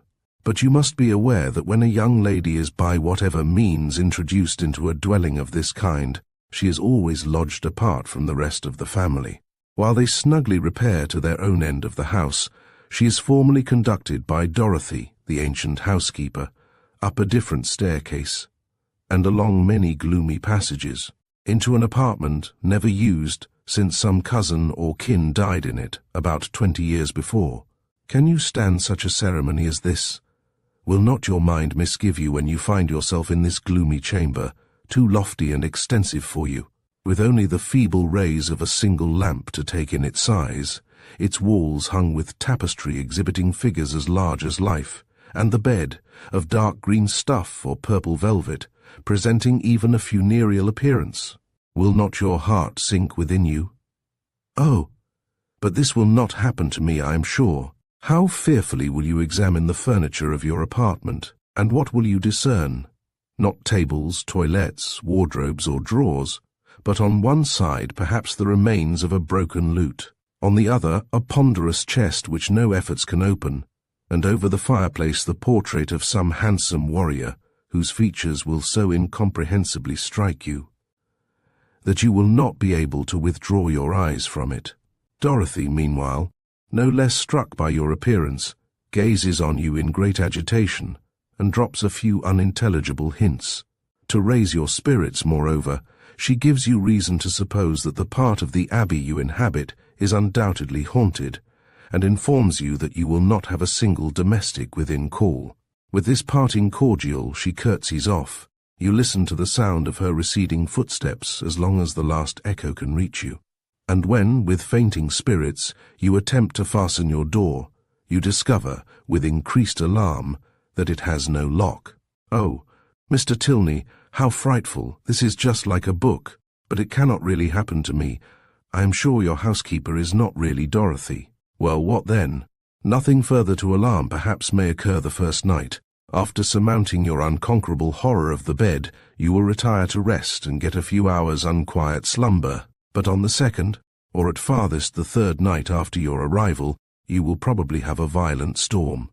Peals of thunder so loud as to seem to shake the edifice to its foundation will roll round the neighbouring mountains, and during the frightful gusts of wind which accompany it, you will probably think you discern, for your lamp is not extinguished, one part of the hanging more violently agitated than the rest. Unable, of course, to repress your curiosity in so favourable a moment for indulging it, you will instantly arise, and throwing your dressing-gown around you, proceed to examine this mystery. After a very short search, you will discover a division in the tapestry so artfully constructed as to defy the minutest inspection, and on opening it, a door will immediately appear, which door, being only secured by massy bars and a padlock, you will, after a few efforts, succeed in opening, and, with your lamp in your hand, will pass through it into a small vaulted room. No, indeed, I should be too much frightened to do any such thing. What, not when Dorothy has given you to understand that there is a secret subterraneous communication between your apartment and the chapel of St. Anthony, scarcely 2 miles off? Could you shrink from so simple an adventure? No, no, you will proceed into this small vaulted room, and through this into several others, without perceiving anything very remarkable in either. In one perhaps there may be a dagger, in another a few drops of blood, and in a third the remains of some instrument of torture. But there being nothing in all this out of the common way, and your lamp being nearly exhausted, you will return towards your own apartment. In repassing through the small vaulted room, however, your eyes will be attracted towards a large, old-fashioned cabinet of ebony and gold, which, though narrowly examining the furniture before, you had passed unnoticed. Impelled by an irresistible presentiment, you will eagerly advance to it, unlock its folding doors, and search into every drawer, but for some time without discovering anything of importance. Perhaps nothing but a considerable hoard of diamonds. At last, however, by touching a secret spring, an inner compartment will open, a roll of paper appears, you seize it, it contains many sheets of manuscript. You hasten with the precious treasure into your own chamber, but scarcely have you been able to decipher, O thou, whomsoever thou mayst be, into whose hands these memoirs of the wretched Matilda may fall, when your lamp suddenly expires in the socket and leaves you in total darkness. Oh, no, no, do not say so. We'll go on. But Henry was too much amused by the interest he had raised to be able to carry it farther. He could no longer command solemnity either of subject or voice, and was obliged to entreat her to use her own fancy in the perusal of Matilda's woes.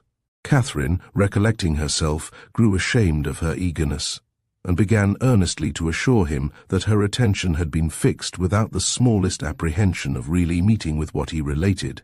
Miss Tilney, she was sure, would never put her into such a chamber as he had described. She was not at all afraid. As they drew near the end of their journey, her impatience for a sight of the Abbey, for some time suspended by his conversation on subjects very different, returned in full force, and every bend in the road was expected with solemn awe to afford a glimpse of its massy walls of grey stone, rising amidst a grove of ancient oaks, with the last beams of the sun playing in beautiful splendour on its high Gothic windows. But so low did the building stand, that she found herself passing through the great gates of the lodge into the very grounds of Northanger, without having discerned even an antique chimney. She knew not that she had any right to be surprised, but there was a something in this mode of approach which she certainly had not expected. To pass between lodges of a modern appearance, to find herself with such ease in the very precincts of the Abbey, and driven so rapidly along a smooth, level road of fine gravel, without obstacle, alarm, or solemnity of any kind, struck her as odd and inconsistent. She was not long at leisure, however, for such considerations.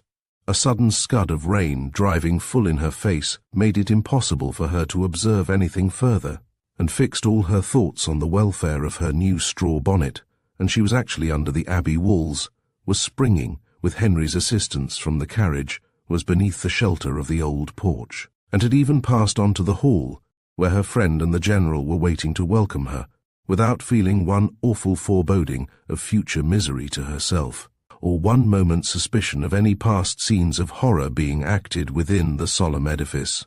The breeze had not seemed to waft the sighs of the murdered to her. It had wafted nothing worse than a thick, mizzling rain, and having given a good shake to her habit, she was ready to be shown into the common drawing-room, and capable of considering where she was. An abbey! Yes, it was delightful to be really in an abbey, but she doubted, as she looked round the room, whether anything within her observation would have given her the consciousness. The furniture was in all the profusion and elegance of modern taste. The fireplace, where she had expected the ample width and ponderous carving of former times, was contracted to a Rumford, with slabs of plain though handsome marble, and ornaments over it of the prettiest English china. The windows, to which she looked with peculiar dependence, from having heard the general talk of his preserving them in their Gothic form with reverential care, were yet less what her fancy had portrayed. To be sure, the pointed arch was preserved, the form of them was Gothic, they might be even casements, but every pane was so large, so clear, so light. To an imagination which had hoped for the smallest divisions and the heaviest stone work, for painted glass, dirt, and cobwebs, the difference was very distressing. The general, perceiving how her eye was employed, began to talk of the smallness of the room and simplicity of the furniture, where everything, being for daily use, pretended only to comfort, etc., flattering himself, however, that there were some apartments in the abbey not unworthy her notice, and was proceeding to mention the costly gilding of one in particular, when taking out his watch.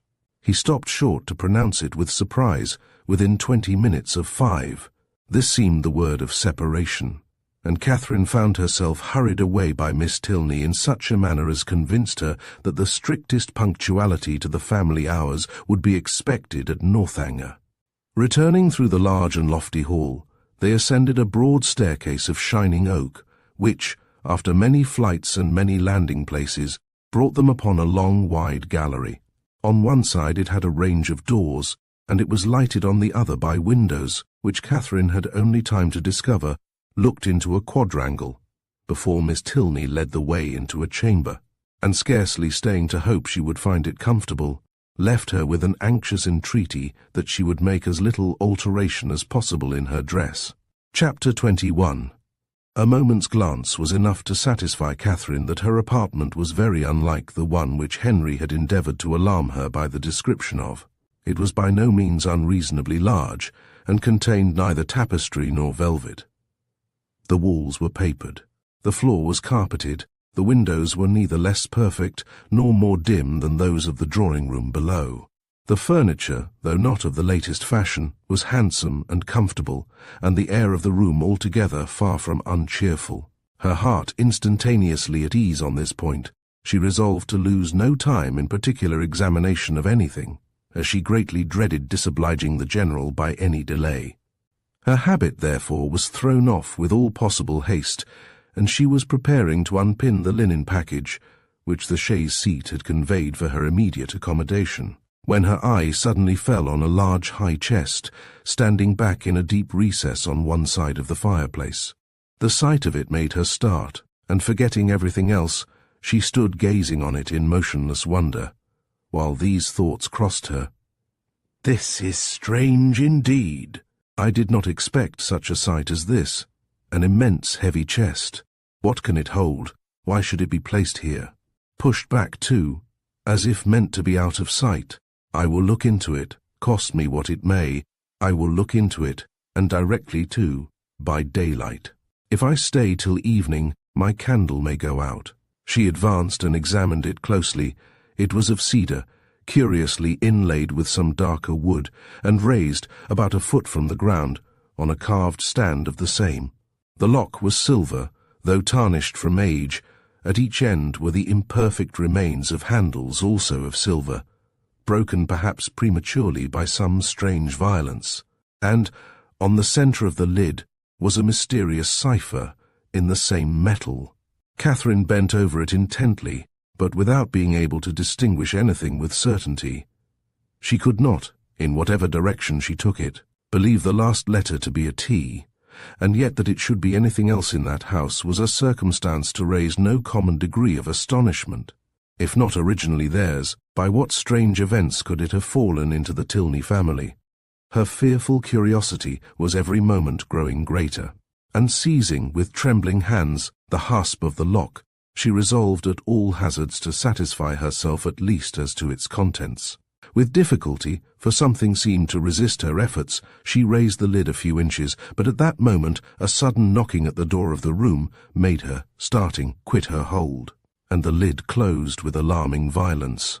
This ill-timed intruder was Miss Tilney's maid, sent by her mistress to be of use to Miss Morland, and though Catherine immediately dismissed her, it recalled her to the sense of what she ought to be doing, and forced her, in spite of her anxious desire to penetrate this mystery, to proceed in her dressing without further delay. Her progress was not quick, for her thoughts and her eyes were still bent on the object so well calculated to interest and alarm, and though she dared not waste a moment upon a second attempt, she could not remain many paces from the chest. At length, however, having slipped one arm into her gown, her toilette seemed so nearly finished that the impatience of her curiosity might safely be indulged. One moment surely might be spared, and so desperate should be the exertion of her strength, that, unless secured by supernatural means, the lid in one moment should be thrown back. With this spirit she sprang forward, and her confidence did not deceive her.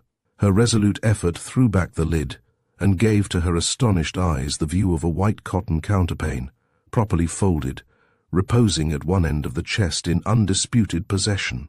She was gazing on it with the first blush of surprise when Miss Tilney, anxious for her friends being ready, entered the room, and to the rising shame of having harboured for some minutes an absurd expectation, was then added the shame of being caught in so idle a search. "That is a curious old chest, is not it?" said Miss Tilney, as Catherine hastily closed it and turned away to the glass. "It is impossible to say how many generations it has been here. How it came to be first put in this room I know not, but I have not had it moved, because I thought it might sometimes be of use in holding hats and bonnets. The worst of it is that its weight makes it difficult to open.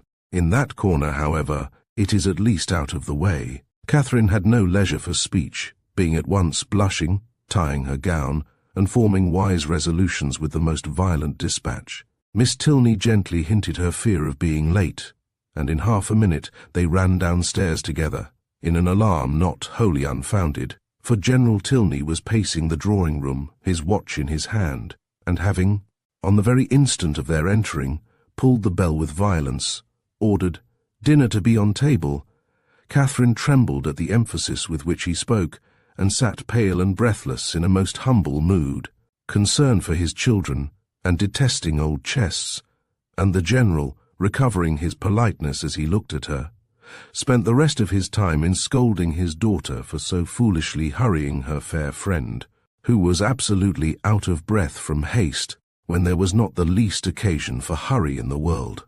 But Catherine could not at all get over the double distress of having involved her friend in a lecture and been a great simpleton herself, till they were happily seated at the dinner table, when the General's complacent smiles, and a good appetite of her own, restored her to peace.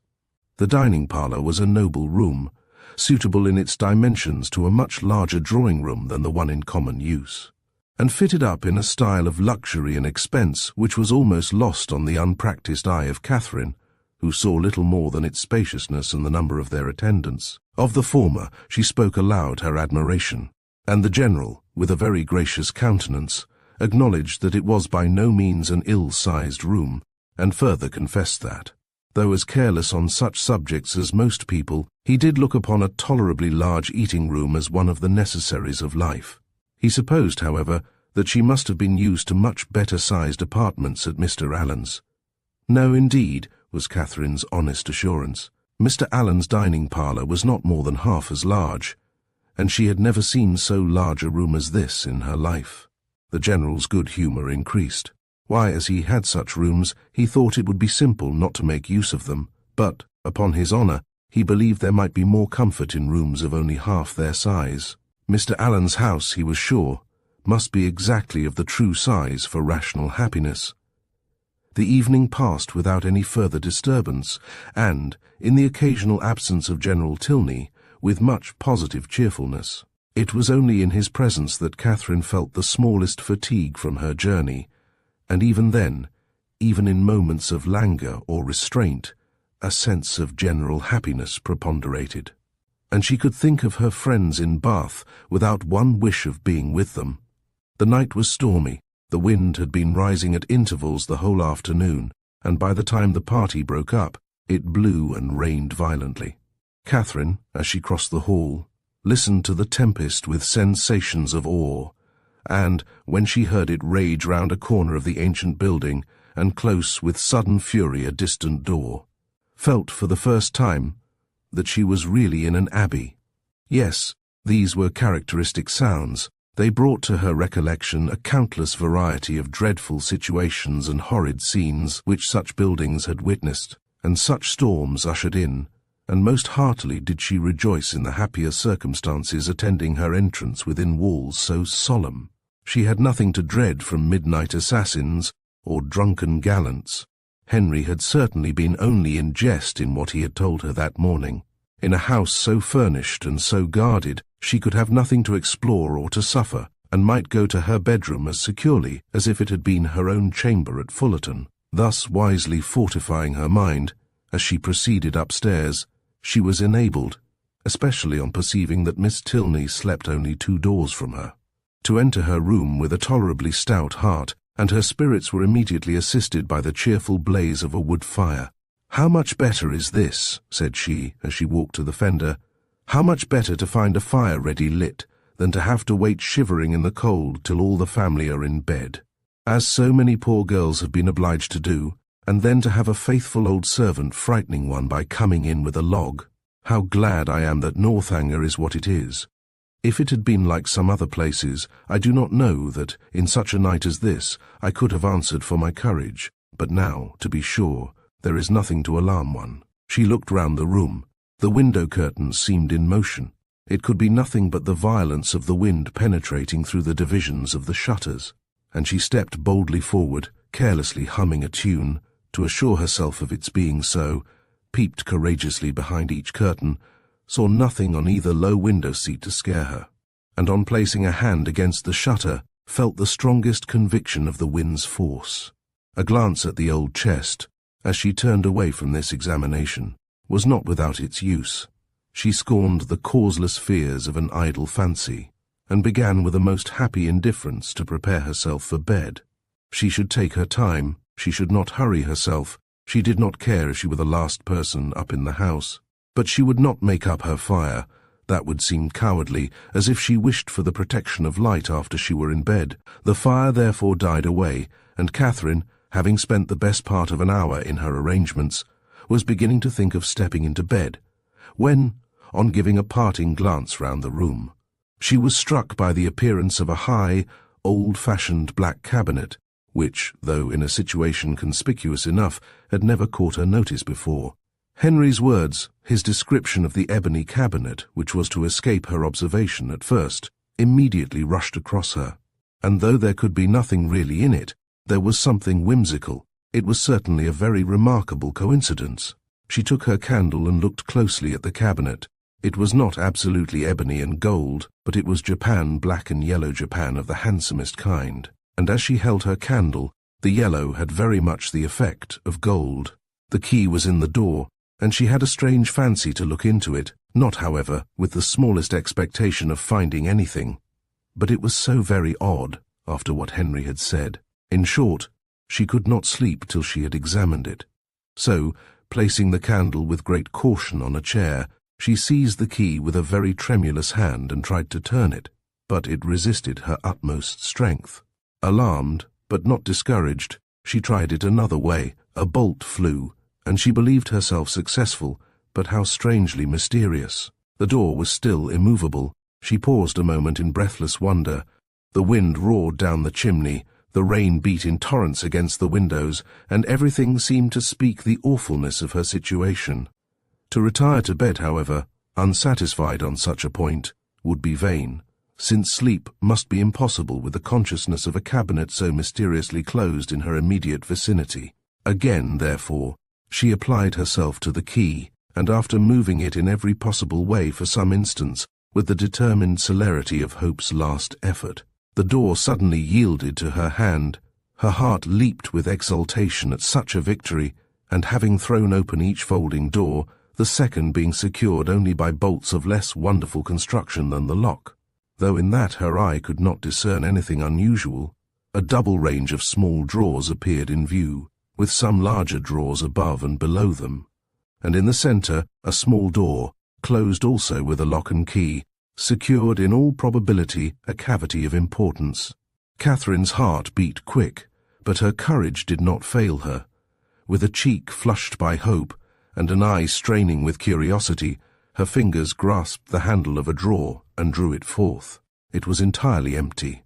With less alarm and greater eagerness she seized a second, a third, a fourth. Each was equally empty. Not one was left unsearched, and in not one was anything found. Well read in the art of concealing a treasure, the possibility of false linings to the drawers did not escape her. and she felt round each with anxious acuteness in vain.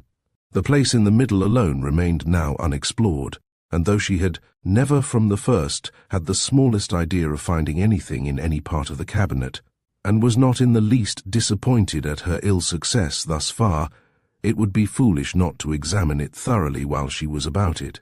It was some time, however, before she could unfasten the door, the same difficulty occurring in the management of this inner lock as of the outer.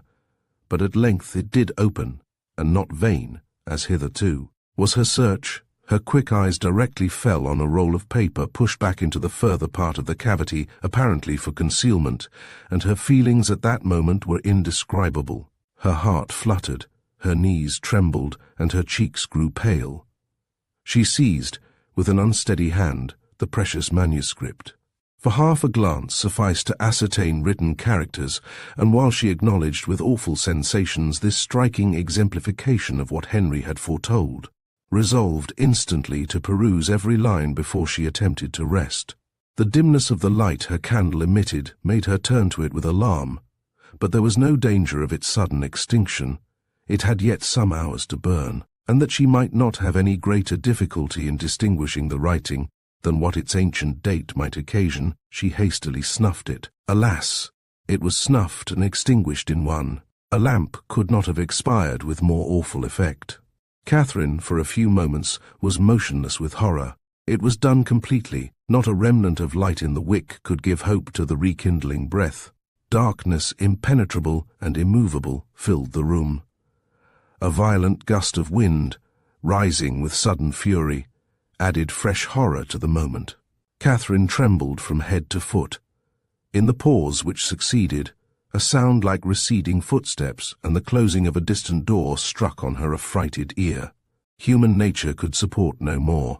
A cold sweat stood on her forehead, the manuscript fell from her hand, and groping her way to the bed, she jumped hastily in, and sought some suspension of agony by creeping far underneath the clothes. To close her eyes in sleep that night, she felt must be entirely out of the question. With a curiosity so justly awakened, and feelings in every way so agitated, repose must be absolutely impossible, the storm too abroad so dreadful. She had not been used to feel alarm from wind, but now every blast seemed fraught with awful intelligence. The manuscript so wonderfully found, so wonderfully accomplishing the morning's prediction, how was it to be accounted for? What could it contain? To whom could it relate? By what means could it have been so long concealed? And how singularly strange that it should fall to her lot to discover it. Till she had made herself mistress of its contents, however, she could have neither repose nor comfort, and with the sun's first rays she was determined to peruse it. But many were the tedious hours which must yet intervene. She shuddered, tossed about in her bed, and envied every quiet sleeper. The storm still raged, and various were the noises, more terrific even than the wind, which struck at intervals on her startled ear. The very curtains of her bed seemed at one moment in motion, and at another the lock of her door was agitated, as if by the attempt of somebody to enter. Hollow murmurs seemed to creep along the gallery, and more than once her blood was chilled by the sound of distant moans. Hour after hour passed away, and the wearied Catherine had heard 3 proclaimed by all the clocks in the house before the tempest subsided, or she unknowingly fell fast asleep. Chapter 22. The housemaid's folding back her window shutters at 8 o'clock the next day was the sound which first roused Catherine, and she opened her eyes, wondering that they could ever have been closed. On objects of cheerfulness, her fire was already burning, and a bright morning had succeeded the tempest of the night. Instantaneously, with the consciousness of existence, returned her recollection of the manuscript, and springing from the bed in the very moment of the maid's going away, she eagerly collected every scattered sheet which had burst from the roll on its falling to the ground, and flew back to enjoy the luxury of their perusal on her pillow. She now plainly saw that she must not expect a manuscript of equal length with the generality of what she had shuddered over in books, for the roll, seeming to consist entirely of small disjointed sheets, was altogether but of trifling size, and much less than she had supposed it to be at first. Her greedy eye glanced rapidly over a page. She started at its import. Could it be possible, or did not her senses play her false? An inventory of linen, in coarse and modern characters, seemed all that was before her. If the evidence of sight might be trusted, she held a washing bill in her hand. She seized another sheet, and saw the same articles with little variation. A third, a fourth, and a fifth presented nothing new. Shirts, stockings, cravats, and waistcoats faced her in each. Two others, penned by the same hand, marked an expenditure scarcely more interesting, in letters, hair powder, shoestring, and breeches ball. And the larger sheet, which had enclosed the rest, seemed by its first cramped line to poultice chestnut mare, a farrier's bill. Such was the collection of papers, left perhaps, as she could then suppose, by the negligence of a servant in the place whence she had taken them, which had filled her with expectation and alarm, and robbed her of half her night's rest. She felt humbled to the dust. Could not the adventure of the chest have taught her wisdom? A corner of it, catching her eye as she lay, seemed to rise up in judgment against her. Nothing could now be clearer than the absurdity of her recent fancies. To suppose that a manuscript of many generations back could have remained undiscovered in a room such as that, so modern, so habitable, or that she should be the first to possess the skill of unlocking a cabinet, the key of which was open to all. How could she have so imposed on herself? Heaven forbid that Henry Tilney should ever know her folly, and it was in a great measure his own doing, for had not the cabinet appeared so exactly to agree with his description of her adventures, she should never have felt the smallest curiosity about it. This was the only comfort that occurred. Impatient to get rid of those hateful evidences of her folly, those detestable papers then scattered over the bed, she rose directly, and folding them up as nearly as possible in the same shape as before, returned them to the same spot within the cabinet, with a very hearty wish that no untoward accident might ever bring them forward again, to disgrace her even with herself. Why the locks should have been so difficult to open, however, was still something remarkable, for she could now manage them with perfect ease. In this there was surely something mysterious, and she indulged in the flattering suggestion for half a minute, till the possibility of the doors having been at first unlocked, and of being herself its fastener, darted into her head and cost her another blush. She got away as soon as she could from a room in which her conduct produced such unpleasant reflections, and found her way with all speed to the breakfast parlour. As it had been pointed out to her by Miss Tilney the evening before, Henry was alone in it, and his immediate hope of her having been undisturbed by the tempest, with an arch reference to the character of the building they inhabited, was rather distressing. For the world would she not have her weakness suspected, and yet, unequal to an absolute falsehood, was constrained to acknowledge that the wind had kept her awake a little. But we have a charming morning after it, she added, desiring to get rid of the subject, and storms and sleeplessness are nothing when they are over. What beautiful hyacinths! I have just learned to love a hyacinth.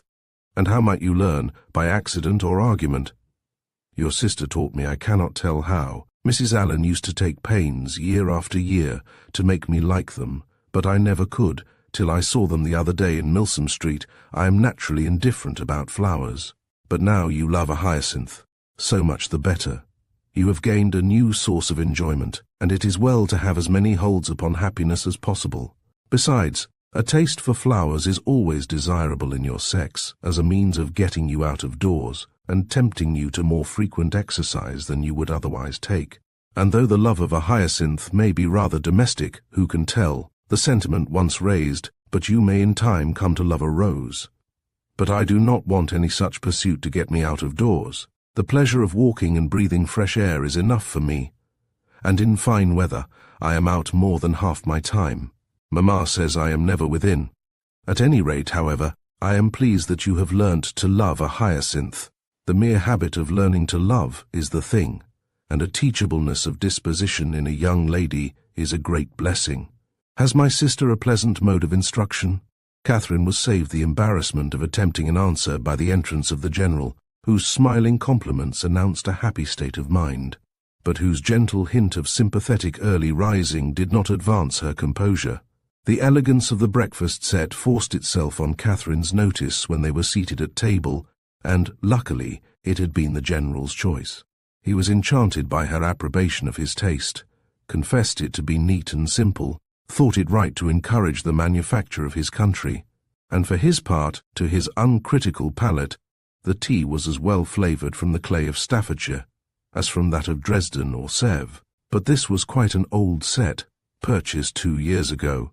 The manufacture was much improved since that time. He had seen some beautiful specimens when last in town, and had he not been perfectly without vanity of that kind, might have been tempted to order a new set. He trusted, however, that an opportunity might ere long occur of selecting one, though not for himself. Catherine was probably the only one of the party who did not understand him. Shortly after breakfast, Henry left them for Woodston, where business required and would keep him 2 or 3 days. They all attended in the hall to see him mount his horse, and immediately on re-entering the breakfast-room, Catherine walked to a window in the hope of catching another glimpse of his figure. "This is a somewhat heavy call upon your brother's fortitude," observed the General to Eleanor. "Woodston will make but a sombre appearance today." "Is it a pretty place?" asked Catherine. "What say you, Eleanor? Speak your opinion, for ladies can best tell the taste of ladies in regard to places as well as men. I think it would be acknowledged by the most impartial eye to have many recommendations. The house stands among fine meadows facing the south-east, with an excellent kitchen garden in the same aspect, the walls surrounding which I built and stocked myself about 10 years ago, for the benefit of my son. It is a family living, Miss Morland, and the property in the place being chiefly my own, you may believe I take care that it shall not be a bad one. Did Henry's income depend solely on this living, he would not be ill provided for. Perhaps it may seem odd that with only 2 younger children, I should think any profession necessary for him, and certainly there are moments when we could all wish him disengaged from every tie of business. But though I may not exactly make converts of you young ladies, I am sure your father, Miss Morland, would agree with me in thinking it expedient to give every young man some employment. The money is nothing, it is not an object, but employment is the thing. Even Frederick, my eldest son, you see, who will perhaps inherit as considerable a landed property as any private man in the county, has his profession. The imposing effect of this last argument was equal to his wishes. The silence of the lady proved it to be unanswerable. Something had been said the evening before of her being shown over the house, and he now offered himself as her conductor, and though Catherine had hoped to explore it accompanied only by his daughter, it was a proposal of too much happiness in itself, under any circumstances, not to be gladly accepted, for she had been already 18 hours in the Abbey, and had seen only a few of its rooms. The netting box, just leisurely drawn forth, was closed with joyful haste, and she was ready to attend him in a moment. And when they had gone over the house, he promised himself, moreover, the pleasure of accompanying her into the shrubberies and garden. She curtsied her acquiescence, but perhaps it might be more agreeable to her to make those her first object. The weather was at present favourable, and at this time of year the uncertainty was very great of its continuing so. Which would she prefer? He was equally at her service. Which did his daughter think would most accord with her fair friend's wishes? But he thought he could discern. Yes, he certainly read in Miss Morland's eyes a judicious desire of making use of the present smiling weather. But when did she judge amiss? The Abbey would be always safe and dry. He yielded implicitly, and would fetch his hat and attend them in a moment. He left the room, and Catherine, with a disappointed, anxious face, began to speak of her unwillingness that he should be taking them out of doors against his own inclination, under a mistaken idea of pleasing her, but she was stopped by Miss Tilney's saying, with a little confusion, "I believe it will be wisest to take the morning while it is so fine, and do not be uneasy on my father's account, he always walks out at this time of day." Catherine did not exactly know how this was to be understood. Why was Miss Tilney embarrassed? Could there be any unwillingness on the General's side to show her over the Abbey? The proposal was his own, and was not it odd that he should always take his walk so early? Neither her father nor Mr. Allen did so. It was certainly very provoking. She was all impatience to see the house, and had scarcely any curiosity about the grounds. If Henry had been with them indeed, but now she should not know what was picturesque when she saw it. Such were her thoughts, but she kept them to herself, and put on her bonnet in patient discontent. She was struck, however, beyond her expectation, by the grandeur of the Abbey, as she saw it for the first time from the lawn. The whole building enclosed a large court, and two sides of the quadrangle, rich in Gothic ornaments, stood forward for admiration. The remainder was shut off by knolls of old trees, or luxuriant plantations, and the steep woody hills rising behind, to give it shelter, were beautiful even in the leafless month of March. Catherine had seen nothing to compare with it, and her feelings of delight were so strong that without waiting for any better authority, she boldly burst forth in wonder and praise. The general listened with assenting gratitude, and it seemed as if his own estimation of Northanger had waited unfixed till that hour. The kitchen garden was to be next admired, and he led the way to it across a small portion of the park.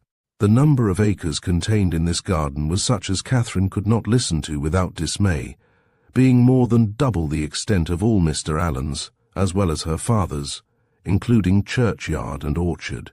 The walls seemed countless in number, endless in length. A village of hot houses seemed to arise among them, and a whole parish to be at work within the enclosure.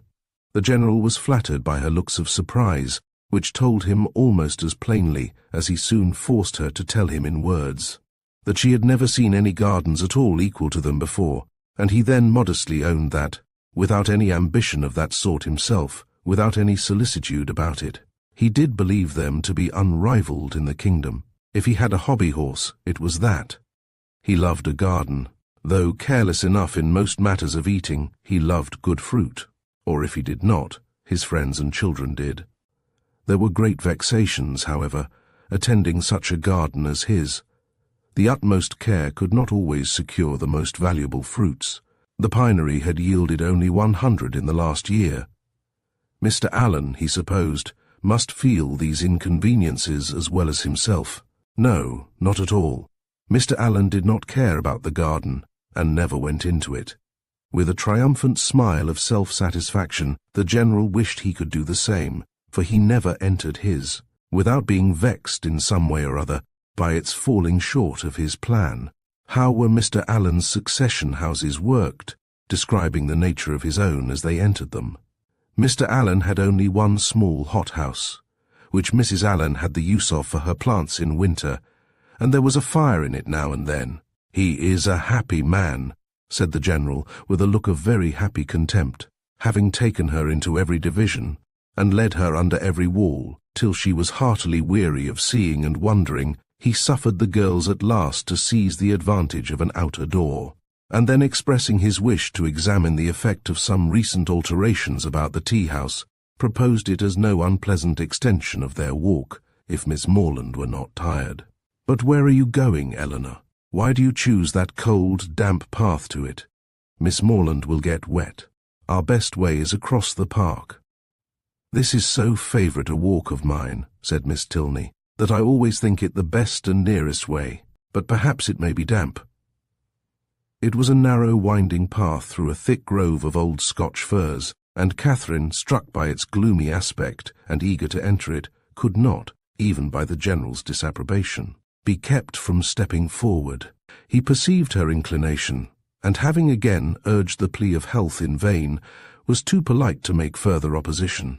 He excused himself, however, from attending them. The rays of the sun were not too cheerful for him, and he would meet them by another course.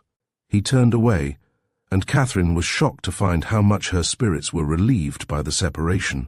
The shock, however, being less real than the relief, offered it no injury, and she began to talk with easy gaiety of the delightful melancholy which such a grove inspired.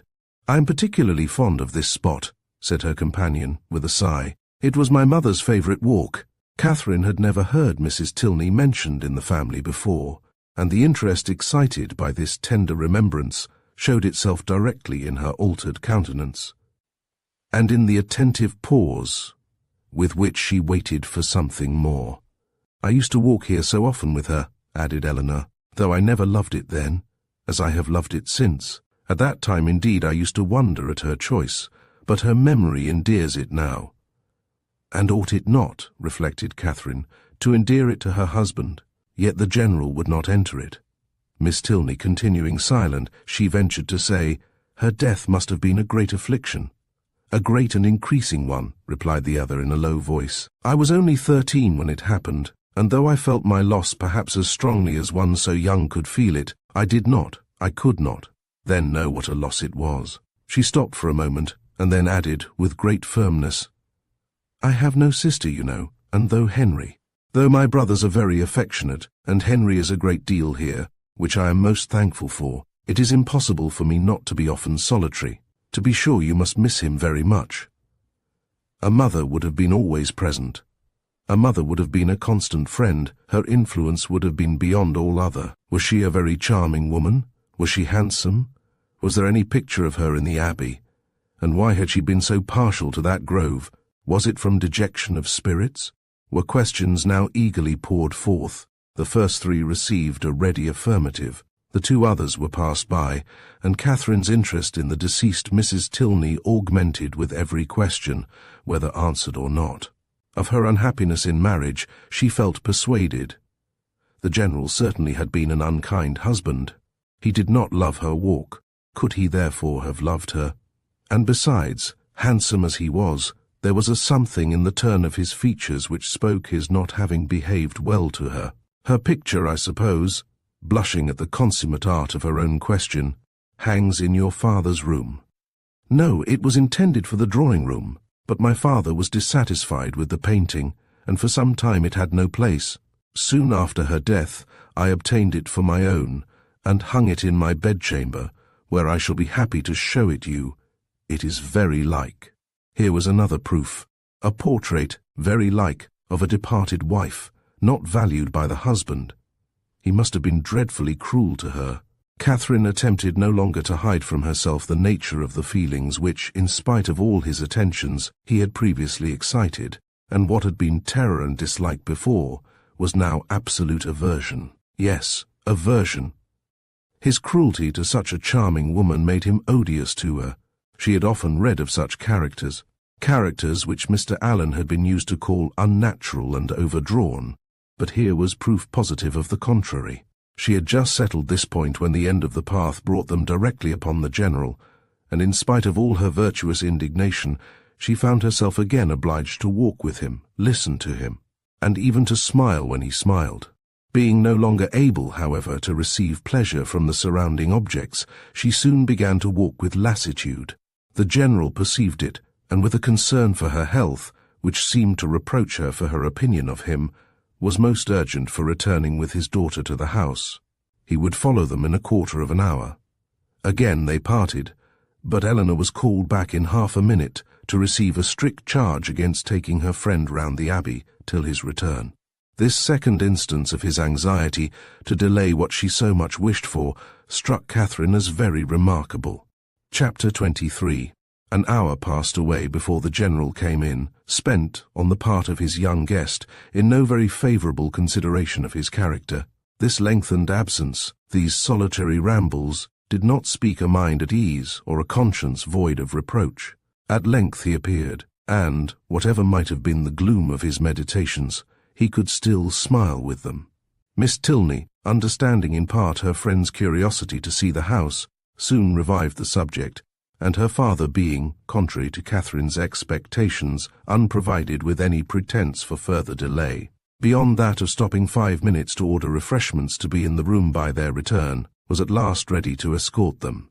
They set forward, and, with a grandeur of air, a dignified step, which caught the eye but could not shake the doubts of the well-read Catherine, he led the way across the hall, through the common drawing-room and one useless antechamber, into a room magnificent, both in size and furniture, the real drawing-room, used only with company of consequence.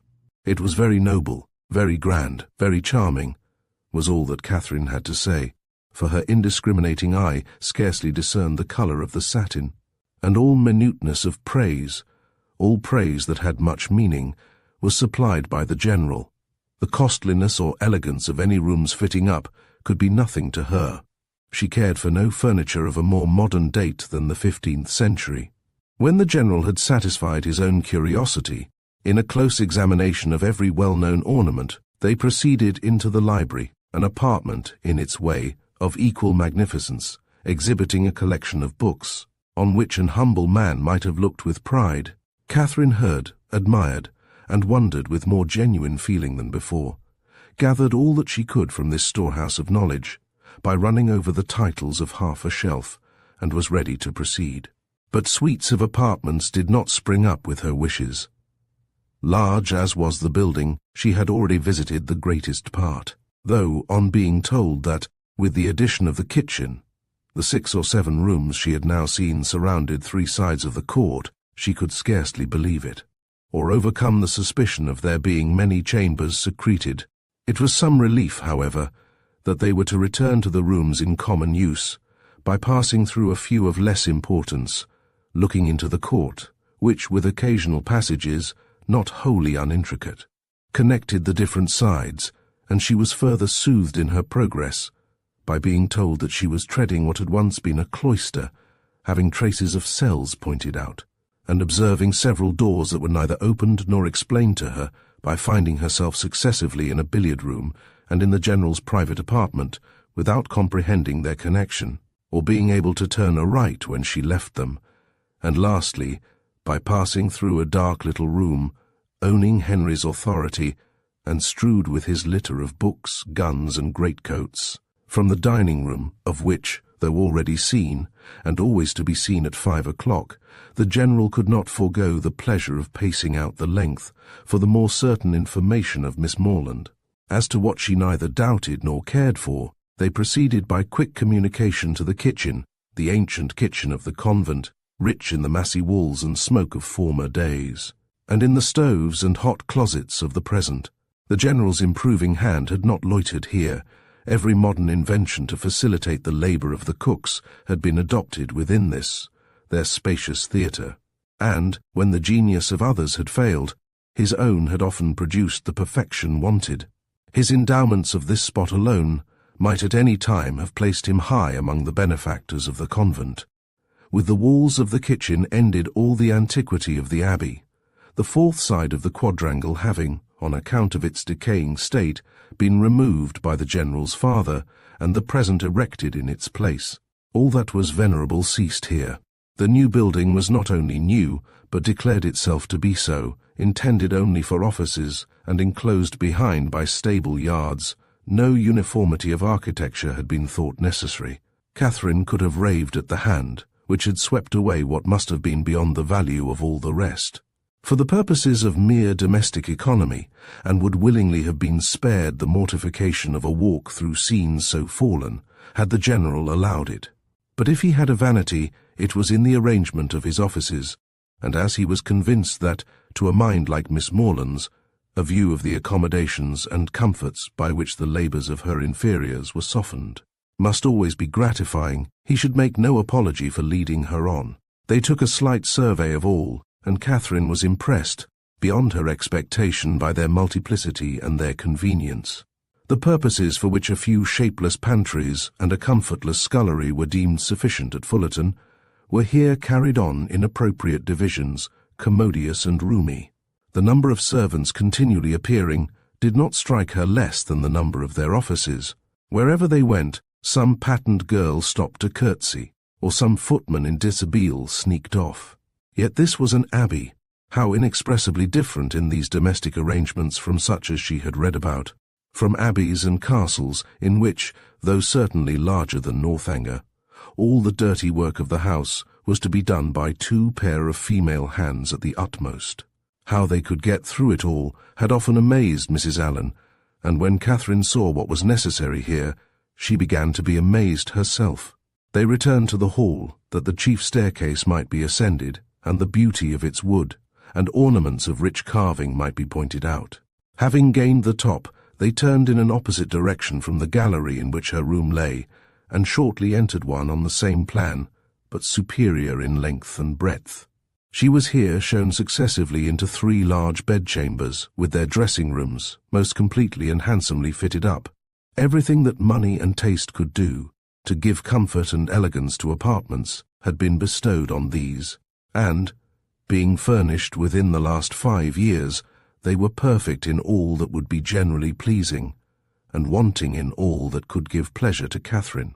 As they were surveying the last, The general, after slightly naming a few of the distinguished characters by whom they had at times been honoured, turned with a smiling countenance to Catherine, and ventured to hope that henceforward some of their earliest tenants might be our friends from Fullerton. She felt the unexpected compliment, and deeply regretted the impossibility of thinking well of a man so kindly disposed towards herself, and so full of civility to all her family.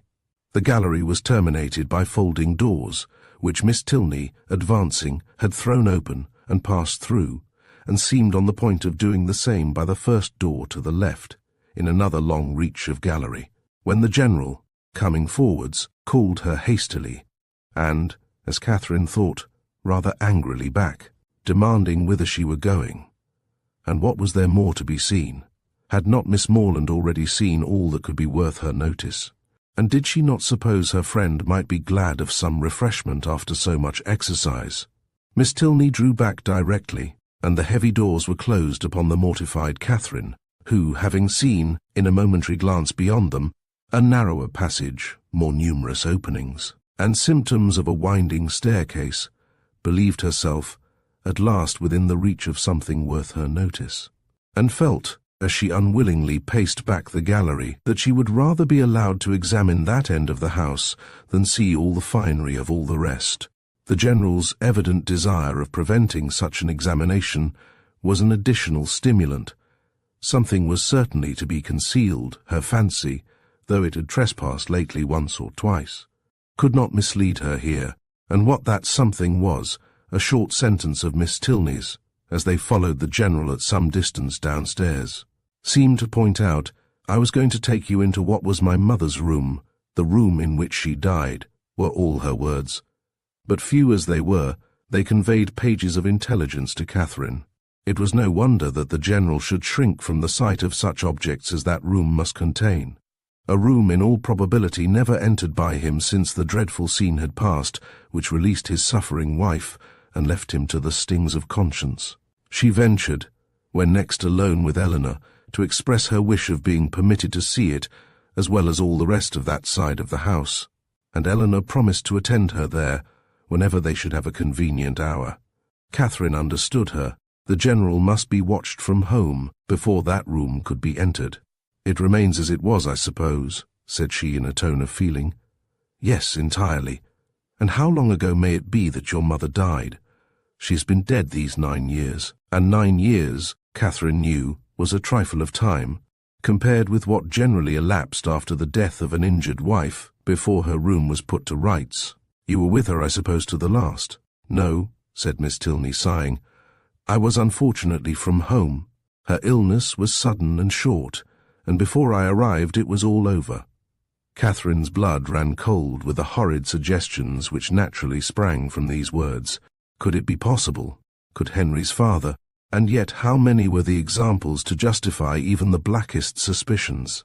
And, when she saw him in the evening, while she worked with her friend, slowly pacing the drawing-room for an hour together in silent thoughtfulness, with downcast eyes and contracted brow, she felt secure from all possibility of wronging him.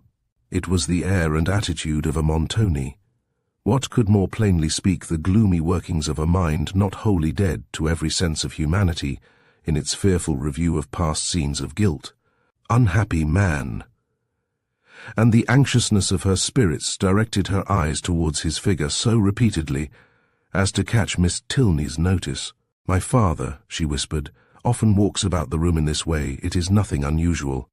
So much the worse, thought Catherine. Such ill-timed exercise was of a piece with the strange unseasonableness of his morning walks, and boded nothing good. After an evening, the little variety and seeming length of which made her peculiarly sensible of Henry's importance among them, she was heartily glad to be dismissed, though it was a look from the general not designed for her observation which sent his daughter to the bell. When the butler would have lit his master's candle, however, he was forbidden. The latter was not going to retire. "I have many pamphlets to finish," said he to Catherine, "before I can close my eyes, and perhaps may be poring over the affairs of the nation for hours after you are asleep. Can either of us be more meetly employed? My eyes will be blinding for the good of others, and yours preparing by rest for future mischief. But neither the business alleged nor the magnificent compliment could win Catherine from thinking that some very different object must occasion so serious a delay of proper repose. To be kept up for hours, after the family were in bed, by stupid pamphlets was not very likely. There must be some deeper cause. Something was to be done which could be done only while the household slept, and the probability that Mrs. Tilney yet lived, shut up for causes unknown, and receiving from the pitiless hands of her husband a nightly supply of coarse food, was the conclusion which necessarily followed.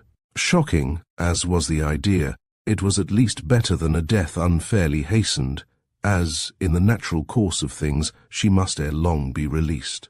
The suddenness of her reputed illness, the absence of her daughter, and probably of her other children, at the time, all favoured the supposition of her imprisonment.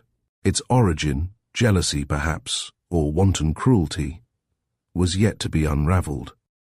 In revolving these matters, while she undressed, it suddenly struck her as not unlikely that she might that morning have passed near the very spot of this unfortunate woman's confinement, might have been within a few paces of the cell in which she languished out her days. For what part of the abbey could be more fitted for the purpose than that which yet bore the traces of monastic division?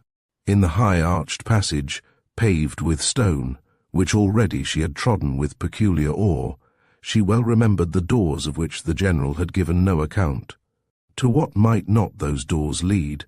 In support of the plausibility of this conjecture, it further occurred to her that the forbidden gallery, in which lay the apartments of the unfortunate Mrs. Tilney, must be, as certainly as her memory could guide her, exactly over this suspected range of cells, and the staircase by the side of those apartments of which she had caught a transient glimpse.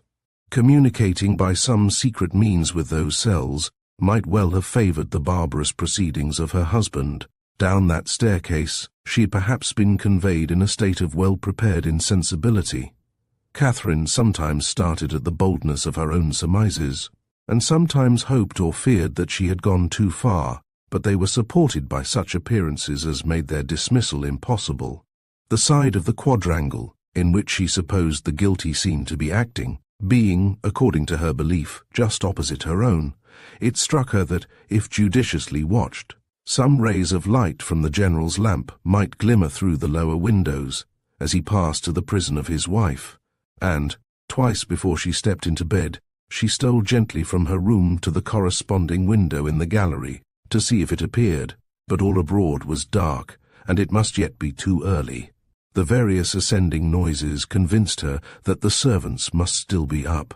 Till midnight she supposed it would be in vain to watch, but then, when the clock had struck 12 and all was quiet, she would, if not quite appalled by darkness, steal out and look once more.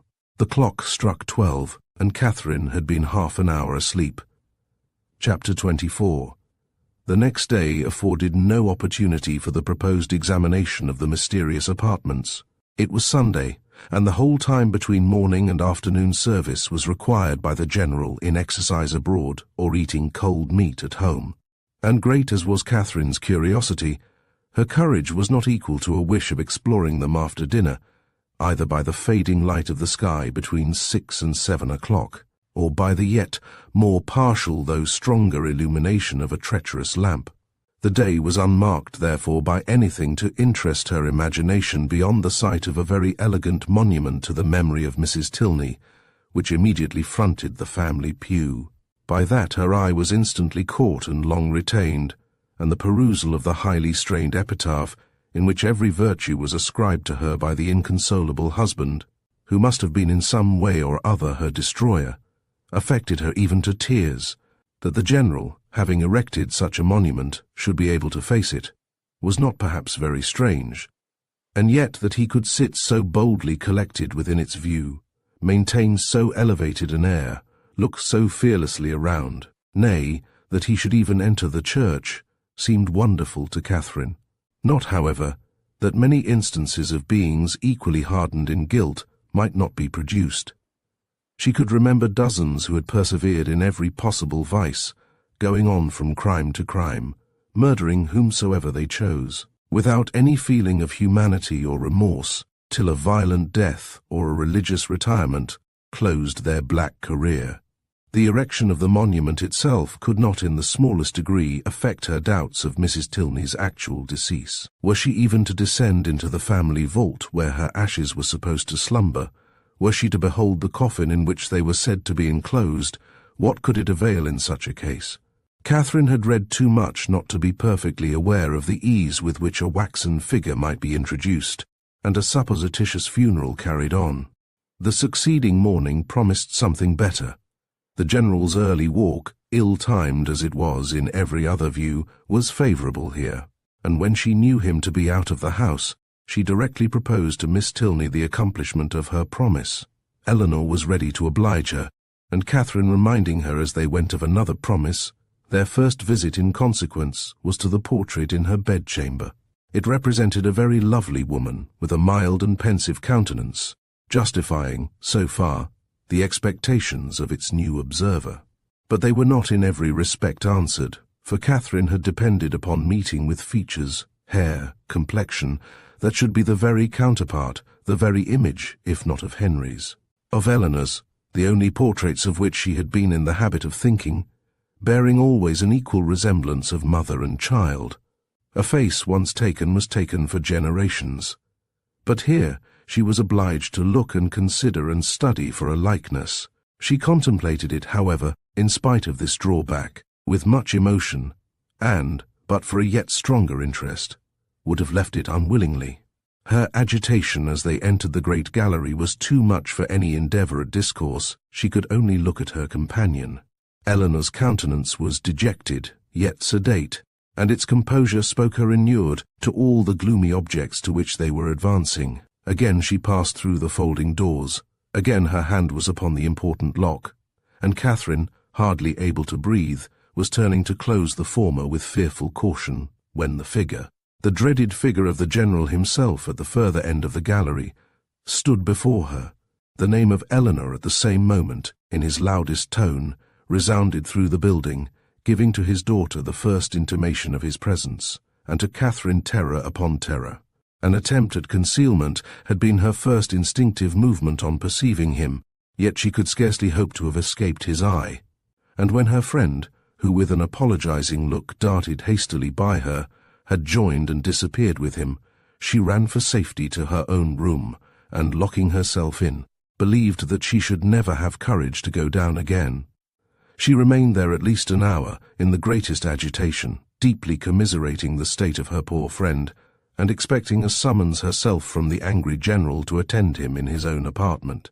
No summons, however, arrived, and at last, on seeing a carriage drive up to the Abbey, she was emboldened to descend and meet him under the protection of visitors.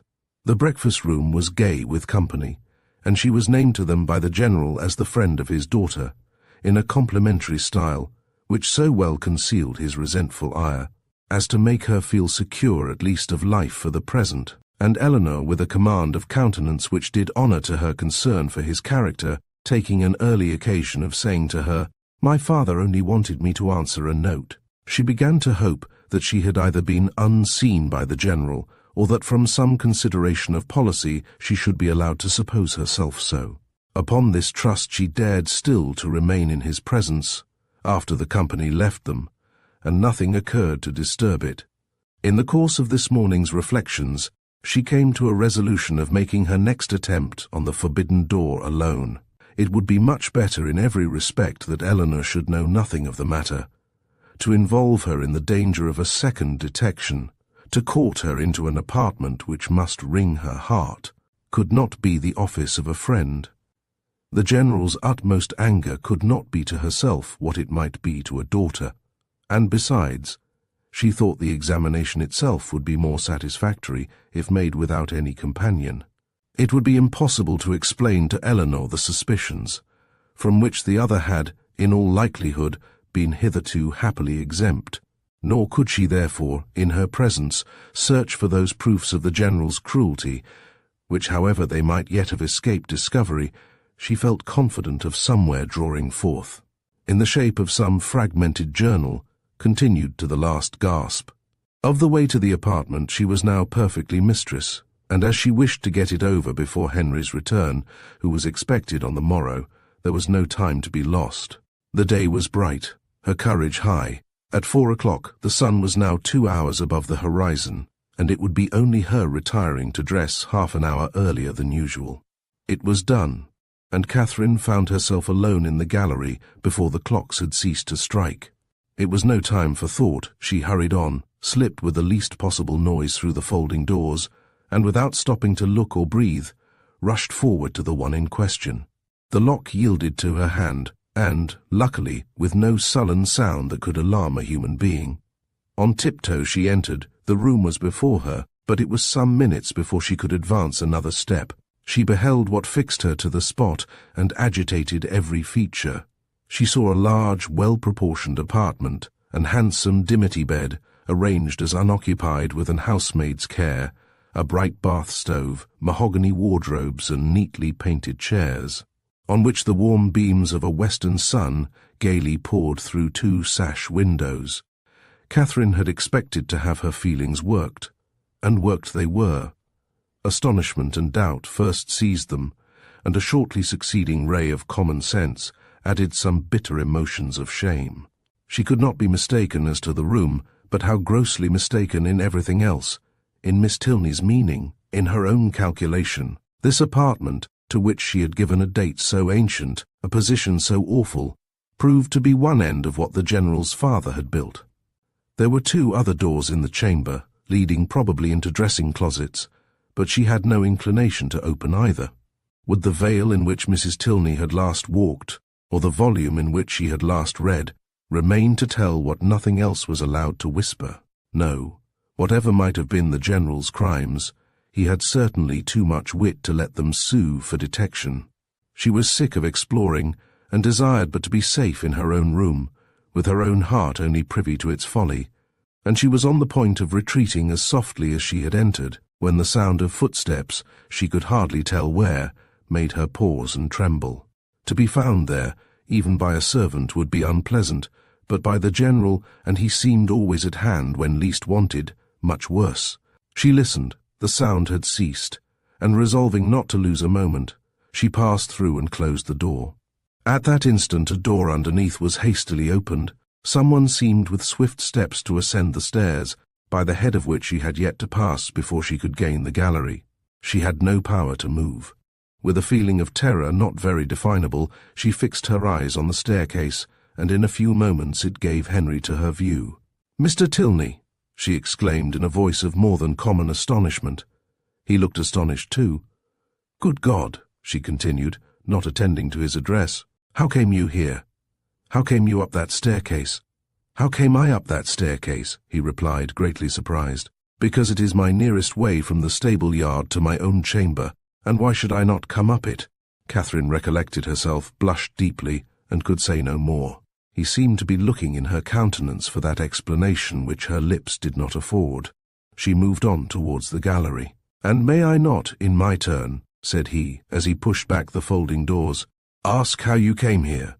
This passage is at least as extraordinary a road from the breakfast parlour to your apartment as that staircase can be from the stables to mine." "I have been," said Catherine, looking down, "to see your mother's room." "My mother's room? Is there anything extraordinary to be seen there?" "No, nothing at all. I thought you did not mean to come back till tomorrow." "I did not expect to be able to return sooner when I went away, but 3 hours ago I had the pleasure of finding nothing to detain me. You look pale. I am afraid I alarmed you by running so fast up those stairs. Perhaps you did not know, you were not aware of their leading from the offices in common use?" "No, I was not. You have had a very fine day for your ride." "Very. And does Eleanor leave you to find your way into all the rooms in the house by yourself?" "Oh, no. She showed me over the greatest part on Saturday, and we were coming here to these rooms, but only," dropping her voice, "your father was with us." "And that prevented you?" said Henry, earnestly regarding her. "Have you looked into all the rooms in that passage?" "No, I only wanted to see, is not it very late? I must go and dress." "It is only 4:15, showing his watch, and you are not now in Bath. No theatre, no rooms to prepare for. Half an hour at Northanger must be enough." She could not contradict it, and therefore suffered herself to be detained, though her dread of further questions made her. For the first time in their acquaintance, wish to leave him. They walked slowly up the gallery. "Have you had any letter from Bath since I saw you?" "No, and I am very much surprised. Isabella promised so faithfully to write directly." "Promised so faithfully, a faithful promise. That puzzles me. I have heard of a faithful performance. But a faithful promise, the fidelity of promising. It is a power little worth knowing, however, since it can deceive and pain you. My mother's room is very commodious, is it not? Large and cheerful-looking, and the dressing-closet so well disposed. It always strikes me as the most comfortable apartment in the house, and I rather wonder that Eleanor should not take it for her own. She sent you to look at it, I suppose?" "No. It has been your own doing entirely." Catherine said nothing. After a short silence, during which he had closely observed her, he added, "As there is nothing in the room in itself to raise curiosity, this must have proceeded from a sentiment of respect for my mother's character, as described by Eleanor, which does honour to her memory. The world, I believe, never saw a better woman.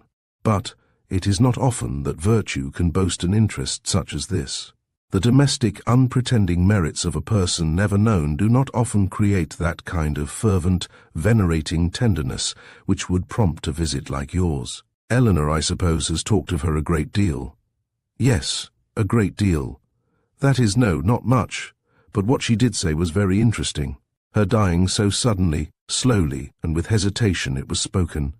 And you, none of you being at home, and your father, I thought, perhaps had not been very fond of her. And from these circumstances," he replied, his quick eye fixed on hers, "you infer perhaps the probability of some negligence, some," involuntarily she shook her head, "or it may be of something still less pardonable." She raised her eyes towards him more fully than she had ever done before. "My mother's illness," he continued, "the seizure which ended in her death was sudden. The malady itself, one from which she had often suffered, a bilious fever. Its cause, therefore, constitutional. On the third day, in short, as soon as she could be prevailed on, a physician attended her, a very respectable man, and one in whom she had always placed great confidence. Upon his opinion of her danger, 2 others were called in the next day, and remained in almost constant attendance for 24 hours. On the 5th day she died. During the progress of her disorder, Frederick and I, we were both at home, saw her repeatedly, and from our own observation can bear witness to her having received every possible attention which could spring from the affection of those about her, or which her situation in life could command. Poor Eleanor was absent, and at such a distance as to return only to see her mother in her coffin. "But your father," said Catherine, "was he afflicted?" "For a time, greatly so. You have erred in supposing him not attached to her. He loved her, I am persuaded, as well as it was possible for him to. We have not all, you know, the same tenderness of disposition, and I will not pretend to say that while she lived she might not often have had much to bear, but though his temper injured her, his judgment never did. His value of her was sincere, and, if not permanently, he was truly afflicted by her death." "I am very glad of it," said Catherine. "It would have been very shocking." "If I understand you rightly, you had formed a surmise of such horror as I have hardly words to, dear Miss Morland. Consider the dreadful nature of the suspicions you have entertained. What have you been judging from? Remember the country and the age in which we live. Remember that we are English, that we are Christians. Consult your own understanding, your own sense of the probable, your own observation of what is passing around you. Does our education prepare us for such atrocities? Do our laws connive at them? Could they be perpetrated without being known in a country like this where social and literary intercourse is on such a footing, where every man is surrounded by a neighbourhood of voluntary spies, and where roads and newspapers lay everything open? Dearest Miss Morland, what ideas have you been admitting?" They had reached the end of the gallery, and with tears of shame she ran off to her own room. Chapter 25. The visions of romance were over. Catherine was completely awakened. Henry's address, short as it had been, had more thoroughly opened her eyes to the extravagance of her late fancies than all their several disappointments had done. Most grievously was she humbled, most bitterly did she cry. It was not only with herself that she was sunk, but with Henry. Her folly, which now seemed even criminal, was all exposed to him, and he must despise her forever. The liberty which her imagination had dared to take with the character of his father, could he ever forgive it? The absurdity of her curiosity and her fears, could they ever be forgotten? She hated herself more than she could express. He had, she thought he had, once or twice before this fatal morning, shown something like affection for her. But now, in short, she made herself as miserable as possible for about half an hour, went down when the clock struck 5 with a broken heart, and could scarcely give an intelligible answer to Eleanor's inquiry if she was well.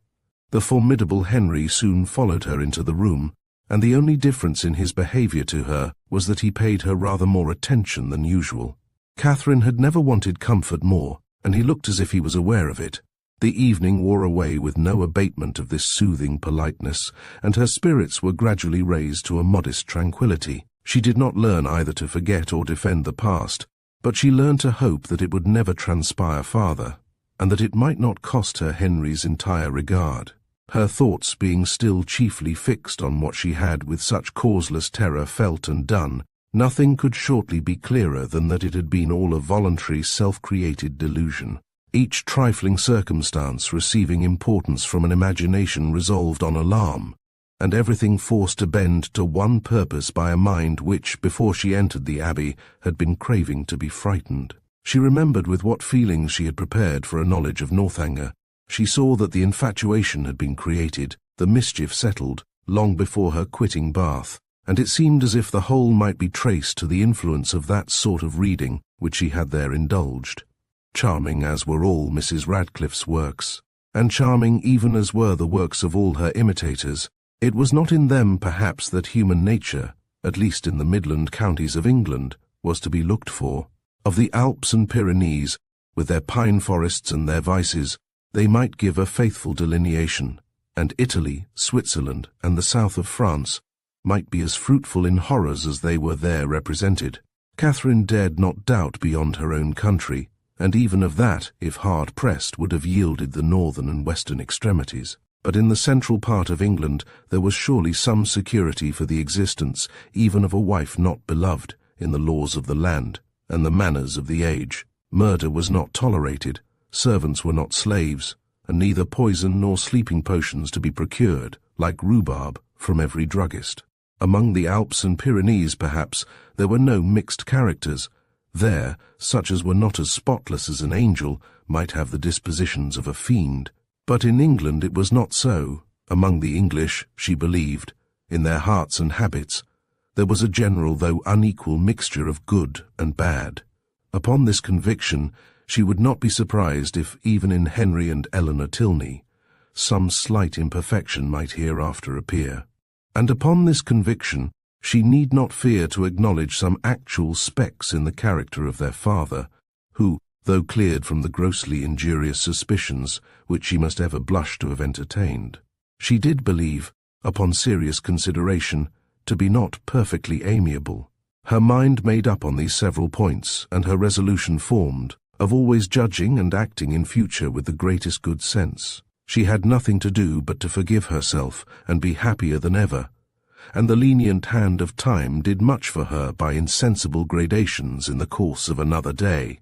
Henry's astonishing generosity and nobleness of conduct, in never alluding in the slightest way to what had passed, was of the greatest assistance to her, and sooner than she could have supposed it possible in the beginning of her distress, her spirits became absolutely comfortable and capable, as heretofore, of continual improvement by anything he said. There were still some subjects, indeed, under which she believed they must always tremble, the mention of a chest or a cabinet, for instance, and she did not love the sight of Japan in any shape, but even she could allow that an occasional memento of past folly, however painful, might not be without use.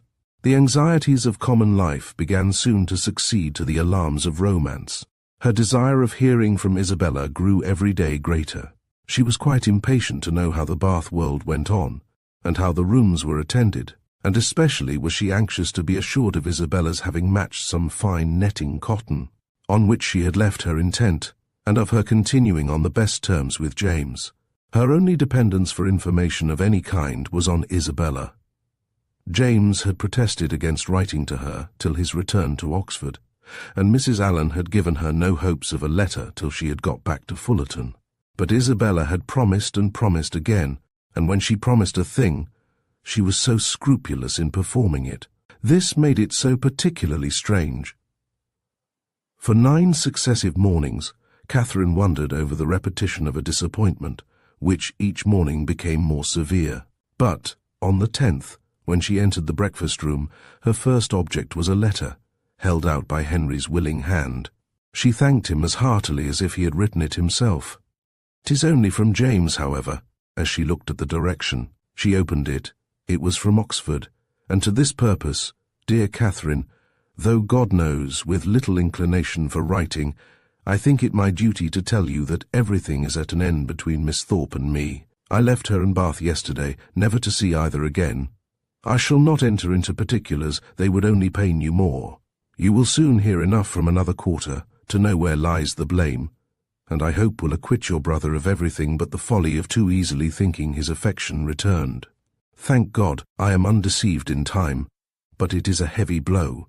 After my father's consent had been so kindly given, but no more of this. She has made me miserable forever.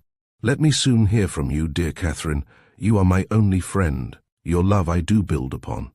I wish your visit at Northanger may be over before Captain Tilney makes his engagement known, or you will be uncomfortably circumstanced. Poor Thorpe is in town.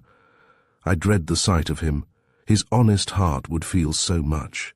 I have written to him and my father. Her duplicity hurts me more than all. Till the very last, if I reasoned with her, she declared herself as much attached to me as ever, and laughed at my fears. I am ashamed to think how long I bore with it, but if ever man had reason to believe himself loved, I was that man.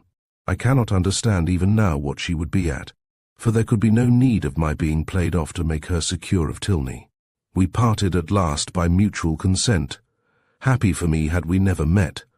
I can never expect to know such another woman. Dearest Catherine, beware how you give your heart. Believe me, Catherine had not read 3 lines before her sudden change of countenance and short exclamations of sorrowing wonder declared her to be receiving unpleasant news, and Henry, earnestly watching her through the whole letter, saw plainly that it ended no better than it began. He was prevented, however, from even looking his surprise by his father's entrance. They went to breakfast directly, but Catherine could hardly eat anything. Tears filled her eyes, and even ran down her cheeks as she sat. The letter was one moment in her hand, then in her lap, and then in her pocket, and she looked as if she knew not what she did. The General, between his cocoa and his newspaper, had luckily no leisure for noticing her, but to the other 2 her distress was equally visible. As soon as she dared leave the table, she hurried away to her own room, but the housemaids were busy in it, and she was obliged to come down again. She turned into the drawing-room for privacy, but Henry and Eleanor had likewise retreated thither, and were at that moment deep in consultation about her. She drew back, trying to beg their pardon, but was, with gentle violence, forced to return, and the others withdrew, after Eleanor had affectionately expressed a wish of being of use or comfort to her. After half an hour's free indulgence of grief and reflection, Catherine felt equal to encountering her friends, but whether she should make her distress known to them was another consideration. Perhaps, if particularly questioned, she might just give an idea, just distantly hint at it, but not more. To expose a friend, such a friend as Isabella had been to her, and then their own brother so closely concerned in it. She believed she must waive the subject altogether. Henry and Eleanor were by themselves in the breakfast-room, and each, as she entered it, looked at her anxiously. Catherine took her place at the table, and after a short silence, Eleanor said, "No bad news from Fullerton, I hope? Mr. and Mrs. Morland, your brothers and sisters, I hope they are none of them ill?" "No, I thank you," sighing as she spoke. "They are all very well. My letter was from my brother at Oxford." Nothing further was said for a few minutes, and then speaking through her tears, she added, "I do not think I shall ever wish for a letter again." "I am sorry," said Henry. Closing the book he had just opened, "If I had suspected the letter of containing anything unwelcome, I should have given it with very different feelings. It contained something worse than anybody could suppose. Poor James is so unhappy. You will soon know why. To have so kind-hearted, so affectionate a sister, replied Henry warmly, must be a comfort to him under any distress. I have one favour to beg, said Catherine shortly afterwards, in an agitated manner, that if your brother should be coming here, you will give me notice of it, that I may go away. Our brother, Frederick. Yes, I am sure I should be very sorry to leave you so soon, but something has happened that would make it very dreadful for me to be in the same house with Captain Tilney. Eleanor's work was suspended while she gazed with increasing astonishment, but Henry began to suspect the truth, and something, in which Miss Thorpe's name was included, passed his lips. "How quick you are," cried Catherine. "You have guessed it, I declare. And yet, when we talked about it in Bath, you little thought of its ending so. Isabella. No wonder now I have not heard from her. Isabella has deserted my brother, and is to marry yours. Could you have believed there had been such inconstancy and fickleness, and everything that is bad in the world? I hope, so far as concerns my brother, you are misinformed. I hope he has not had any material share in bringing on Mr. Morland's disappointment. His marrying Miss Thorpe is not probable. I think you must be deceived so far. I am very sorry for Mr. Morland, sorry that anyone you love should be unhappy, but my surprise would be greater at Frederick's marrying her than at any other part of the story. It is very true, however, you shall read James's letter yourself. Stay, there is one part. Recollecting with a blush the last line. Will you take the trouble of reading to us the passages which concern my brother? No, read it yourself, cried Catherine, whose second thoughts were clearer. I do not know what I was thinking of, blushing again that she had blushed before. James only means to give me good advice. He gladly received the letter, and having read it through with close attention, returned it, saying, "Well, if it is to be so, I can only say that I am sorry for it. Frederick will not be the first man who has chosen a wife with less sense than his family expected. I do not envy his situation, either as a lover or a son." Miss Tilney, at Catherine's invitation, now read the letter likewise, and having expressed also her concern and surprise, began to inquire into Miss Thorpe's connections and fortune. "Her mother is a very good sort of woman," was Catherine's answer. "What was her father?" "A lawyer, I believe. They live at Putney." "Are they a wealthy family?" "No, not very. I do not believe Isabella has any fortune at all, but that will not signify in your family. Your father is so very liberal. He told me the other day that he only valued money as it allowed him to promote the happiness of his children." The brother and sister looked at each other. "But," said Eleanor, after a short pause, "would it be to promote his happiness, to enable him to marry such a girl? She must be an unprincipled one, or she could not have used your brother so. And how strange an infatuation on Frederick's side. A girl who, before his eyes, is violating an engagement voluntarily entered into with another man. Is not it inconceivable, Henry? Frederick, too, who always wore his heart so proudly, who found no woman good enough to be loved. That is the most unpromising circumstance, the strongest presumption against him. When I think of his past declarations, I give him up. Moreover, I have too good an opinion of Miss Thorpe's prudence to suppose that she would part with one gentleman before the other was secured. It is all over with Frederick indeed. He is a deceased man, defunct in understanding. Prepare for your sister-in-law, Eleanor, and such a sister-in-law as you must delight in. Open, candid, artless, guileless, with affections strong but simple, forming no pretensions, and knowing no disguise. Such a sister-in-law, Henry, I should delight in, said Eleanor with a smile. But perhaps, observed Catherine, though she has behaved so ill by our family, she may behave better by yours. Now she has really got the man she likes, she may be constant. Indeed, I am afraid she will, replied Henry. I am afraid she will be very constant, unless a baronet should come in her way. That is Frederick's only chance. I will get the Bath paper and look over the arrivals. You think it is all for ambition, then? And upon my word, there are some things that seem very like it. I cannot forget that, when she first knew what my father would do for them, she seemed quite disappointed that it was not more. I never was so deceived in anyone's character in my life before. Among all the great variety that you have known and studied, my own disappointment and loss in her is very great, but as for poor James, I suppose he will hardly ever recover it. Your brother is certainly very much to be pitied at present, but we must not, in our concern for his sufferings, undervalue yours. You feel, I suppose, that in losing Isabella, you lose half yourself. You feel a void in your heart which nothing else can occupy. Society is becoming irksome, and as for the amusements in which you were wont to share at Bath, the very idea of them without her is abhorrent. You would not, for instance, now go to a ball for the world. You feel that you have no longer any friend to whom you can speak with unreserve, on whose regard you can place dependence, or whose counsel in any difficulty you could rely on. You feel all this? No, said Catherine, after a few moments' reflection, I do not, ought I? To say the truth, though I am hurt and grieved, that I cannot still love her, that I am never to hear from her, perhaps never to see her again. I do not feel so very, very much afflicted as one would have thought. You feel, as you always do, what is most to the credit of human nature. Such feelings ought to be investigated, that they may know themselves.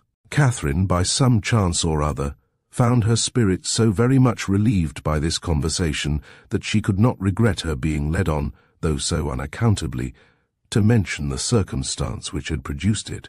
Chapter 26. From this time the subject was frequently canvassed by the three young people, and Catherine found, with some surprise, that her two young friends were perfectly agreed in considering Isabella's want of consequence and fortune as likely to throw great difficulties in the way of her marrying their brother. Their persuasion that the General would, upon this ground alone, independent of the objection that might be raised against her character, oppose the connection, turned her feelings moreover with some alarm towards herself. She was as insignificant and perhaps as portionless as Isabella, and if the heir of the Tilney property had not grandeur and wealth enough in himself, at what point of interest were the demands of his younger brother to rest?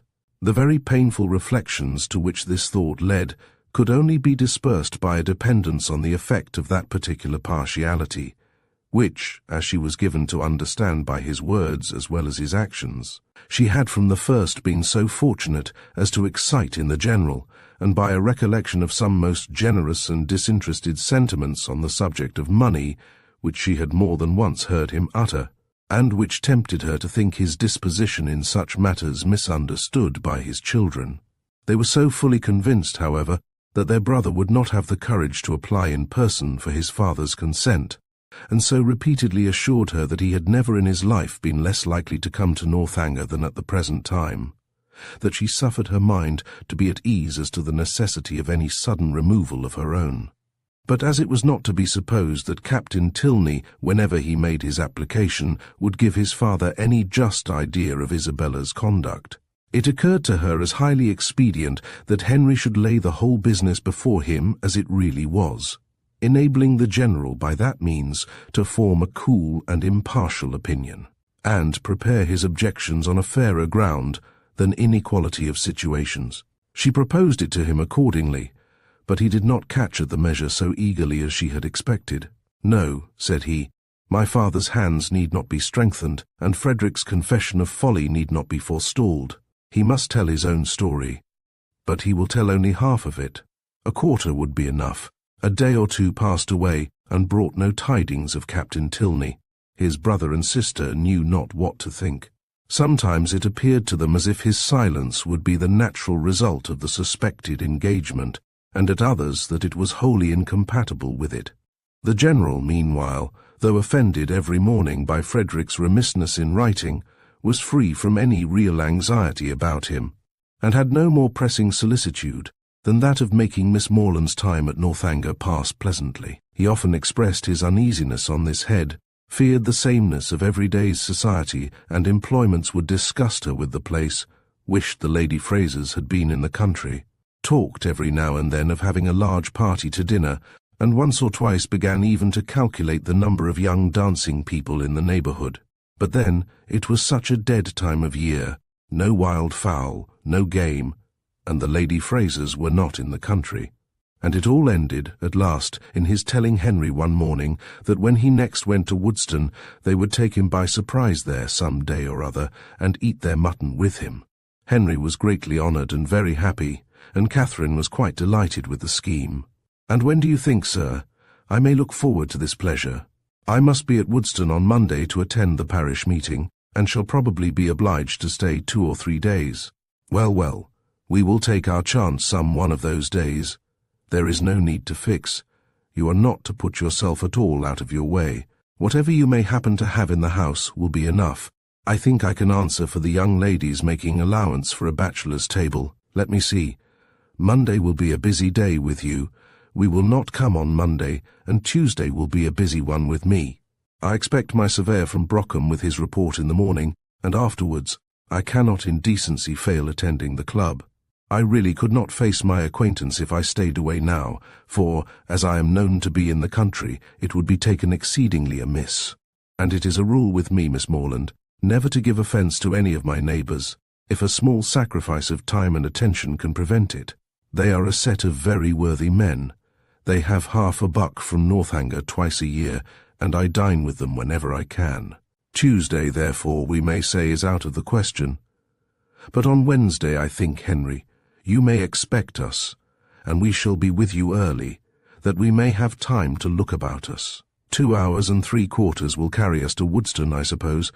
We shall be in the carriage by 10, so about 1:15 on Wednesday. You may look for us. A ball itself could not have been more welcome to Catherine than this little excursion.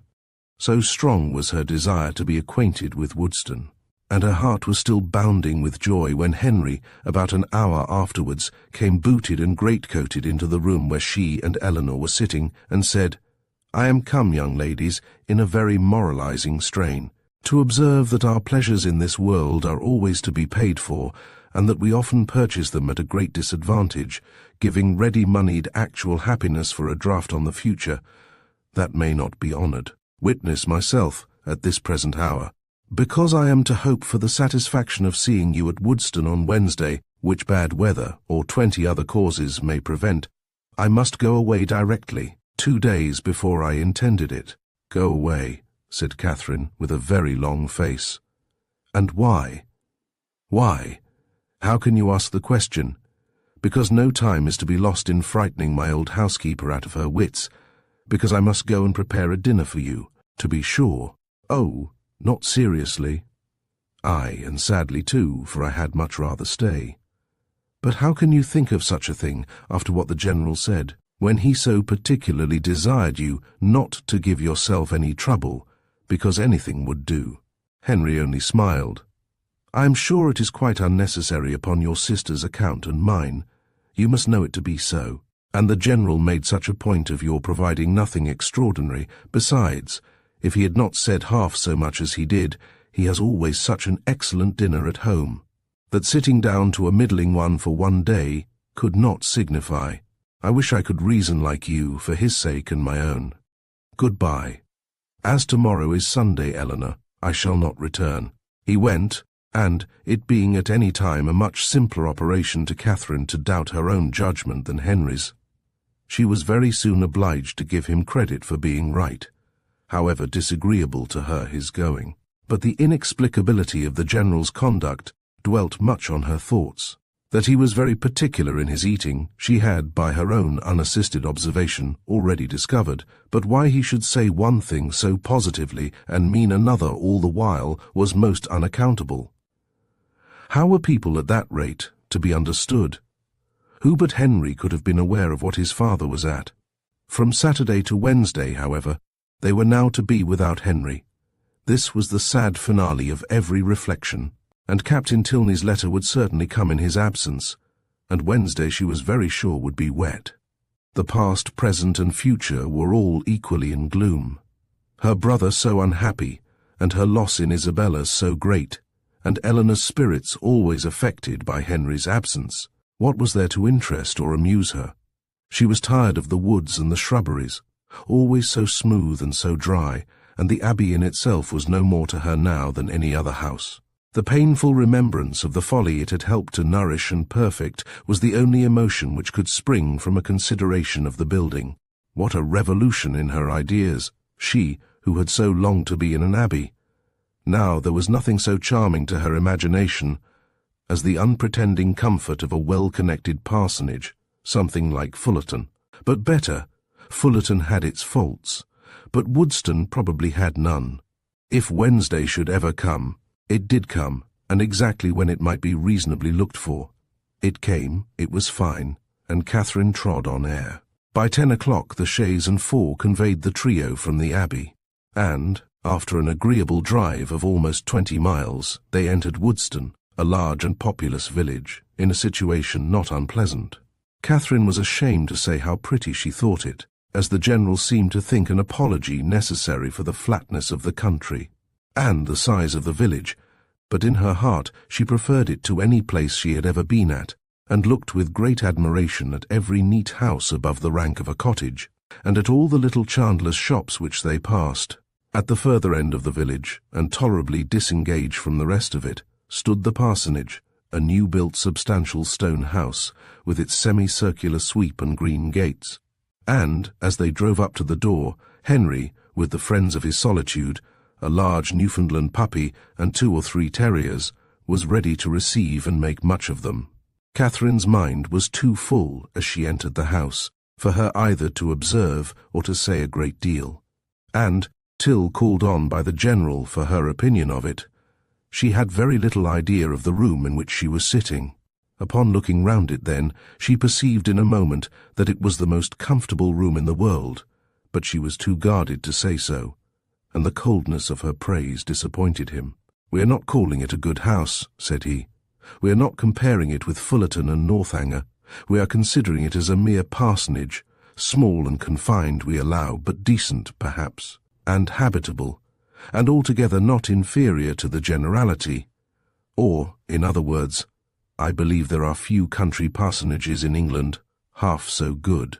It may admit of improvement, however.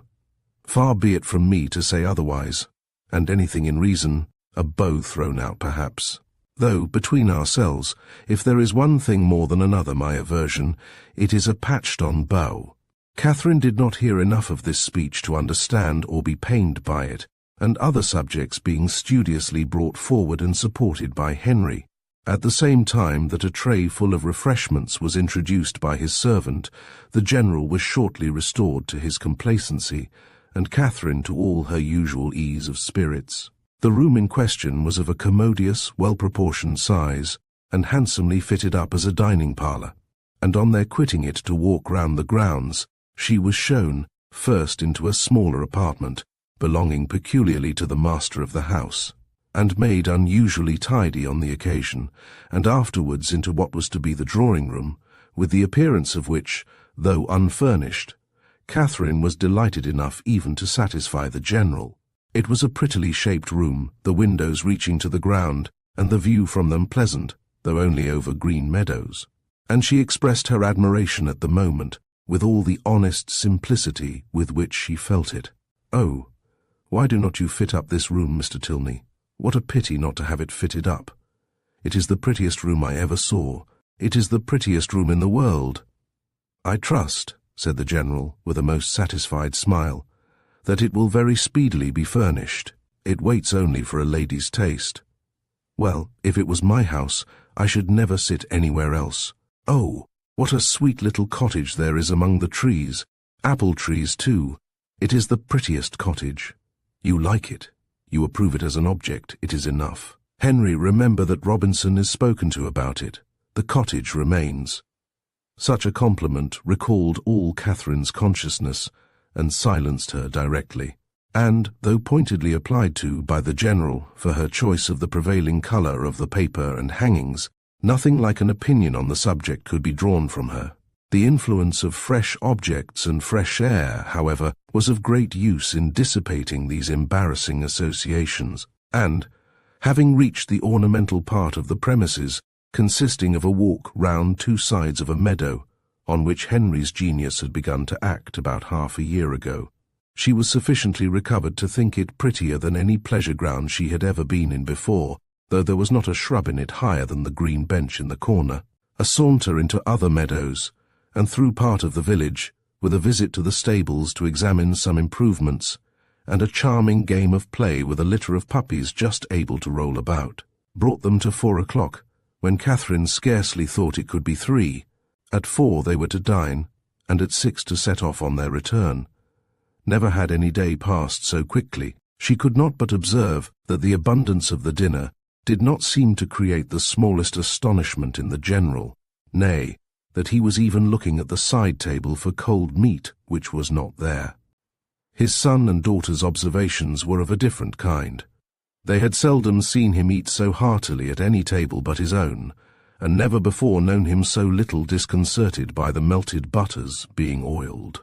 At 6 o'clock, the General having taken his coffee, the carriage again received them, and so gratifying had been the tenor of his conduct throughout the whole visit, so well assured was her mind on the subject of his expectations, that, could she have felt equally confident of the wishes of his son, Catherine would have quitted Woodston with little anxiety as to the how or the when she might return to it.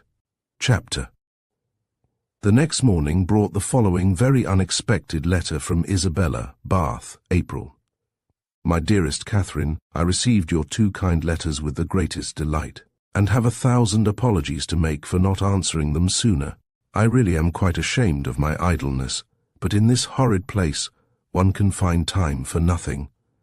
I have had my pen in my hand to begin a letter to you almost every day since you left Bath, but have always been prevented by some silly trifler or other. Pray write to me soon, and direct to my own home.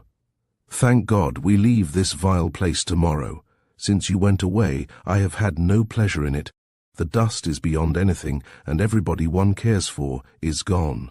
I believe if I could see you I should not mind the rest, for you are dearer to me than anybody can conceive.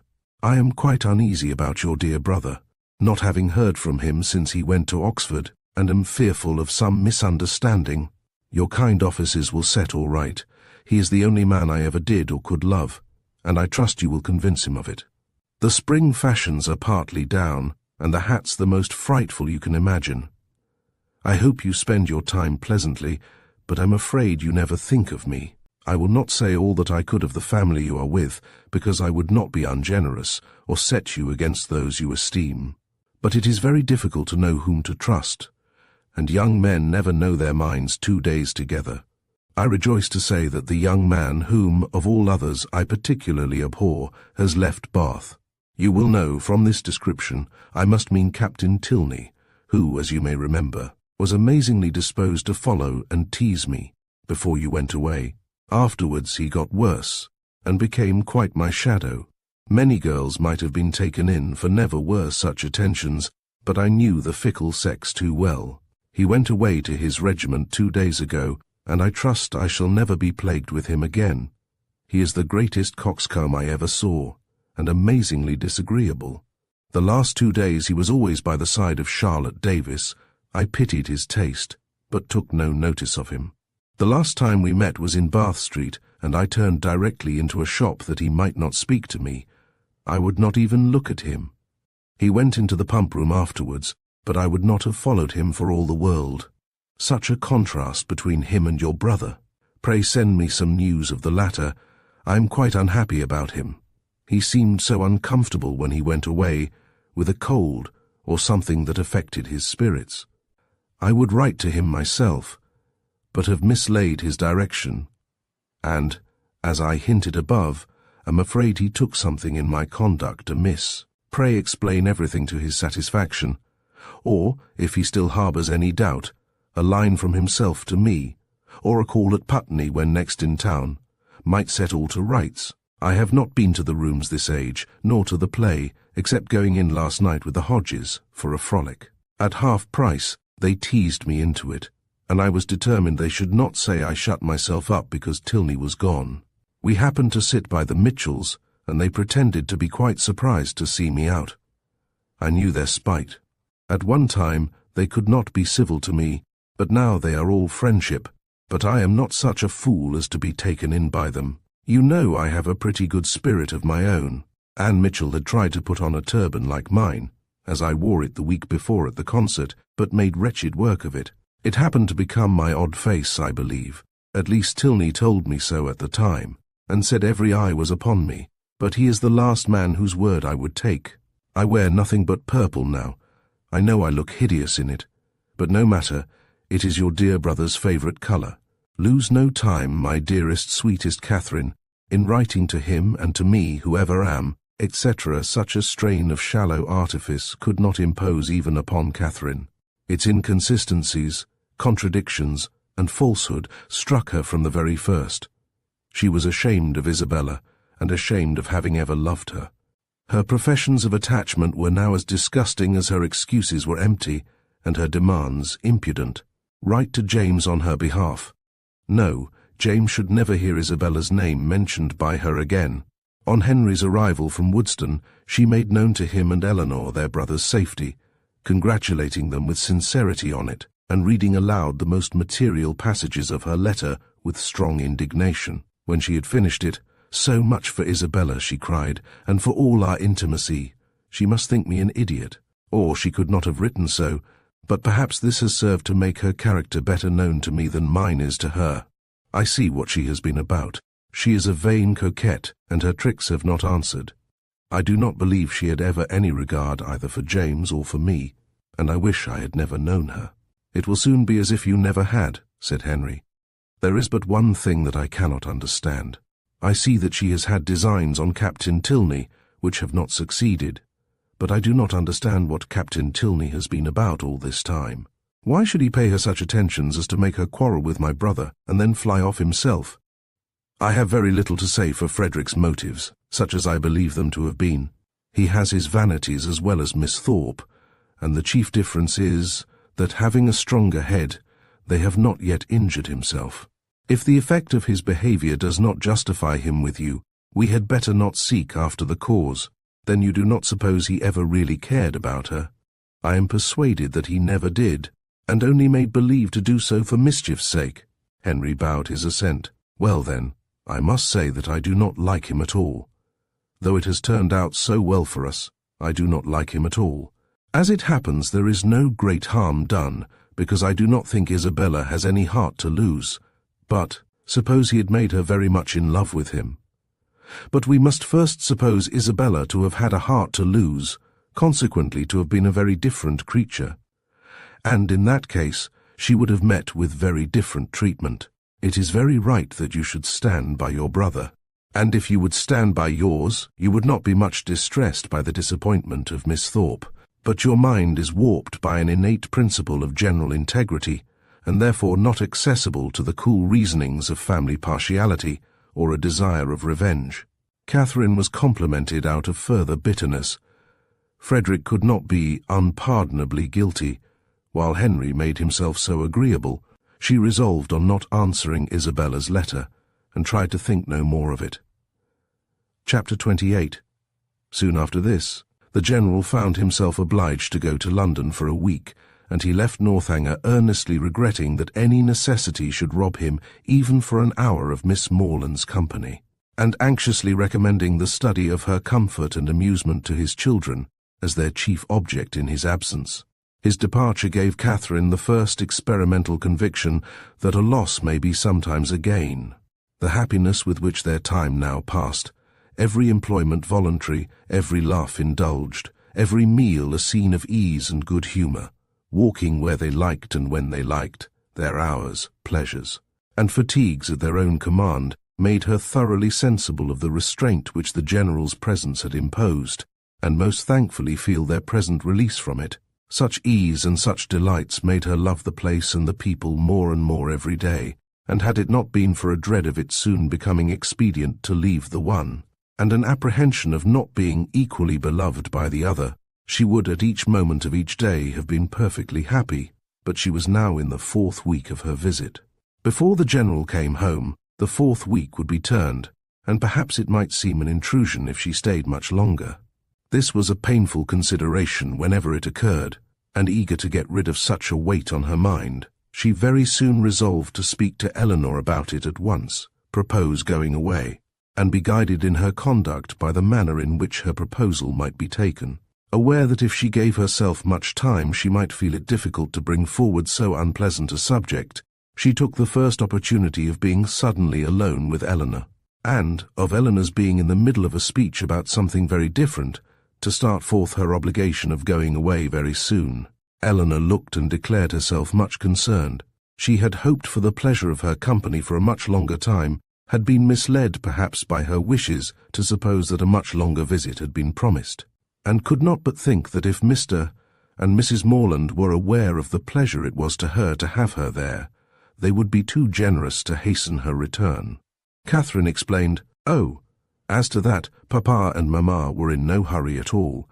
As long as she was happy, they would always be satisfied. Then why might she ask in such a hurry herself to leave them? Oh, because she had been there so long. Nay, if you can use such a word, I can urge you no farther. If you think it long, oh, no, I do not indeed. For my own pleasure, I could stay with you as long again." And it was directly settled that, till she had, her leaving them was not even to be thought of. In having this cause of uneasiness so pleasantly removed, the force of the other was likewise weakened. The kindness, the earnestness of Eleanor's manner in pressing her to stay, and Henry's gratified look on being told that her stay was determined, were such sweet proofs of her importance with them, as left her only just so much solicitude as the human mind can never do comfortably without. She did, almost always, believe that Henry loved her, and quite always that his father and sister loved and even wished her to belong to them, and believing so far, her doubts and anxieties were merely sportive irritations. Henry was not able to obey his father's injunction of remaining wholly at Northanger in attendance on the ladies during his absence in London, the engagements of his curate at Woodstone obliging him to leave them on Saturday for a couple of nights. His loss was not now what it had been while the General was at home. It lessened their gaiety, but did not ruin their comfort, and the two girls, agreeing in occupation and improving in intimacy, found themselves so well sufficient for the time to themselves that it was 11 o'clock, rather a late hour at the Abbey, before they quitted the supper-room on the day of Henry's departure. They had just reached the head of the stairs when it seemed, as far as the thickness of the walls would allow them to judge, that a carriage was driving up to the door, and the next moment confirmed the idea by the loud noise of the house bell. After the first perturbation of surprise had passed away, in a good heaven, what can be the matter? It was quickly decided by Eleanor to be her eldest brother, whose arrival was often as sudden, if not quite so unseasonable, and accordingly she hurried down to welcome him. Catherine walked on to her chamber, making up her mind as well as she could to a further acquaintance with Captain Tilney, and comforting herself under the unpleasant impression his conduct had given her, and the persuasion of his being by far too fine a gentleman to approve of her, that at least they should not meet under such circumstances as would make their meeting materially painful. She trusted he would never speak of Miss Thorpe, and indeed, as he must by this time be ashamed of the part he had acted, there could be no danger of it.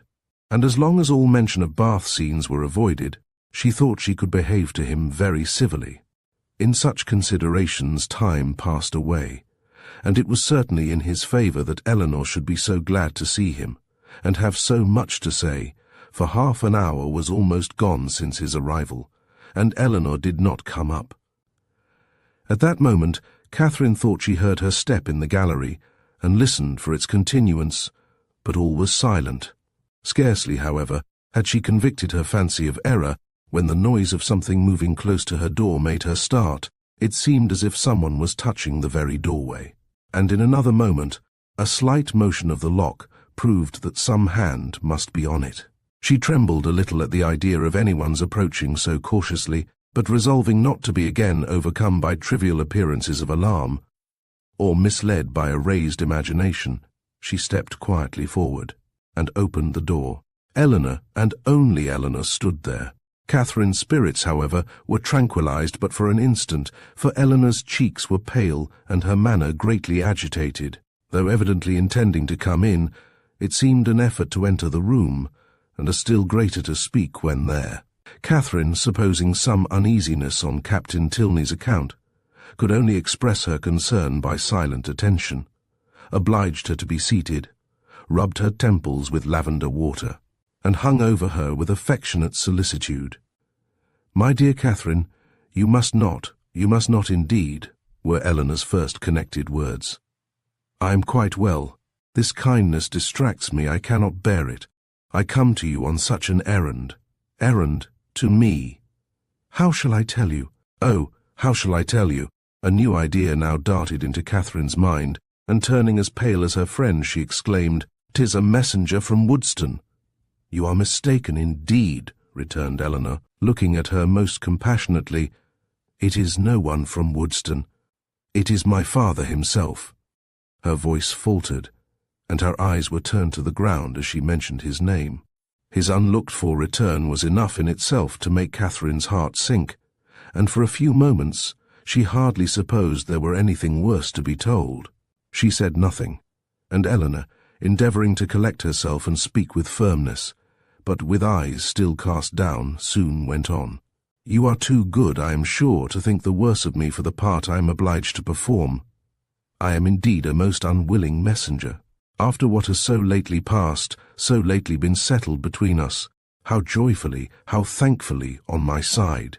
As to your continuing here as I hoped for many, many weeks longer, how can I tell you that your kindness is not to be accepted, and that the happiness your company has hitherto given us is to be repaid by? But I must not trust myself with words. My dear Catherine, we are to part. My father has recollected an engagement that takes our whole family away on Monday. We are going to Lord Longtown's, near Hereford, for a fortnight. Explanation and apology are equally impossible. I cannot attempt either." "My dear Eleanor," cried Catherine, suppressing her feelings as well as she could, "do not be so distressed. A second engagement must give way to a first. I am very, very sorry we are to part so soon, and so suddenly too, but I am not offended. Indeed, I am not. I can finish my visit here, you know, at any time, or I hope you will come to me. Can you, when you return from this Lord's, come to Fullerton?"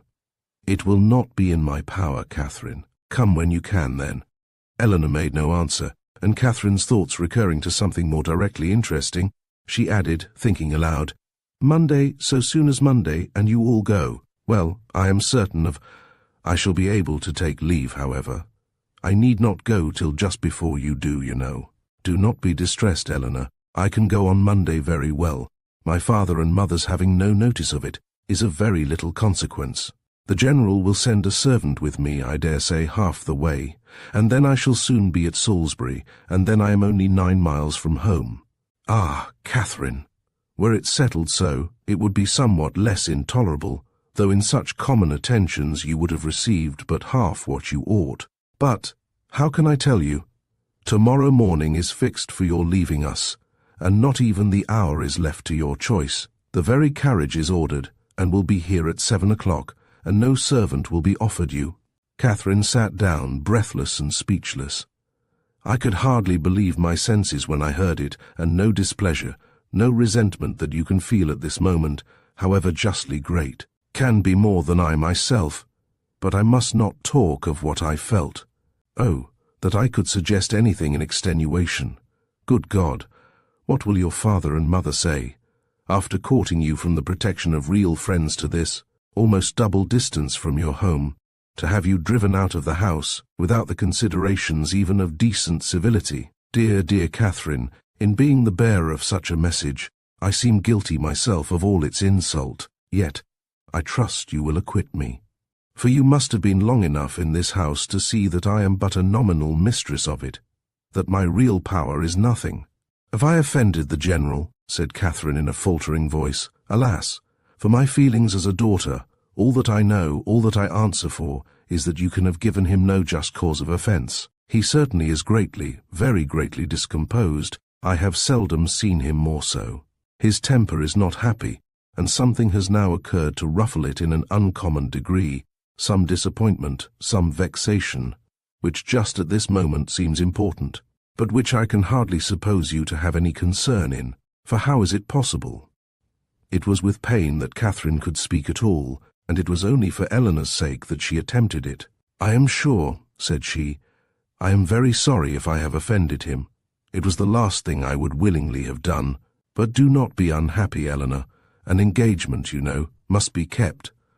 I am only sorry it was not recollected sooner, that I might have written home, but it is of very little consequence.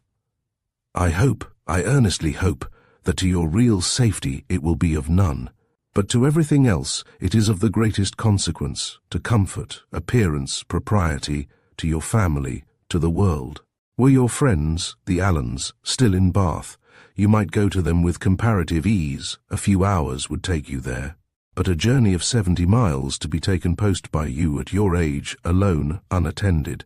Oh, the journey is nothing. Do not think about that. And if we are to part, a few hours sooner or later, you know, makes no difference. I can be ready by 7. Let me be called in time. Eleanor saw that she wished to be alone, and believing it better for each that they should avoid any further conversation, now left her with, I shall see you in the morning. Catherine's swelling heart needed relief. In Eleanor's presence, friendship and pride had equally restrained her tears, but no sooner was she gone than they burst forth in torrents, turned from the house, and in such a way, without any reason that could justify, any apology that could atone for the abruptness, the rudeness, nay, the insolence of it. Henry at a distance, not able even to bid him farewell. Every hope, every expectation from him suspended at least, and who could say how long? Who could say when they might meet again? And all this by such a man as General Tilney, so polite, so well-bred, and heretofore so particularly fond of her. It was as incomprehensible as it was mortifying and grievous. From what it could arise and where it would end were considerations of equal perplexity and alarm. The manner in which it was done so grossly uncivil, hurrying her away without any reference to her own convenience, or allowing her even the appearance of choice as to the time or mode of her travelling. Of 2 days, the earliest fixed on, and of that almost the earliest hour, as if resolved to have her gone before he was stirring in the morning, that he might not be obliged even to see her. What could all this mean but an intentional affront? By some means or other, she must have had the misfortune to offend him. Eleanor had wished to spare her from so painful a notion, but Catherine could not believe it possible that any injury or any misfortune could provoke such ill will against a person not connected, or, at least, not supposed to be connected with it. Heavily passed the night. Sleep, or repose that deserved the name of sleep, was out of the question.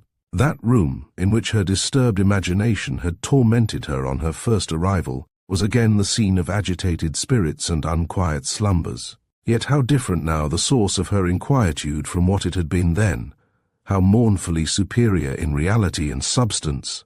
Her anxiety had foundation in fact, her fears in probability, and with a mind so occupied in the contemplation of actual and natural evil, the solitude of her situation, the darkness of her chamber, the antiquity of the building, were felt and considered without the smallest emotion, and though the wind was high, and often produced strange and sudden noises throughout the house, she heard it all as she lay awake. Hour after hour, without curiosity or terror. Soon after 6, Eleanor entered her room, eager to show attention or give assistance where it was possible, but very little remained to be done. Catherine had not loitered. She was almost dressed, and her packing almost finished. The possibility of some conciliatory message from the General occurred to her as his daughter appeared. What so natural as that anger should pass away and repentance succeed it? And she only wanted to know how far, after what had passed, an apology might properly be received by her. But the knowledge would have been useless here. It was not called for. Neither clemency nor dignity was put to the trial. Eleanor brought no message. Very little passed between them on meeting. Each found her greatest safety in silence, and few and trivial were the sentences exchanged while they remained upstairs, Catherine in busy agitation completing her dress, and Eleanor with more goodwill than experience intent upon filling the trunk. When everything was done, they left the room, Catherine lingering only half a minute behind her friend to throw a parting glance on every well-known, cherished object, and went down to the breakfast parlour, where breakfast was prepared. She tried to eat, as well to save herself from the pain of being urged as to make her friend comfortable, but she had no appetite, and could not swallow many mouthfuls. The contrast between this and her last breakfast in that room gave her fresh misery, and strengthened her distaste for everything before her. It was not 24 hours ago since they had met there to the same repast, but in circumstances how different! With what cheerful ease, what happy, though false, security, had she then looked around her, enjoying everything present and fearing little in future, beyond Henry's going to Woodston for a day. Happy, happy breakfast. For Henry had been there, Henry had sat by her and helped her. These reflections were long indulged undisturbed by any address from her companion, who sat as deep in thought as herself, and the appearance of the carriage was the first thing to startle and recall them to the present moment. Catherine's colour rose at the sight of it, and the indignity with which she was treated, striking at that instant on her mind with peculiar force, made her for a short time sensible only of resentment. Eleanor seemed now impelled into resolution and speech. "You must write to me, Catherine," she cried. "You must let me hear from you as soon as possible.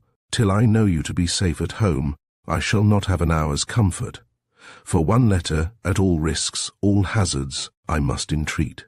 Let me have the satisfaction of knowing that you are safe at Fullerton, and have found your family well, and then, till I can ask for your correspondence as I ought to do, I will not expect more. Direct to me at Lord Longtown's, and I must ask it under cover to Alice. No, Eleanor, if you are not allowed to receive a letter from me, I am sure I had better not write. There can be no doubt of my getting home safe." Eleanor only replied, "I cannot wonder at your feelings. I will not importune you. I will trust to your own kindness of heart when I am at a distance from you." But this, with the look of sorrow accompanying it, was enough to melt Catherine's pride in a moment, and she instantly said, "Oh, Eleanor, I will write to you indeed." There was yet another point which Miss Tilney was anxious to settle, though somewhat embarrassed in speaking of. It had occurred to her that after so long an absence from home, Catherine might not be provided with money enough for the expenses of her journey, and, upon suggesting it to her with most affectionate offers of accommodation, it proved to be exactly the case. Catherine had never thought on the subject till that moment, but, upon examining her purse, was convinced that but for this kindness of her friend, she might have been turned from the house without even the means of getting home, and the distress in which she must have been thereby involved filling the minds of both. Scarcely another word was said by either during the time of their remaining together. Short, however, was that time. The carriage was soon announced to be ready, and Catherine, instantly rising, a long and affectionate embrace supplied the place of language in bidding each other adieu. And, as they entered the hall, unable to leave the house without some mention of one whose name had not yet been spoken by either, she paused a moment, and with quivering lips just made it intelligible that she left her kind remembrance for her absent friend, but with this approach to his name ended all possibility of restraining her feelings, and, hiding her face as well as she could with her handkerchief, she darted across the hall, jumped into the chaise, and in a moment was driven from the door. Chapter 29. Catherine was too wretched to be fearful. The journey in itself had no terrors for her, and she began it without either dreading its length or feeling its solitariness. Leaning back in one corner of the carriage, in a violent burst of tears, she was conveyed some miles beyond the walls of the Abbey before she raised her head, and the highest point of ground within the park was almost closed from her view before she was capable of turning her eyes towards it. Unfortunately, the road she now travelled was the same which only 10 days ago she had so happily passed along in going to and from Woodston, and, for 14 miles, every bitter feeling was rendered more severe by the review of objects on which she had first looked under impressions so different. Every mile, as it brought her nearer Woodston, added to her sufferings, and when within the distance of 5, she passed the turning which led to it, and thought of Henry. So near, yet so unconscious. Her grief and agitation were excessive. The day which she had spent at that place had been one of the happiest of her life. It was on that day, that the General had made use of such expressions with regard to Henry and herself, had so spoken, and so looked as to give her the most positive conviction of his actually wishing their marriage. Yes, only 10 days ago had he elated her by his pointed regard, had he even confused her by his too significant reference. And now, what had she done, or what had she omitted to do, to merit such a change? The only offence against him of which she could accuse herself had been such as was scarcely possible to reach his knowledge. Henry and her own heart only were privy to the shocking suspicions which she had so idly entertained, and equally safe did she believe her secret with each. Designedly at least, Henry could not have betrayed her. If indeed, by any strange mischance, his father should have gained intelligence of what she had dared to think and look for, of her causeless fancies and injurious examinations, she could not wonder at any degree of his indignation. If aware of her having viewed him as a murderer, she could not wonder at his even turning her from his house. But a justification so full of torture to herself, she trusted, would not be in his power. Anxious as were all her conjectures on this point, it was not, however, the one on which she dwelt most. There was a thought yet nearer, a more prevailing, more impetuous concern, how Henry would think and feel and look when he returned on the morrow to Northanger and heard of her being gone. Was a question of force and interest to rise over every other, to be never ceasing, alternately irritating and soothing. It sometimes suggested the dread of his calm acquiescence, and at others was answered by the sweetest confidence in his regret and resentment. To the general, of course, he would not dare to speak, but to Eleanor, what might he not say to Eleanor about her? In this unceasing recurrence of doubts and inquiries, on any one article of which her mind was incapable of more than momentary repose, the hours passed away, and her journey advanced much faster than she looked for. The pressing anxieties of thought, which prevented her from noticing anything before her, when once beyond the neighbourhood of Woodston, saved her at the same time from watching her progress, and though no object on the road could engage a moment's attention, she found no stage of it tedious. From this she was preserved too by another cause, by feeling no eagerness for her journey's conclusion. For to return in such a manner to Fullerton was almost to destroy the pleasure of a meeting with those she loved best, even after an absence such as hers, an 11 weeks' absence.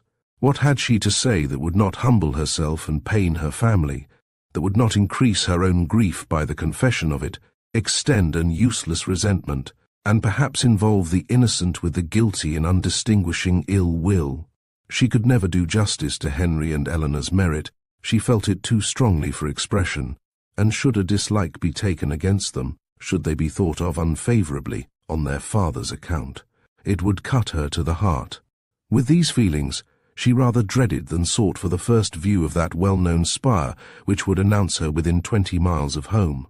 Salisbury she had known to be her point on leaving Northanger, but after the first stage she had been indebted to the postmasters for the names of the places which were then to conduct her to it. So great had been her ignorance of her route. She met with nothing, however, to distress or frighten her.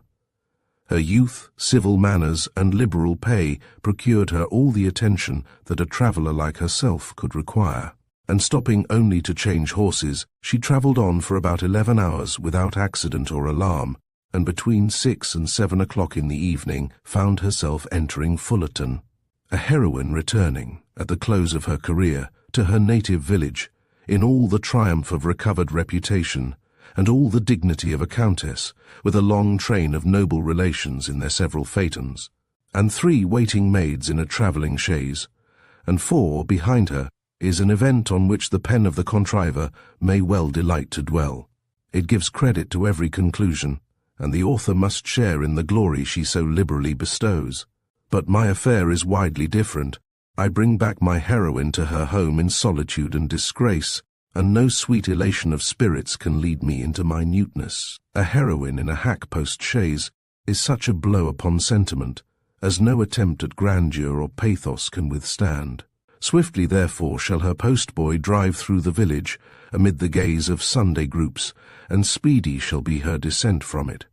But whatever might be the distress of Catherine's mind, as she thus advanced towards the parsonage, and whatever the humiliation of her biographer in relating it, she was preparing enjoyment of no everyday nature for those to whom she went, first, in the appearance of her carriage, and secondly, in herself. The chaise of a traveller being a rare sight in Fullerton, the whole family were immediately at the window, and to have it stop at the sweep gate was a pleasure to brighten every eye and occupy every fancy, a pleasure quite unlooked for by all but the 2 youngest children, a boy and girl of 6 and 4 years old, who expected a brother or sister in every carriage. Happy the glance that first distinguished Catherine, happy the voice that proclaimed the discovery, but whether such happiness were the lawful property of George or Harriet could never be exactly understood. Her father, mother, Sarah, George, and Harriet, all assembled at the door to welcome her with affectionate eagerness, was a sight to awaken the best feelings of Catherine's heart. And in the embrace of each, as she stepped from the carriage, she found herself soothed beyond anything that she had believed possible. So surrounded, so caressed, she was even happy. In the joyfulness of family love, everything for a short time was subdued, and the pleasure of seeing her, leaving them at first little leisure for calm curiosity. They were all seated round the tea-table, which Mrs. Morland had hurried for the comfort of the poor traveller, whose pale and jaded looks soon caught her notice. Before any inquiry so direct as to demand a positive answer was addressed to her, reluctantly, and with much hesitation, did she then begin what might perhaps, at the end of half an hour, be termed, by the courtesy of her hearers, an explanation. But scarcely within that time could they at all discover the cause or collect the particulars of her sudden return. They were far from being an irritable race, far from any quickness in catching, or bitterness in resenting, affronts. But here, when the whole was unfolded, was an insult not to be overlooked, nor, for the first half-hour, to be easily pardoned, without suffering any romantic alarm. In the consideration of their daughter's long and lonely journey, Mr. and Mrs. Morland could not but feel that it might have been productive of much unpleasantness to her, that it was what they could never have voluntarily suffered, and that, in forcing her on such a measure, General Tilney had acted neither honourably nor feelingly, neither as a gentleman nor as a parent. Why he had done it, what could have provoked him to such a breach of hospitality, and so suddenly turned all his partial regard for their daughter into actual ill will, was a matter which they were at least as far from divining as Catherine herself, but it did not oppress them by any means so long, and, after a due course of useless conjecture, that it was a strange business, and that he must be a very strange man, grew enough for all their indignation and wonder, though Sarah indeed still indulged in the sweets of incomprehensibility, exclaiming and conjecturing with youthful ardour. "My dear, you give yourself a great deal of needless trouble," said her mother at last. "Depend upon it, it is something not at all worth understanding." "I can allow for his wishing Catherine away, when he recollected this engagement," said Sarah, "but why not do it civilly?" "I am sorry for the young people," returned Mrs. Morland. "They must have a sad time of it. But as for anything else, it is no matter now. Catherine is safe at home, and our comfort does not depend upon General Tilney." Catherine sighed. "Well," continued her philosophic mother, "I am glad I did not know of your journey at the time, but now it is all over, perhaps there is no great harm done. It is always good for young people to be put upon exerting themselves. And you know, my dear Catherine, you always were a sad little scatter-brained creature, but now you must have been forced to have your wits about you, with so much changing of chaises and so forth, and I hope it will appear that you have not left anything behind you in any of the pockets." Catherine hoped so too, and tried to feel an interest in her own amendment, but her spirits were quite worn down, and to be silent and alone becoming soon her only wish, she readily agreed to her mother's next counsel of going early to bed. Her parents, seeing nothing in her ill looks and agitation but the natural consequence of mortified feelings and of the unusual exertion and fatigue of such a journey, parted from her without any doubt of their being soon slept away, and though, when they all met the next morning, her recovery was not equal to their hopes, they were still perfectly unsuspicious of there being any deeper evil.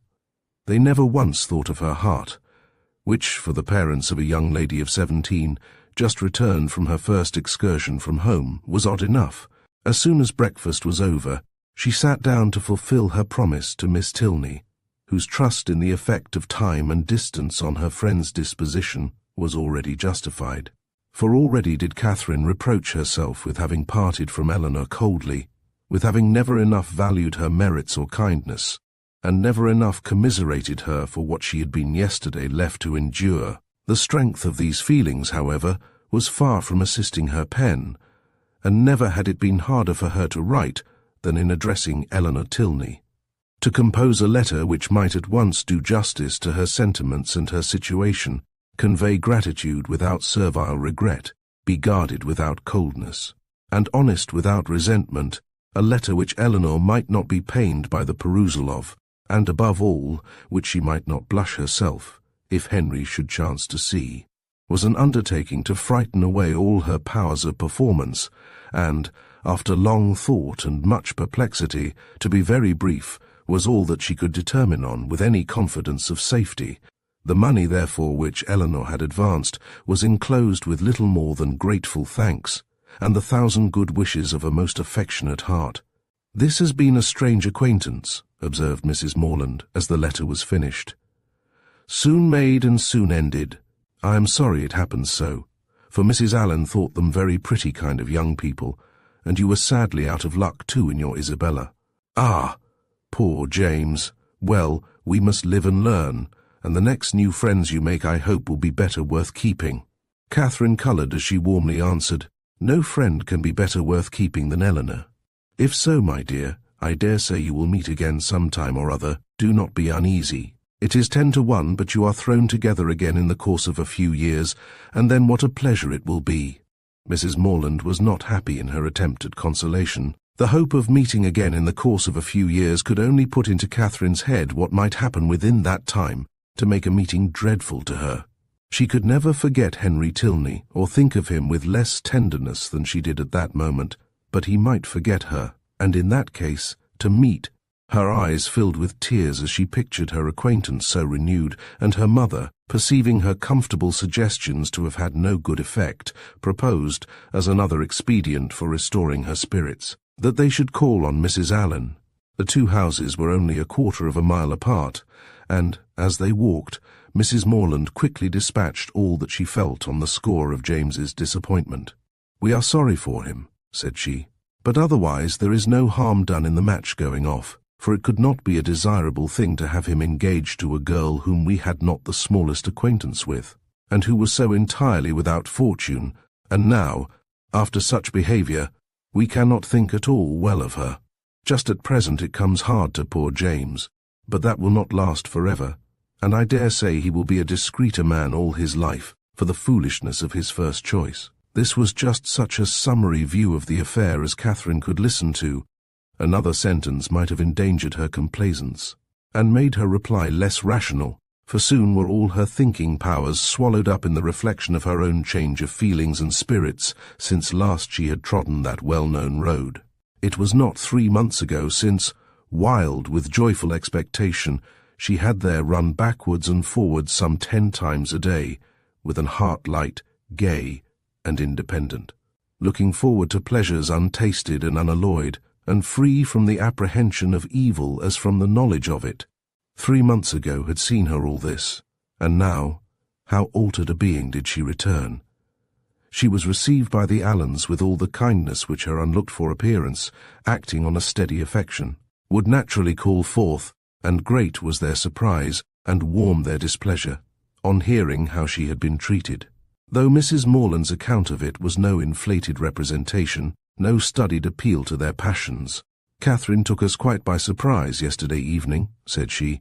"She travelled all the way post by herself, and knew nothing of coming till Saturday night.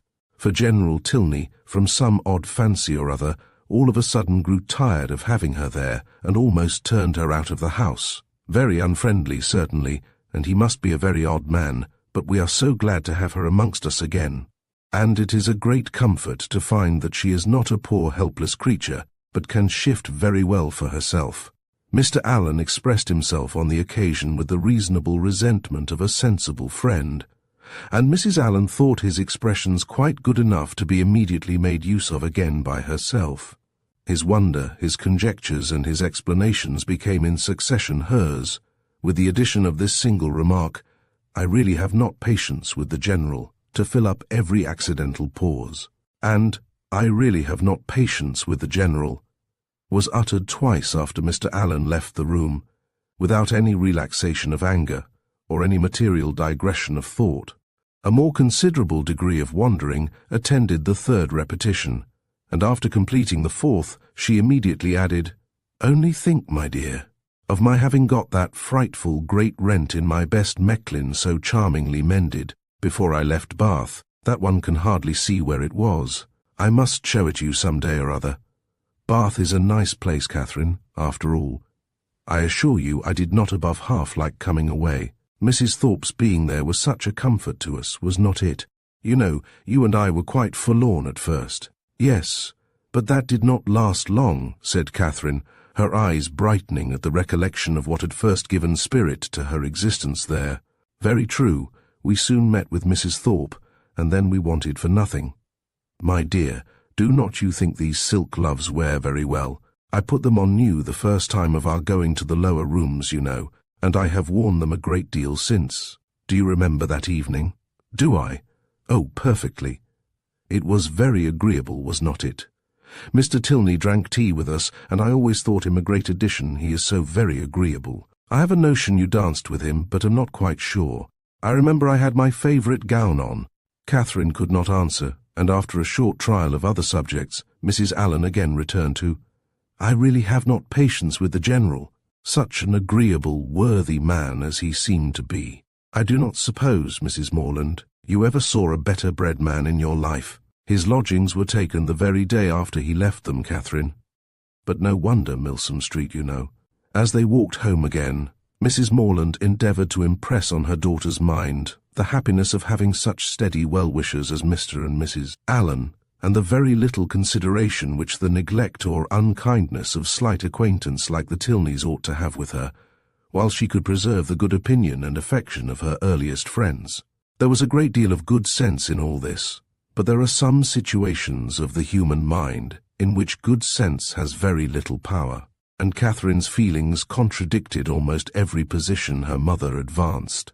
It was upon the behaviour of these very slight acquaintance that all her present happiness depended, and while Mrs. Morland was successfully confirming her own opinions by the justness of her own representations, Catherine was silently reflecting that now Henry must have arrived at Northanger, now he must have heard of her departure, and now perhaps they were all setting off for Hereford. Chapter 30. Catherine's disposition was not naturally sedentary, nor had her habits been ever very industrious. But whatever might hitherto have been her defects of that sort, her mother could not but perceive them now to be greatly increased. She could neither sit still nor employ herself for 10 minutes together, walking round the garden and orchard again and again, as if nothing but motion was voluntary, and it seemed as if she could even walk about the house rather than remain fixed for any time in the parlour. Her loss of spirits was a yet greater alteration. In her rambling and her idleness she might only be a caricature of herself, but in her silence and sadness she was the very reverse of all that she had been before. For 2 days Mrs. Morland allowed it to pass even without a hint, but when a third night's rest had neither restored her cheerfulness, improved her in useful activity, nor given her a greater inclination for needlework, she could no longer refrain from the gentle reproof of, My dear Catherine, I am afraid you are growing quite a fine lady. I do not know when poor Richard's cravats would be done, if he had no friend but you. Your head runs too much upon Bath, but there is a time for everything, a time for balls and plays, and a time for work. You have had a long run of amusement, and now you must try to be useful. Catherine took up her work directly, saying in a dejected voice that her head did not run upon Bath much. Then you are fretting about General Tilney, and that is very simple of you, for 10 to 1, whether you ever see him again. You should never fret about trifles. After a short silence, I hope, my Catherine, you are not getting out of humour with home because it is not so grand as Northanger. That would be turning your visit into an evil indeed.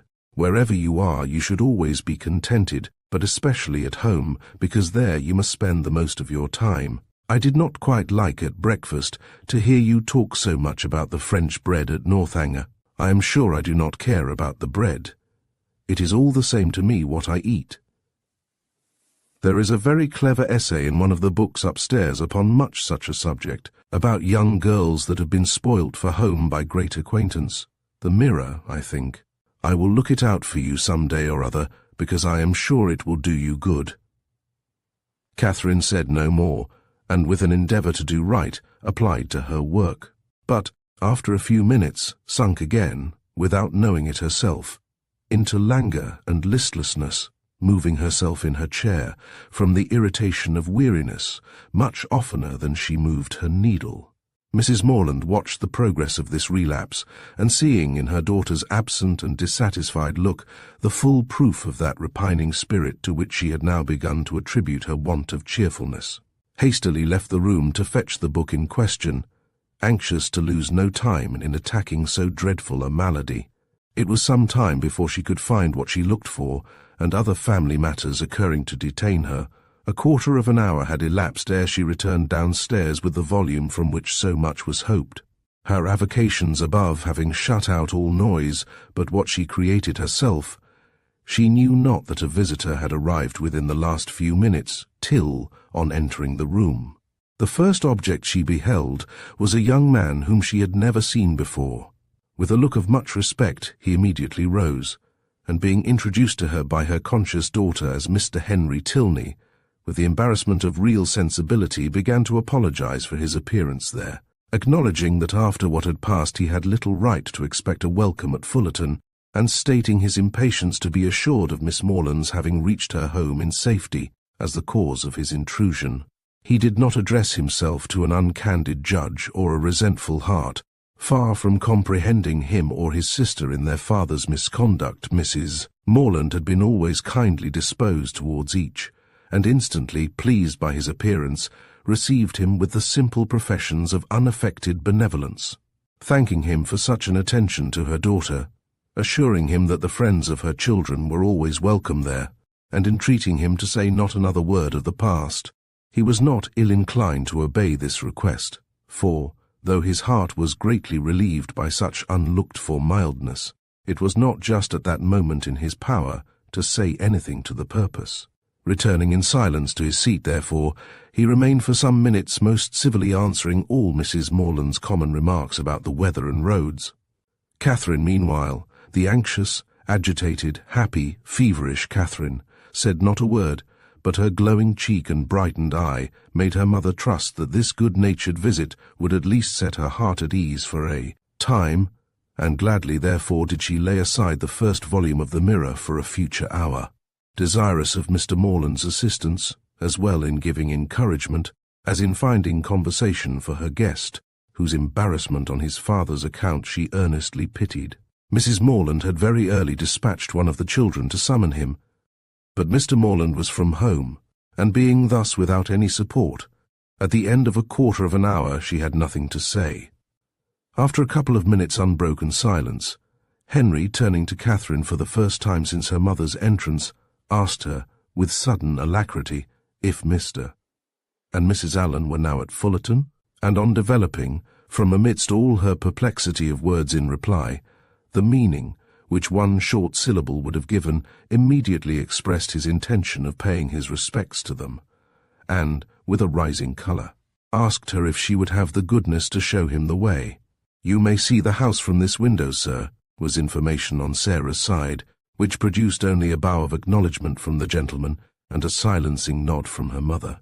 For Mrs. Morland, thinking it probable, as a secondary consideration in his wish of waiting on their worthy neighbours, that he might have some explanation to give of his father's behaviour, which it must be more pleasant for him to communicate only to Catherine, would not on any account prevent her accompanying him. They began their walk, and Mrs. Morland was not entirely mistaken in his object in wishing it. Some explanation on his father's account he had to give, but his first purpose was to explain himself. And before they reached Mr. Allen's grounds, he had done it so well that Catherine did not think it could ever be repeated too often.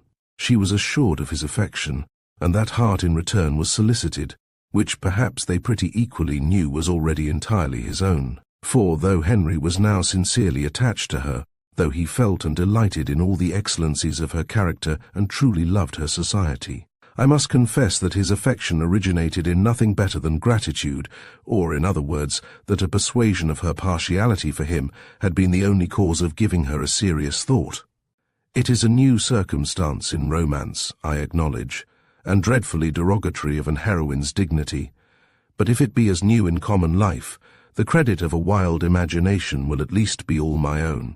A very short visit to Mrs. Allen, in which Henry talked at random, without sense or connection, and Catherine, wrapped in the contemplation of her own unutterable happiness, scarcely opened her lips, dismissed them to the ecstasies of another tete-a-tete, and before it was suffered to close, she was enabled to judge how far he was sanctioned by parental authority in his present application. On his return from Woodston, 2 days before, he had been met near the Abbey by his impatient father, hastily informed in angry terms of Miss Morland's departure, and ordered to think of her no more. Such was the permission upon which he had now offered her his hand. The affrighted Catherine, amidst all the terrors of expectation as she listened to this account, could not but rejoice in the kind caution with which Henry had saved her from the necessity of a conscientious rejection by engaging her faith before he mentioned the subject. And as he proceeded to give the particulars and explain the motives of his father's conduct, her feelings soon hardened into even a triumphant delight. The General had had nothing to accuse her of, nothing to lay to her charge, but her being the involuntary, unconscious object of a deception which his pride could not pardon, and which a better pride would have been ashamed to own. She was guilty only of being less rich than he had supposed her to be. Under a mistaken persuasion of her possessions and claims, he had courted her acquaintance in Bath, solicited her company at Northanger, and designed her for his daughter-in-law.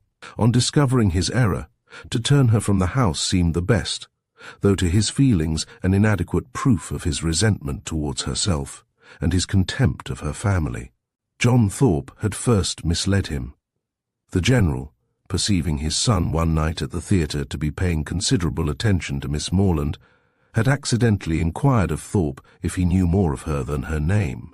Thorpe, most happy to be on speaking terms with a man of General Tilney's importance, had been joyfully and proudly communicative, and being at that time not only in daily expectation of Morland's engaging Isabella, but likewise pretty well resolved upon marrying Catherine himself. His vanity induced him to represent the family as yet more wealthy than his vanity, and avarice had made him believe them. With whomsoever he was, or was likely to be connected, his own consequence always required that theirs should be great, and as his intimacy with any acquaintance grew, so regularly grew their fortune. The expectations of his friend Morland, therefore, from the first overrated, had ever since his introduction to Isabella been gradually increasing, and by merely adding twice as much for the grandeur of the moment, by doubling what he chose to think the amount of Mr. Morland's preferment, trebling his private fortune, bestowing a rich aunt, and sinking half the children, he was able to represent the whole family to the General in a most respectable light. For Catherine, however, the peculiar object of the General's curiosity and his own speculations, he had yet something more in reserve, and the £10,000 or £15,000 which her father could give her would be a pretty addition to Mr. Allen's estate. Her intimacy there had made him seriously determine on her being handsomely legacied hereafter, and to speak of her therefore as the almost acknowledged future heiress of Fullerton naturally followed. Upon such intelligence the General had proceeded, for never had it occurred to him to doubt its authority. Thorpe's interest in the family, by his sister's approaching connection with one of its members, and his own views on another circumstances of which he boasted with almost equal openness, seemed sufficient vouchers for his truth, and to these were added the absolute facts of the Allens being wealthy and childless, of Miss Morland's being under their care, and, as soon as his acquaintance allowed him to judge, of their treating her with parental kindness. His resolution was soon formed. Already had he discerned a liking towards Miss Morland in the countenance of his son, and thankful for Mr. Thorpe's communication, he almost instantly determined to spare no pains in weakening his boasted interest and ruining his dearest hopes. Catherine herself could not be more ignorant at the time of all this than his own children. Henry and Eleanor, perceiving nothing in her situation likely to engage their father's particular respect, had seen with astonishment the suddenness, continuance, and extent of his attention, and though latterly, from some hints which had accompanied an almost positive command to his son of doing everything in his power to attach her, Henry was convinced of his father's believing it to be an advantageous connection. It was not till the late explanation at Northanger that they had the smallest idea of the false calculations which had hurried him on. That they were false, the General had learnt from the very person who had suggested them, from Thorpe himself, whom he had chanced to meet again in town, and who, under the influence of exactly opposite feelings, Irritated by Catherine's refusal, and yet more by the failure of a very recent endeavour to accomplish a reconciliation between Morland and Isabella, convinced that they were separated forever, and spurning a friendship which could be no longer serviceable, hastened to contradict all that he had said before to the advantage of the Morlands, confessed himself to have been totally mistaken in his opinion of their circumstances and character, misled by the rhodomontade of his friend to believe his father a man of substance and credit, whereas the transactions of the 2 or 3 last weeks proved him to be neither, for after coming eagerly forward on the first overture of a marriage between the families, with the most liberal proposals, he had, on being brought to the point by the shrewdness of the relator, been constrained to acknowledge himself incapable of giving the young people even a decent support. They were, in fact, a necessitous family, numerous too, almost beyond example, by no means respected in their own neighbourhood, as he had lately had particular opportunities of discovering, aiming at a style of life which their fortune could not warrant, seeking to better themselves by wealthy connections, a forward, bragging, scheming race. The terrified general pronounced the name of Allen with an inquiring look, and here too Thorpe had learnt his error. The Allens, he believed, had lived near them too long, and he knew the young man on whom the Fullerton estate must devolve. The general needed no more. Enraged with almost everybody in the world but himself, he set out the next day for the Abbey, where his performances have been seen. I leave it to my reader's sagacity to determine how much of all this it was possible for Henry to communicate at this time to Catherine, how much of it he could have learnt from his father, in what points his own conjectures might assist him, and what portion must yet remain to be told in a letter from James. I have united for their ease what they must divide for mine. Catherine, at any rate, heard enough to feel that in suspecting General Tilney of either murdering or shutting up his wife, she had scarcely sinned against his character or magnified his cruelty. Henry, in having such things to relate of his father, was almost as pitiable as in their first avowal to himself. He blushed for the narrow-minded counsel which he was obliged to expose. The conversation between them at Northanger had been of the most unfriendly kind. Henry's indignation on hearing how Catherine had been treated, on comprehending his father's views, and being ordered to acquiesce in them, had been open and bold. The general, accustomed on every ordinary occasion to give the law in his family, prepared for no reluctance but of feeling, no opposing desire that should dare to clothe itself in words, could ill brook the opposition of his son, steady as the sanction of reason and the dictate of conscience could make it. But in such a cause, his anger, though it must shock, could not intimidate Henry, who was sustained in his purpose by a conviction of its justice. He felt himself bound as much in honour as in affection to Miss Morland, and believing that heart to be his own which he had been directed to gain, no unworthy retraction of a tacit consent.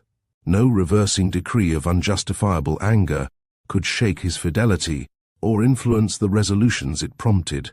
He steadily refused to accompany his father into Herefordshire, an engagement formed almost at the moment to promote the dismissal of Catherine, and as steadily declared his intention of offering her his hand. The general was furious in his anger, and they parted in dreadful disagreement. Henry, in an agitation of mind which many solitary hours were required to compose, had returned almost instantly to Woodston, and, on the afternoon of the following day, had begun his journey to Fullerton. Chapter 31. Mr. and Mrs. Morland's surprise on being applied to by Mr. Tilney for their consent to his marrying their daughter was, for a few minutes, considerable, it having never entered their heads to suspect an attachment on either side, but as nothing, after all, could be more natural than Catherine's being beloved, they soon learnt to consider it with only the happy agitation of gratified pride, and, as far as they alone were concerned, had not a single objection to start. His pleasing manners and good sense were self-evident recommendations, and having never heard evil of him, it was not their way to suppose any evil could be told. Goodwill supplying the place of experience, his character needed no attestation. Catherine would make a sad, heedless young housekeeper, to be sure, was her mother's foreboding remark, but quick was the consolation of there being nothing like practice. There was but one obstacle, in short, to be mentioned, but till that one was removed, it must be impossible for them to sanction the engagement. Their tempers were mild, but their principles were steady, and while his parents so expressly forbade the connection, they could not allow themselves to encourage it. That the general should come forward to solicit the alliance, or that he should even very heartily approve it. They were not refined enough to make any parading stipulation, but the decent appearance of consent must be yielded, and that once obtained, and their own hearts made them trust that it could not be very long denied, their willing approbation was instantly to follow. His consent was all that they wished for. They were no more inclined than entitled to demand his money. Of a very considerable fortune, his son was, by marriage settlements, eventually secure. His present income was an income of independence and comfort, and under every pecuniary view. It was a match beyond the claims of their daughter. The young people could not be surprised at a decision like this. They felt and they deplored, but they could not resent it, and they parted, endeavoring to hope that such a change in the general, as each believed almost impossible, might speedily take place to unite them again in the fullness of privileged affection. Henry returned to what was now his only home, to watch over his young plantations and extend his improvements for her sake, to whose share in them he looked anxiously forward, and Catherine remained at Fullerton to cry. Whether the torments of absence were softened by a clandestine correspondence, let us not inquire. Mr. and Mrs. Morland never did. They had been too kind to exact any promise, and whenever Catherine received a letter, as at that time happened pretty often, they always looked another way. The anxiety, which in this state of their attachment must be the portion of Henry and Catherine, and of all who loved either, as to its final event, can hardly extend, I fear, to the bosom of my readers, who will see in the tell-tale compression of the pages before them that we are all hastening together to perfect felicity. The means by which their early marriage was effected can be the only doubt. What probable circumstance could work upon a temper like the general's? The circumstance which chiefly availed was the marriage of his daughter with a man of fortune and consequence, which took place in the course of the summer. An accession of dignity that threw him into a fit of good humour, from which he did not recover till after Eleanor had obtained his forgiveness of Henry, and his permission for him to be a fool if he liked it. The marriage of Eleanor Tilney, her removal from all the evils of such a home as Northanger, had been made by Henry's banishment. To the home of her choice, and the man of her choice, is an event which I expect to give general satisfaction among all her acquaintance. My own joy on the occasion is very sincere. I know no one more entitled, by unpretending merit, or better prepared by habitual suffering, to receive and enjoy felicity. Her partiality for this gentleman was not of recent origin, and he had been long withheld only by inferiority of situation from addressing her. His unexpected accession to title and fortune had removed all his difficulties, and never had the general loved his daughter so well in all her hours of companionship, utility, and patient endurance as when he first hailed her your ladyship. Her husband was really deserving of her, independent of his peerage, his wealth, and his attachment, being to a precision the most charming young man in the world. Any further definition of his merits must be unnecessary.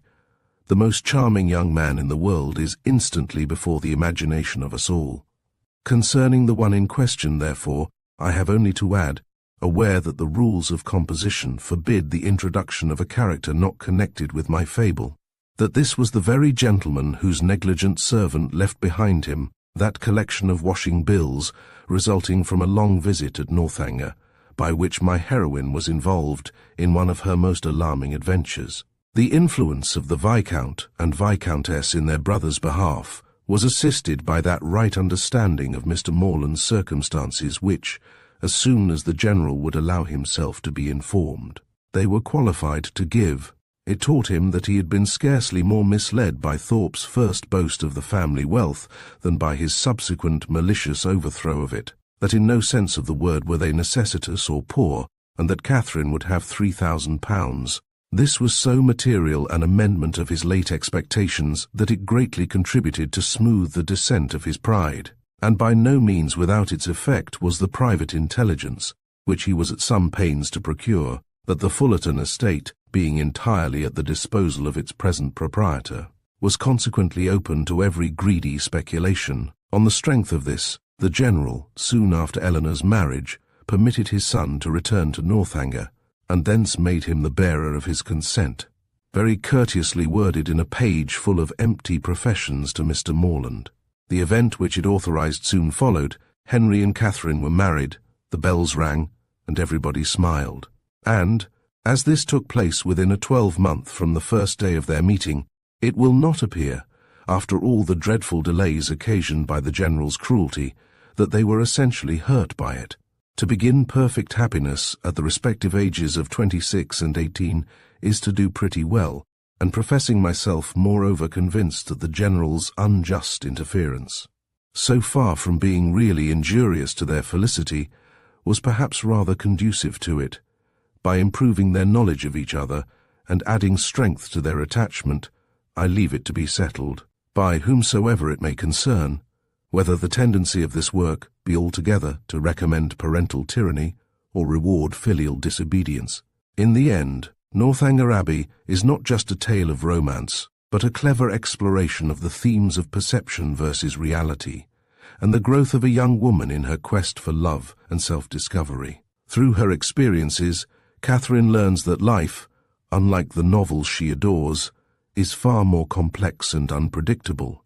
Austen's wit and keen observations make this story timeless, inviting readers to reflect on their own notions of heroism and the power of imagination,